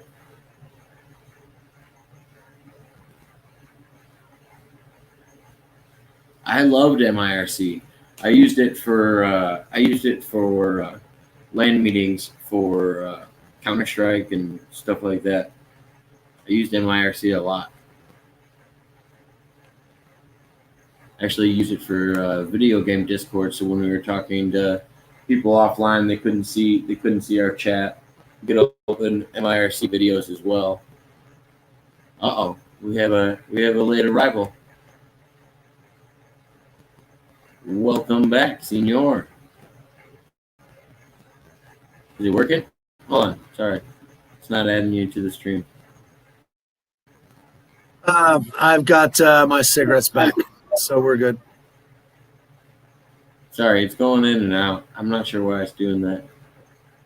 No, I'm flipping between YouTube and the video. It's bizarre. Anyway, I was following along with the chat, and I just wanted to be able to follow along with the chat. But damn, man, you make me want to say things. You don't know what Orkut was? Orkut was developed by Google. It was the Facebook before Facebook was Facebook. I had Orkut, and then I went to Facebook, and I got. It's called MySpace. I don't know what MySpace was before Orkut. No, MySpace was Microsoft.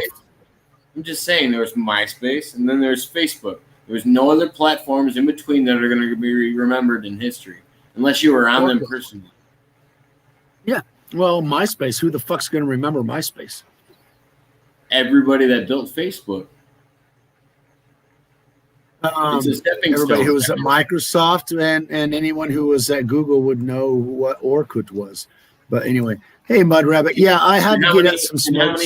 I was getting really nervous. And how many years are we not going to know what Ask Jeeves was? Like, there's always those things that become obsolete. If you ask my kids now, they still don't know what Ask Jeeves is. Because that was around for like a year and a half. Yeah, MIRC, Mud Rabbit's talking about this platform that I know a lot of gamers used it. Did you ever use it? I did when I was working at a software company, but it was more of a chat type thing. It didn't. You could also do voice too. Yeah. Yeah. You could get in chat rooms as well and just do audio. So we would be in a video game. We'd open an MIRC chat room where we could talk about whatever was going on in the game. Even if you were dead, you could still talk to your teammates and let them know, hey, this is where I died. This is how many people were there that I saw. Like, you can actually help out with intel even though you're dead. So it was a messenger backup. Yeah. But it was a messenger system. That's what it was. It was an internal messaging system. The thing about Orkut is that you could actually post the videos. The same thing we do on Facebook now, you did on Orkut. The difference I have my Facebook now for 15 years. And that's my second Facebook account because I was banned from the first one. So when everyone here in Brazil was on Orkut, and the U.S. Google developed Orkut, but it was more popular outside of the U.S. than what it was in the U.S.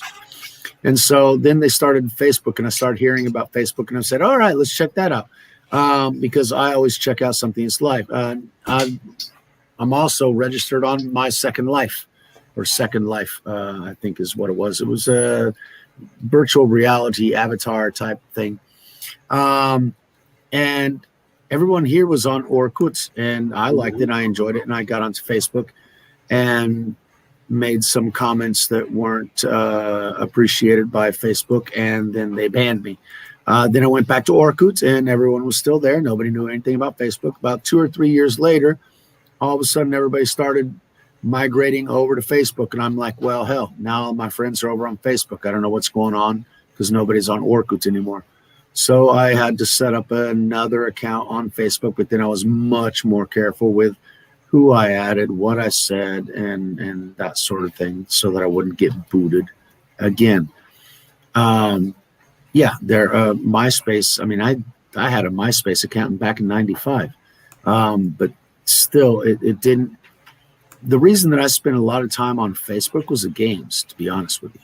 Then it was the people. Now I get my news from there because I've already blocked enough freaking libtards that give me that are a pain in the ass. So my Facebook feed is what I want it to be.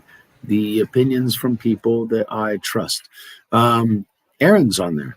Okay, so anything that Aaron puts on, I automatically see, and he's got lots of rabbit holes that he doesn't put on his show, that he loves, that he goes down on in Facebook. For example, lots of the stuff that I post on Facebook, he ends up liking as well. In fact, some of them, Aaron's the only one who actually likes the stuff that I put on. Some of the stuff, anyway. There's stuff that other people enjoy and everything else, but there's something for everybody, and that, depending. But it's also an echo chamber. But yeah, 4 hours in, I'm back on. How did I do this, Jake? I can't get off your camera. I love being on your channel. I was getting a card pull from Tiffany at the same time. I didn't go over to Tiffany. To pop over and tell her what deck I wanted to use. Thank you, I didn't go over to update. Tiffany's channel. To go over there and take care of your cards, and I'm next. I'm gonna have to go on to Tiffany's channel. I need to find her channel. I'm popping back and forth. So evidently, it's your turn for the card. So let's see here. I actually don't have. I don't have the audio up. I'm gonna have to play it back. To know what Tiffany's, because otherwise you'll get what feedback. We'll be able to hear Tiffany's channel on here. Yeah, I mean, I don't know if she wants me to do that, but hell, what the heck? I don't think she'll get mad, but we'll see. I don't think she'll get upset. I want to see if she's pulling my card. Let me see here. I'll do a screen share. If anything, I'm just trying to promote her channel. I'm not looking for anything negative, of course.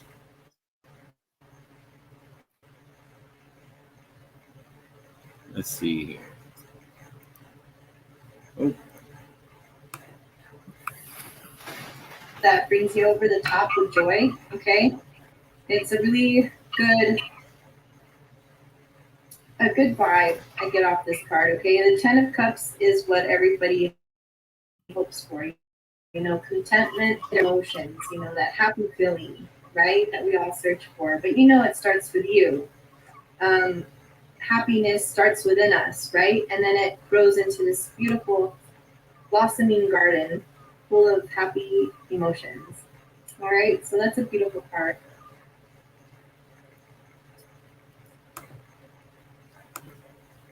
Man, she does good work.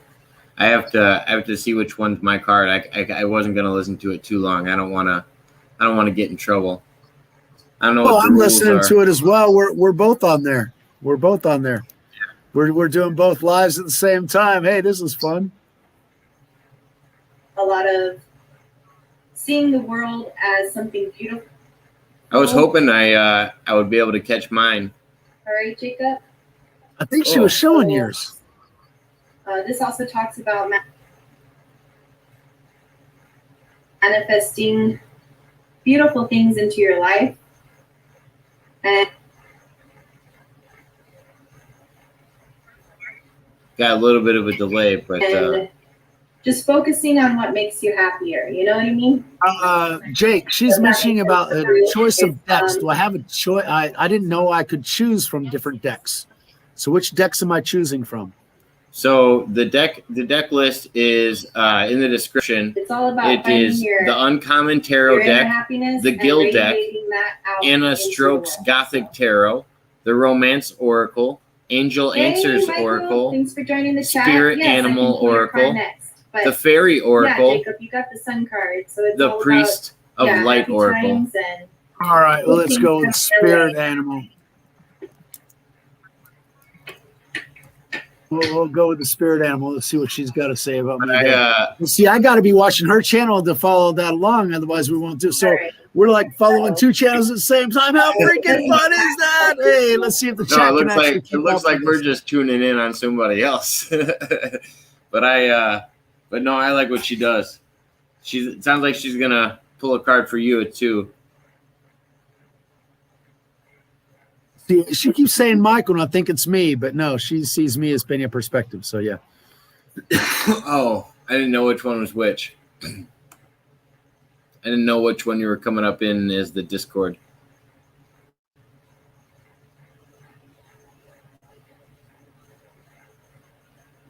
So I don't know. Ask her if we can share it. If you're in the Discord right now. Not in her Discord, but I'm in her chat. I mean, that's what I mean in the chat. Sorry.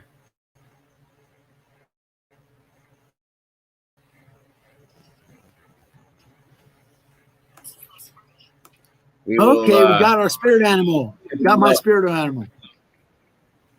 What is it? I know she's shuffling it right now. Oh, okay. She says thank you that you're sharing the live because she wants it out there along with her coexist shirt. Oh, nice. Let's see what my spirit animal comes up. Well, then let me pull it up as long as she doesn't mind. I will. I'll definitely be happy to share. Go ahead, play it. She's reading the cards. All right. Joining my community, helping out others. The ant is busy. Tends to work a lot, but it's for other people.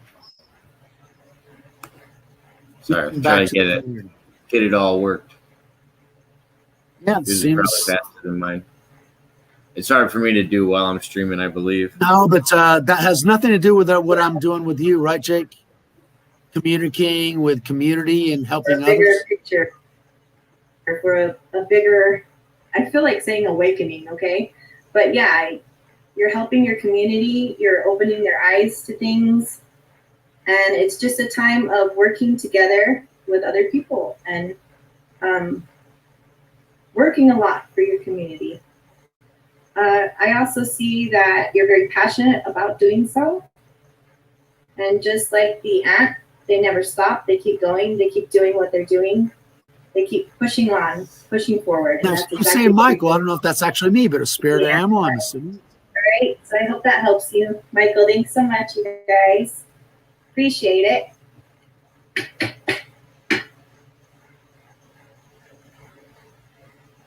Is that for you? Right. I don't know. It seemed to close because it was a spirit animal, but she was doing it for Michael, not for Peña Perspective. I hope that helped you. Yeah. I was going to say that was kind of spot on for you if it wasn't for you. Yeah, yeah, I know. That's what I was thinking. It was for Michael. Awesome. For me, it was Peña Perspective, what she sees me as. So interesting. All right. Yeah, because the ant seems spot on. You know, helping others, and it was come from the spirit deck and everything else. Cross channels, maybe. Let's go. Yeah, no, I'm glad she does I'll these. go ahead and go with the Gil Tarot for you, okay, Empress? You're welcome. Of course, you're welcome. All right. So let's see. Empress, 444. Yeah, I think you might have. Maria's that might have watching been- too. It's hilarious. I was watching a chat on Tiffany's channel. It's Maria is watching two Tiffany's because she's watching her on your channel. I'm on Tiffany's channel. Oh yeah. It's a goddamn time Through loop. colors. Maria is on both of them. That's funny. Yeah, no, that's where That she is came funny. over from. I met Maria through Tiffany. Oh, okay. Reach right in. Oh, that was funny. Sorry. Not sure I understand your question there. But I'm just sitting here watching that, and if I'm just sitting here watching Tiffany, and we've got our live going on. Nobody's going to know what the hell I'm watching. It's Oh just yeah, no, bizarre. we're just sitting on the side being amazed. And No, people I, are watching us. if that sitting card was beside for you, being I amazed thought- watching them. I was gonna say, if that card was for you, I really thought that was an on-point card. I mean, Well, I an did. I ant thought the ant was for me, man. dedicated to community.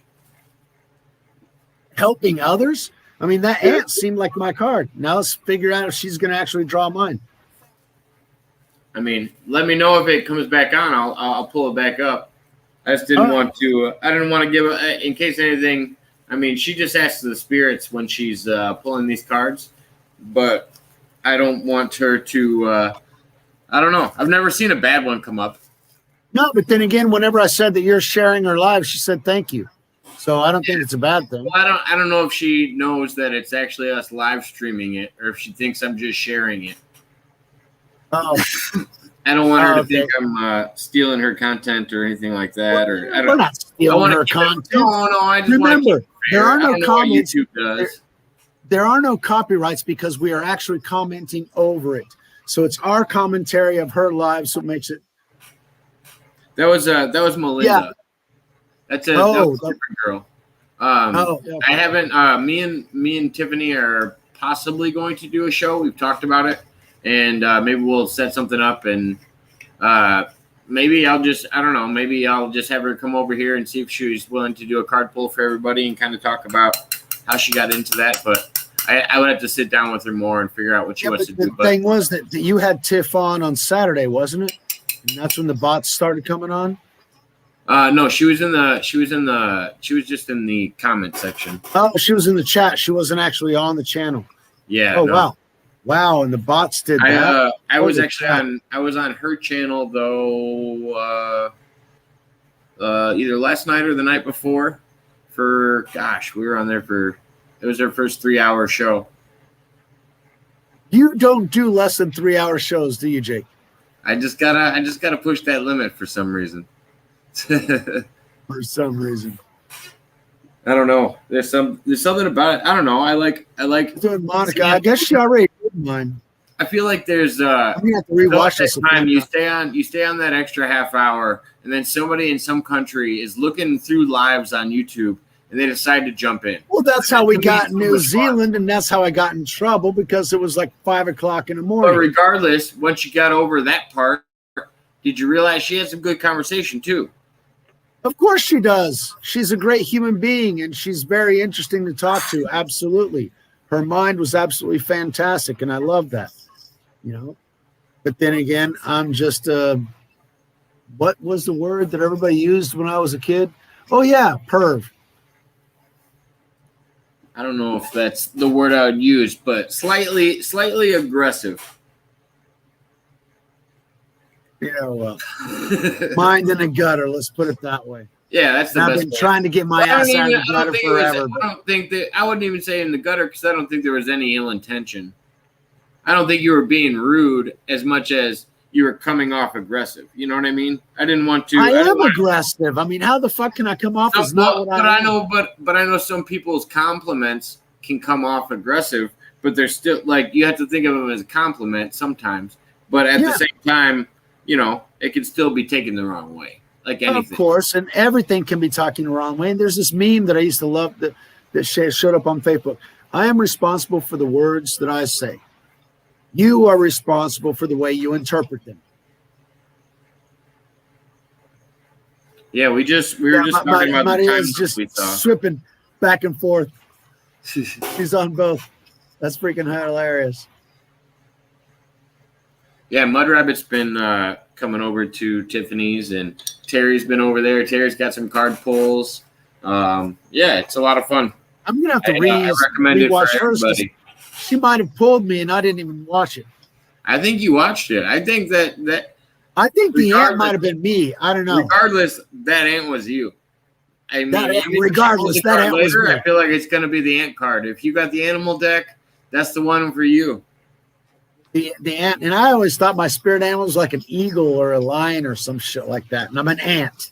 Okay, all right, I'm an ant. Well, I feel like your spirit animal can change. It's your momentary spirit animal.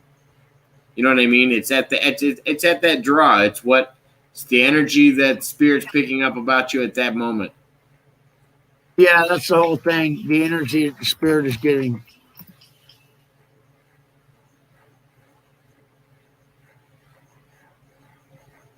Yep, that's true. My mom used to say, "It's not what you say; it's how you say it." Oh, how I say it is always fucking wrong.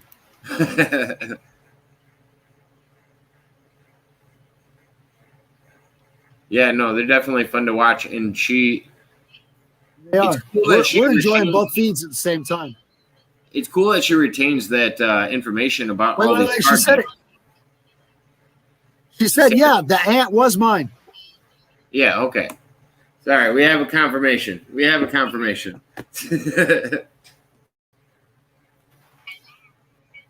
That was nice of her to reach out.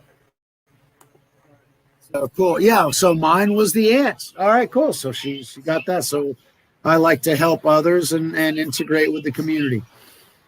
All righty. And it's cool that our chat called us with the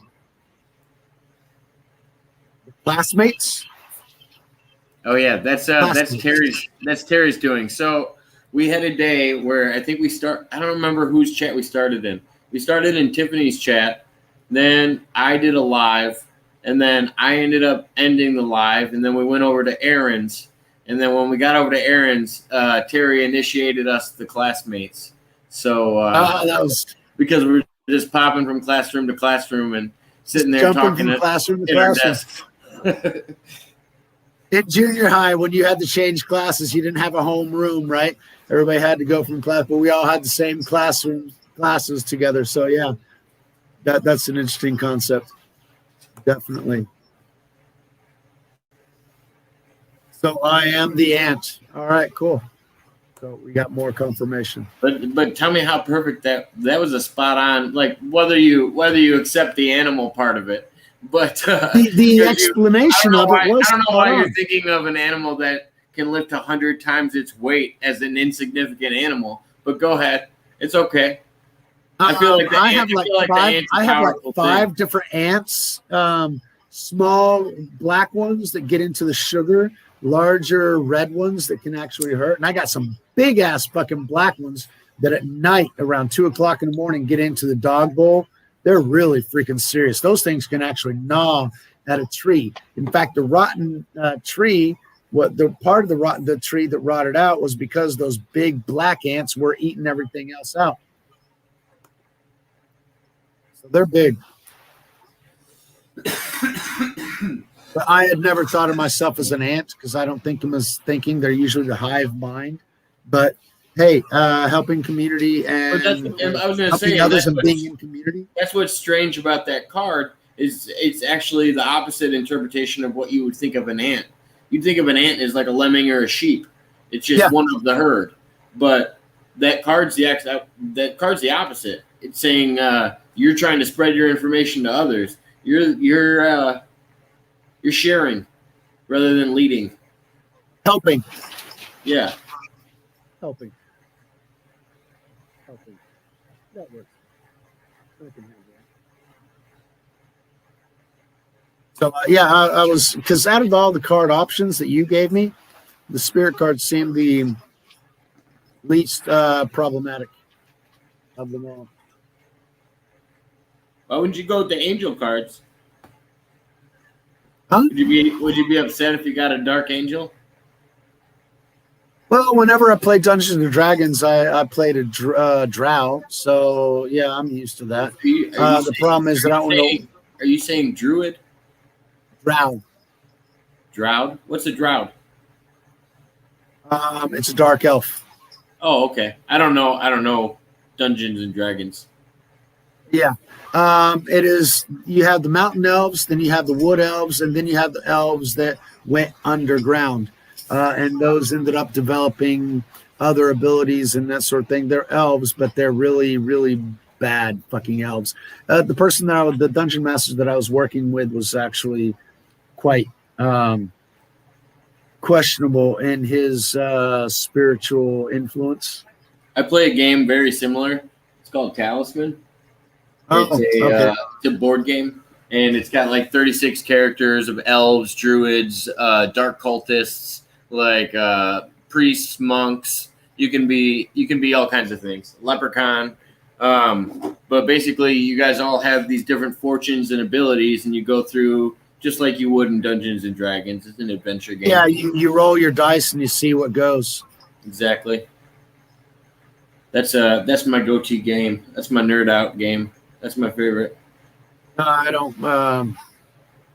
I don't have a nerd out game anymore. No. But then again, I am a nerd, and all I do is play games. So sure, I nerd out every fucking day.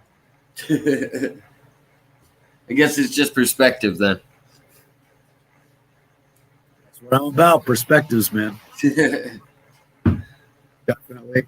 And I'm listening to you, and I'm listening to Tiffany. Oh, she's doing an Elegant Minds card now. Elegant Mind. Elegant Minds card. Play it. Share hers. Can we share it again? She's doing Elegant Minds, so share hers on that. See if I can pull it up real quick. She's shuffling it right now. All right. Shuffling. Give me a second. I'm trying.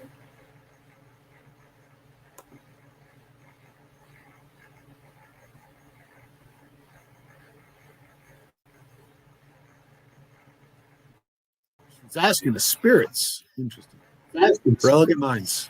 Now she's shuffling. Now she's going. Hit that live button. Make sure it's live because you're sometimes behind. Elegant Minds doing the spirit animal deck. Don't stop. That song, Don't Stop Believing, came into my head. The one by Journey. So that could be something that can help you with the lyrics in it. Maybe listen to the song, get the lyrics. All right, Don't Stop Believing by Journey. But the card says don't stop. So whatever your question was, don't stop doing what you're doing and keep going forward. And yeah, I feel like you'll gain some clarity there, but definitely don't ever give up. Awesome.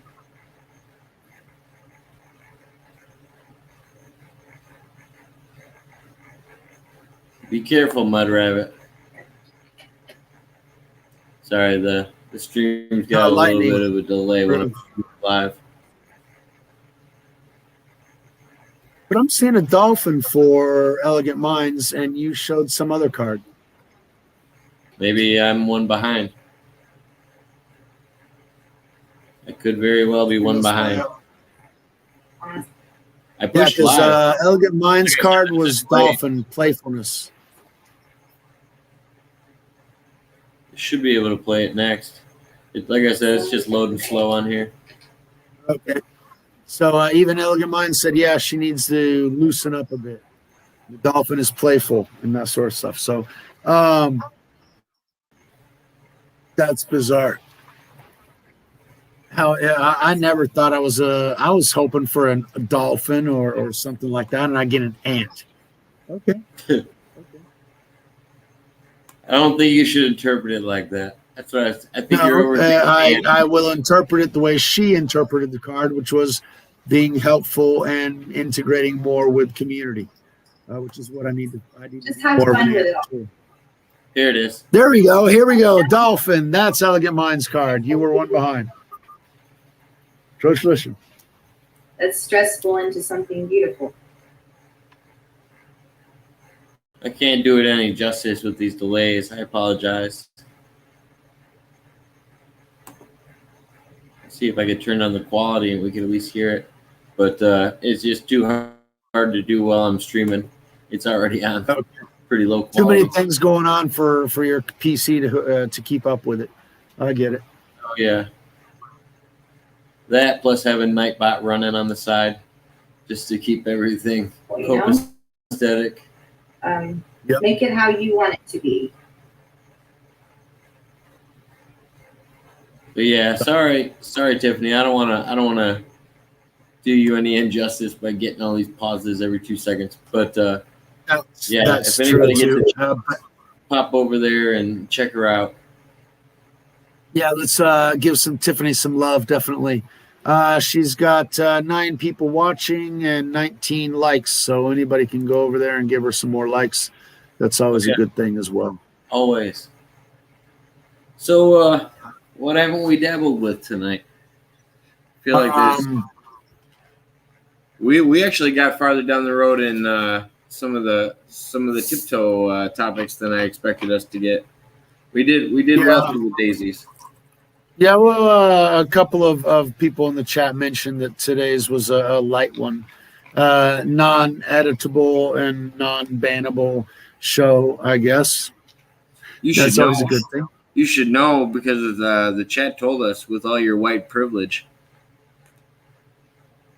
Did they mention white privilege? No, they just mentioned privilege. Oh, okay. Sorry, I'm applying words. Yeah, leftists usually have a tendency of doing that. Yeah, I just edited them in. I couldn't play the rest of the context of the story. I had to just save that one part. Maybe add in. Well, he the background was white, so he meant white. Yeah, well, it's the privilege part because we know that the only people that are privileged are white people. Yeah, and that's where Elegant Minds had the problem because privileged white people? She's white and she's not privileged. Mud Rabbit, I got a contest for you because now that I have the bot on, I don't know if you saw it blocked somebody while we were in the chat because they were first. I think they were using emojis. The emoticons is why they got warned, and then I guess it read the context of what it was saying to Tiffany, and they didn't know if it asked me if they were friends, and I didn't have time to answer. I had to turn down the settings on that thing. It's weird. AI. I have noticed that on the translations, there were some mistakes that the translation software did because what I do is, in order to translate, what my boss wants me to do is type everything out. And that takes forever because I was a fast typer maybe 40 years ago today or 30 years ago. Today, not so much. I don't give a shit about typing that fast. I want to get my... So a lot of translations, I'm more of the mental type to where I like to edit and work with the words and the phrases and make sure that they sound correct and everything else. And so for the typing part, I would just use the automatic translator and then I would edit the stuff that are already typed out, right? So there are some general mistakes that the artificial intelligence makes on a general basis, and I know, and I already recognize it. I think now what she's saying, I might just have the settings too high because when I got attacked, I turned the settings up to that if somebody starts saying derogatory things one time or messing up one time, they were going to get blocked. Yeah, because it was happening because it happened so much in that short period of time. That would have been the only way to battle it. And now it sounds like I have to turn it down because it's banning people for fucking emojis. But and that's the other thing. People can get wild with emojis too, and it's hard. But I gotta turn it down so it doesn't ban people. And maybe. But what I'm talking about, AI learns, and so it's not constant. And my boss complains, "Oh, there are some mistakes that I ran the AI, and I noticed that you were using the automatic translator." Today, I used the automatic translator in a couple of documents that I did, and the mistakes that I was expecting to find didn't show up. It actually translated the way that I have corrected it in the past, which means that the AI is learning from the corrections that I make to the AI translations, which is Interesting. That's the way AI should be. It should learn on a constant basis to not make the same mistakes on a constant I basis. learned that my computer is kind of racist. Well, I don't know if I'd call it racist. All right, Your so computer's not racist. The person programming your computer was racist. It's True. different. Okay. A computer cannot be racist. All right, because so I can say a word like a white guy, and it won't get it. And then I can say a word like closer to a Spanish accent, saying the same word, and it'll pick it up and actually add accents to it, and all of a sudden it understands it according to dialect and language. Yep. And I think that's interesting. Whenever you have voice recognition, it will do that. But that's your voice recognition. You don't sound American enough for it. That's why it doesn't pick it up. But no, and that's the thing. When I'm speaking Spanish, I can sound Spanish enough that it will almost complete what I'm trying to say, and it's actually pretty interesting. Because it's used to Americans who don't know fuck all about Spanish and are trying to do it, and so it corrects them automatically. It's already trained for that. Absolutely. I just try to come up with a half phrase. Oh, this is what you meant. I try to do impressions and accents, and that's where I try to meet that middle ground with language or songs. Oh, I've gotten into big problems whenever I did accents. I met an Indian man when I was here in Joinville, and I tried to do my Indian accent with him. He was not impressed. He was very, very irritated with the fact that I was trying to imitate his accent, and I don't know what happened. I was trying to be funny, and he thought it was an insult. I don't know what happened. Tell me more about your cultural appropriation. No, I'm just joking. I feel like people have gone to hell with accents because man, the cultural appropriation thing is just a thing at your mind, man. You just gotta roll one and smoke one, and you're gonna be good, man. Because life is good, man. When you're here by the beach, you got the bananas, you got the coconuts. Life is good, man. You cannot appropriate what is not someone else's, because life is life, yeah.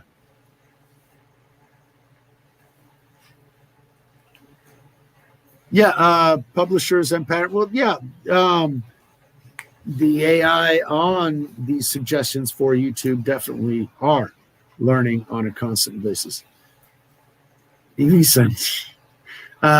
I'm not Irishman. I was trying to do Jamaican there. But yeah, it might have come out as Irish, possibly. But no, Irish is... I have a problem with understanding Irish. Scottish is tough, but I've been able to understand Scottish better than what I can Irish. I feel like Scottish is a little more proper, but I feel like they're the same. They're the same voice. There ain't nothing proper about Scottish, mate. No, it can be. It's very throaty. One of my favorites was Robin Williams explaining how golf was invented. So you got a couple of Scotsmen. They're drunk.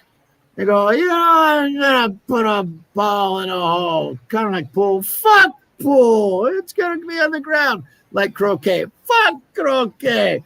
I'm going to put it hundreds of miles away. Oh, like bowling. Fuck bowling. I'm going to put trees in the yards and sand in the way and make it all fucked up.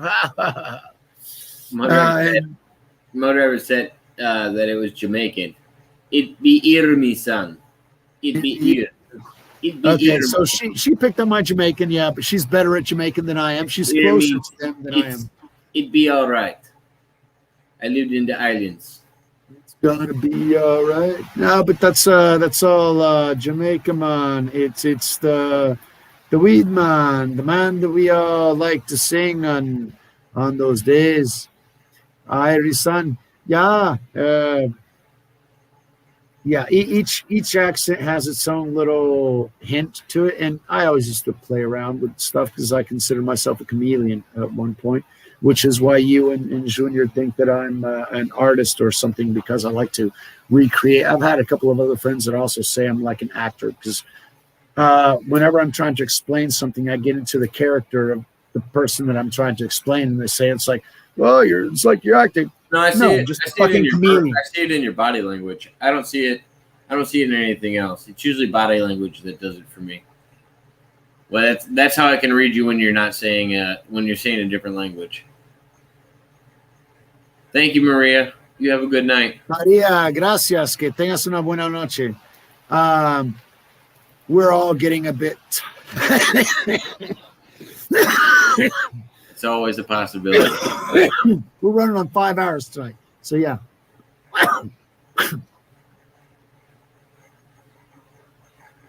Talking like Calypso. Yeah, you're in South Florida. So, obviously, yeah, man, he's going to get some good people.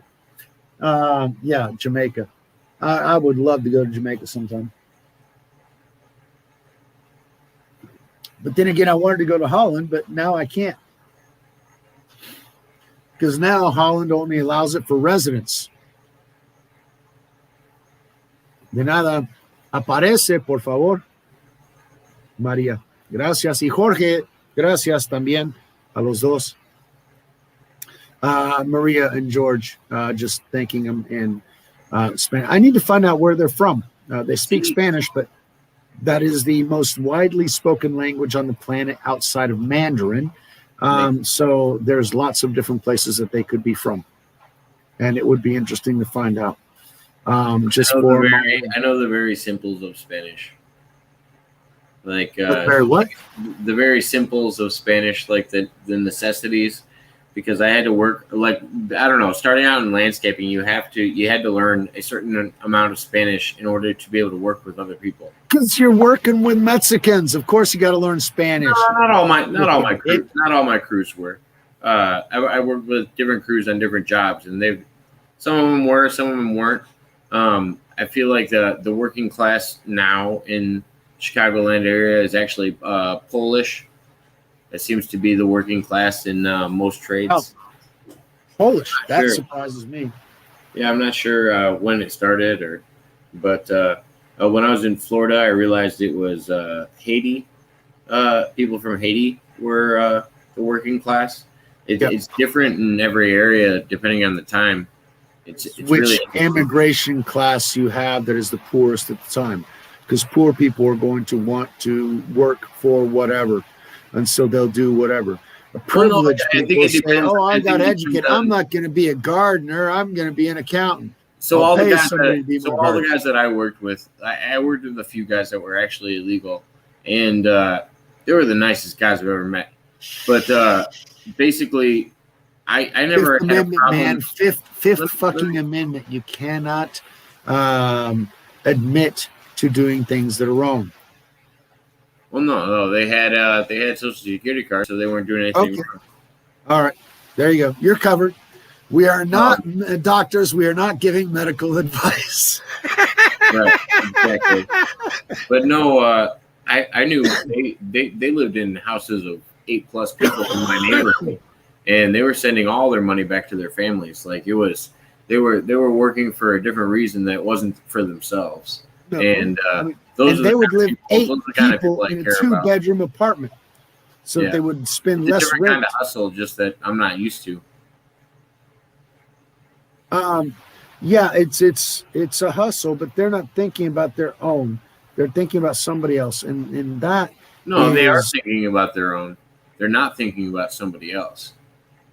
I think they're thinking about their immediate family, and they're sending money back to their family. When I talk about their own, I'm talking about.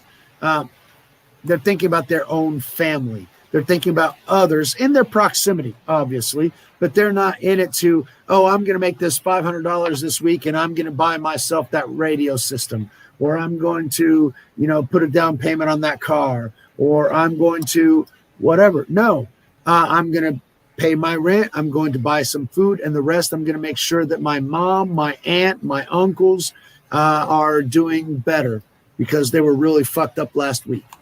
That's thinking about theirs. I agree. Family. I agree with Mud Rabbit. Yeah, all immigrants that I've ever met are harder workers than most natives. Because they don't feel the privilege. They're here. They're there because they have to. They're there to work. They're there to make. Well, and they're coming to a place where money value doesn't seem to be anything. Like it's a little bit, but see, like it's a little bit different. It's a lot stricter. The natives are born into the situation. They're educated to not be that. They want to be better than their parents who are already that plus one. And because of their education, their parents, they need to be their parents plus another one, which means that if they're supposed to be here, they can't even think about doing any kind of work here.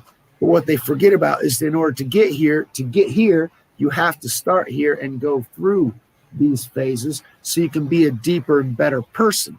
So the fact that they want to automatically start here, and I'm talking out my ass because I'm one of those people that wanted to start here, okay? But I learned over 50 fucking years that, yeah, you want to get here, but you can't get there without doing the base. Because when you don't have that base, you don't have the ethics and the work ethic that makes you successful at this level. I feel like if they have a test for the aptitude to get at that level, then anybody should be able to take it. And I want the best person in there, regardless of race, gender, or anything. Well, most people don't have the want the aptitude, but they have the certificate of education that tells them. But yeah, I don't necessarily think merit is a judgment in that.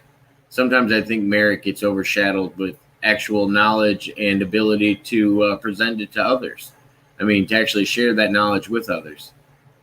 Because otherwise, what's the point of putting somebody in a higher position unless you want them to maintain that knowledge and not share it with others? Well, I've tried. I gained knowledge so that I could share it with others, but others haven't wanted to accept. Tiffany, thank you very much. It was fun. So I'm the ant and Elegant Minds was the dolphin. That was fun. That was quite fun. So thanks, Tiffany.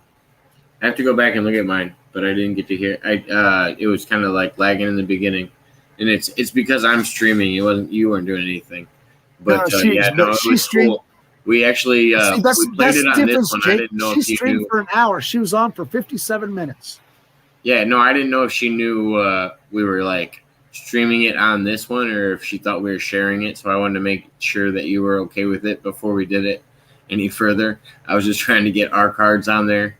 And then Maria popped in and said that you were happy with it. So I was trying to go with. I asked her the question. I told her that we were kind of streaming, and she said it was okay.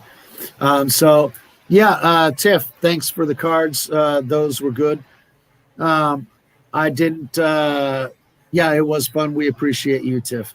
I wasn't sure if you were talking to me or to another Michael. I thought there was one on there or not, but you had. That's why I immediately said that card fit you so well. It had to be. It did. It was fucking perfect. So Tiffany, good. It was absolute. That I help others and I need to integrate more with the community and that was.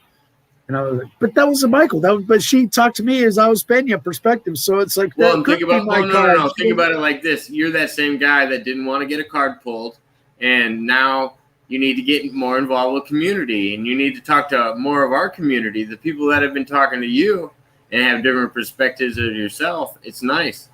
Like that card to me was so perfect for you. I mean, that's my own interpretation of it. You can only have your own, but like I said. That to me hit home. I was like, oh, this is definitely his card. I don't care if anybody else got it pulled. I mean, she's gonna pull the ant again for Michael. If like this just sounded like his card. Sounded like it worked. So yeah, Tiffany, you were. No, that's fine. I didn't know if you recognized or knew. Yeah, I prefer Michael actually, personally. So thank you very much. That was good. And so, yeah, that's a kudos to you, Tiff. That's great. We sent a couple of ours. Mud Rabbit went over there. Elegant Minds was over there. And, Maria was there before, and then she came over here, and then she went back over there. I'm sorry. Now it's Maria and George, and I forgot what her actual tag name was on there. Mud Rabbit, yeah, it's 2:30 in the morning for you, Mud Rabbit. So yeah, it's late. Thank you very much for showing up, and we appreciate you so very much. Absolutely. Yeah, thanks for tuning in. Always welcome. And Tiffany, yeah, that was fun. So absolutely, thank you very much. Oh yeah, anytime, Tiffany. Our Life in Colors. Yes, that's Maria. Yeah, that was our Life I'm in kind of Colors. curious if YouTube will still flag us, regardless. You know, if you share somebody's video without like their permission. I don't know. It would be an interesting. Even having her in the Discord might not make a difference. No, but it would be an interesting experiment to find out, because I've seen people streaming other people's stuff all the time, and we were also commenting over the top. So it could be, you know, that copyright with, you know, our own perspective of it. So it's not necessarily copying and that sort of thing. But yeah, absolutely. We asked Tiffany's permission beforehand. I was on her channel and I mentioned, she said she liked it. So that's why we ended up continuing doing it for the cards that we're referencing, the ones that we had mentioned, people that were on the channel as well. So I don't think YouTube will do anything about that they shouldn't. They wouldn't have a reason to. But it would be interesting to. No, but it'll be, if the worst that they'll do is they'll ask you to cut out that section of it, and it was after the 4.5 hours. However, they wouldn't have a reason to, and but it's interesting to find out, because after all, they took down Rand Paul, so they think they can do anything that they want, and that there needs to be pushback. People take what these corporations do. Oh, but it's their business, and so whatever. I'm gonna have to. No, I'm a customer. I have rights, and they infringe my rights, and I will sue them.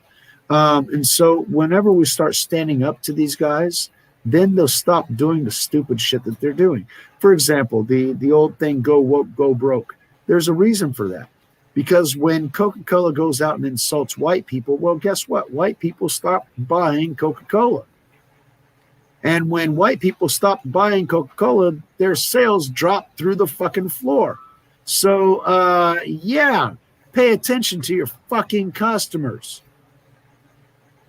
I think you can definitely scare a crowd away. I think you can ask the NBA or you can ask the NFL what their crowds are looking like right now. Oh, I used to watch. I love the NFL. I would buy the prime time and the NFL ticket and everything else. I haven't watched a football game in 2 years. Okay, and I can't even tell you the last one I watched. Kaepernick started kneeling. I started getting sick to my stomach, and when everybody did, and when I didn't get sick to my stomach over it, but at the same time, I thought it was taking too much. It was, because to me, it was a basic insult. It's a lack of fucking respect. And as a Mexican, badges, we don't need no stinking badges. No, we don't need something to justify what we do. I'm all about respect.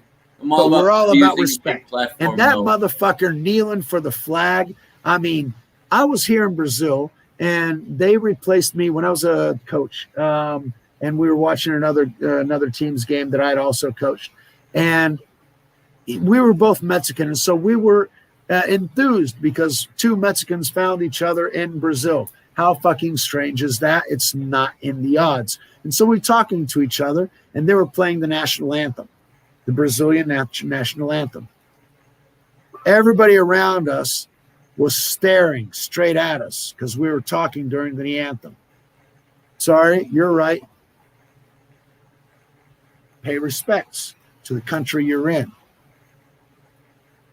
There ain't none of that bullshit of fucking kneeling down because, I saw a cop shoot a guy in the back of the head on TV when I fucking got here. And so this country is fucked up. This country has all kinds of goddamn problems. But you know what? When that national anthem comes on, it's fucking respect, bitch.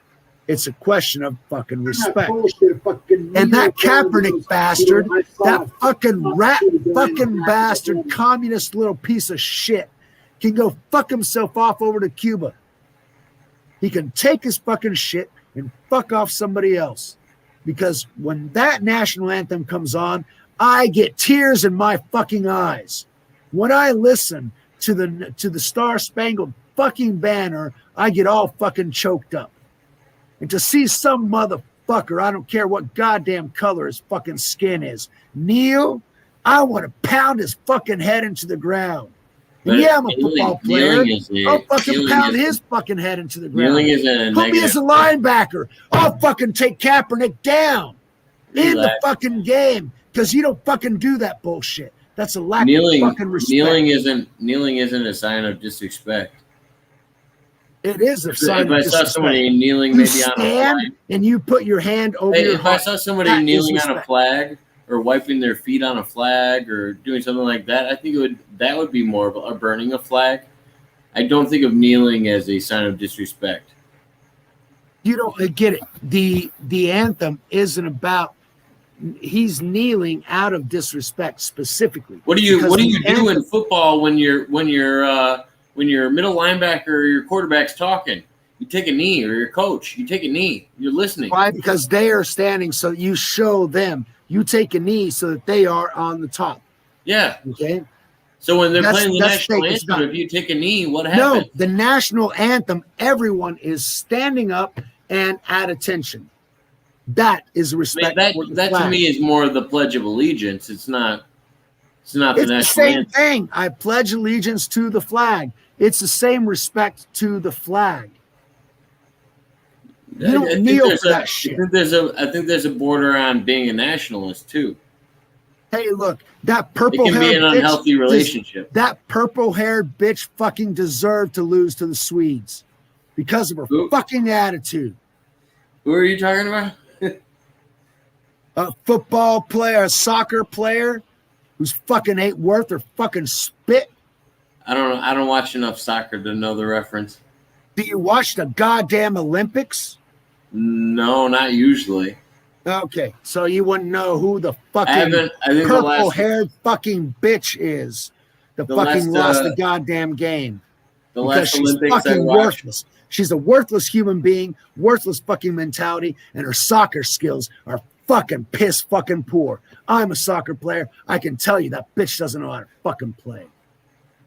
The last Olympics I watched were me tripping in a trailer with my significant other at the time, and we watched Michael Phelps win seven gold medals. It was the last time I think I watched the Olympics. And after he won his 8th gold medal, he went out to smoke a joint.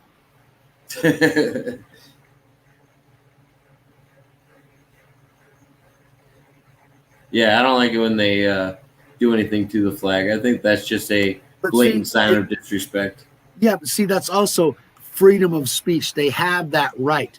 But at the same time, we have the right to turn our back on them. We have the right to go in and put in a fire extinguisher and turn off the fire and save the flag. Okay, we have the right to do the things that we do as well. They have the right to do their things. That's fine. We also have the right to do our things. Because they have rights doesn't mean that we don't have rights. And I'm in trouble again because it's 3:30 in the morning. And I just raised my voice again, woke her up.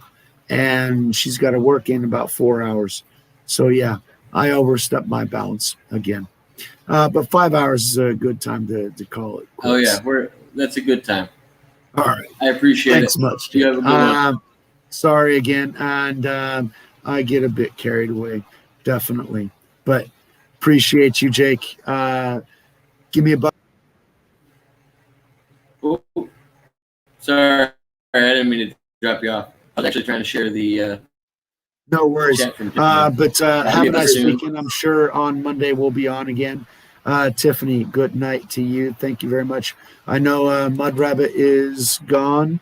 However, who else was? Yeah, Tiffany's on there. Okay, so yeah. Jake, Tiffany, thank you very much. It's been pleasurable. Appreciate you always. Have a beautiful night. Morning. Peace out, man. Definitely. Peace. Oh, so yes. And then there was one. I'm glad everybody got to stop in. I'm glad we got to share everything with everybody. It was fun. Glad you were tuning in as well, Tiffany. I was glad you're okay with that. I didn't know if it was okay, but I appreciate it. that you weren't upset by it. I wasn't trying to send any bad vibes. Just trying to share the info, I guess.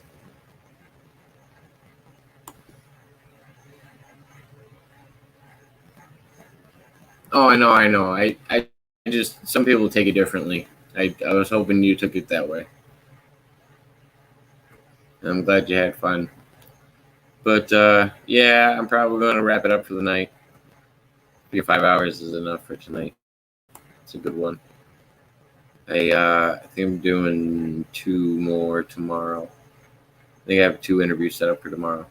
So yeah, after I get done working, I will get ready for a couple more interviews. I think I'm going to talk to either Rocco or Joey, and also possibly Michael McIntosh. So yeah. And Tiffany, we gotta set up. We gotta set one up soon. We're gonna do an interview at some point.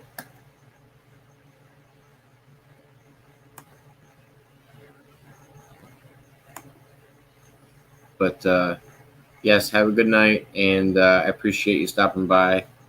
And thank you everybody else for tuning in, and anybody that catches this later. Have a good night.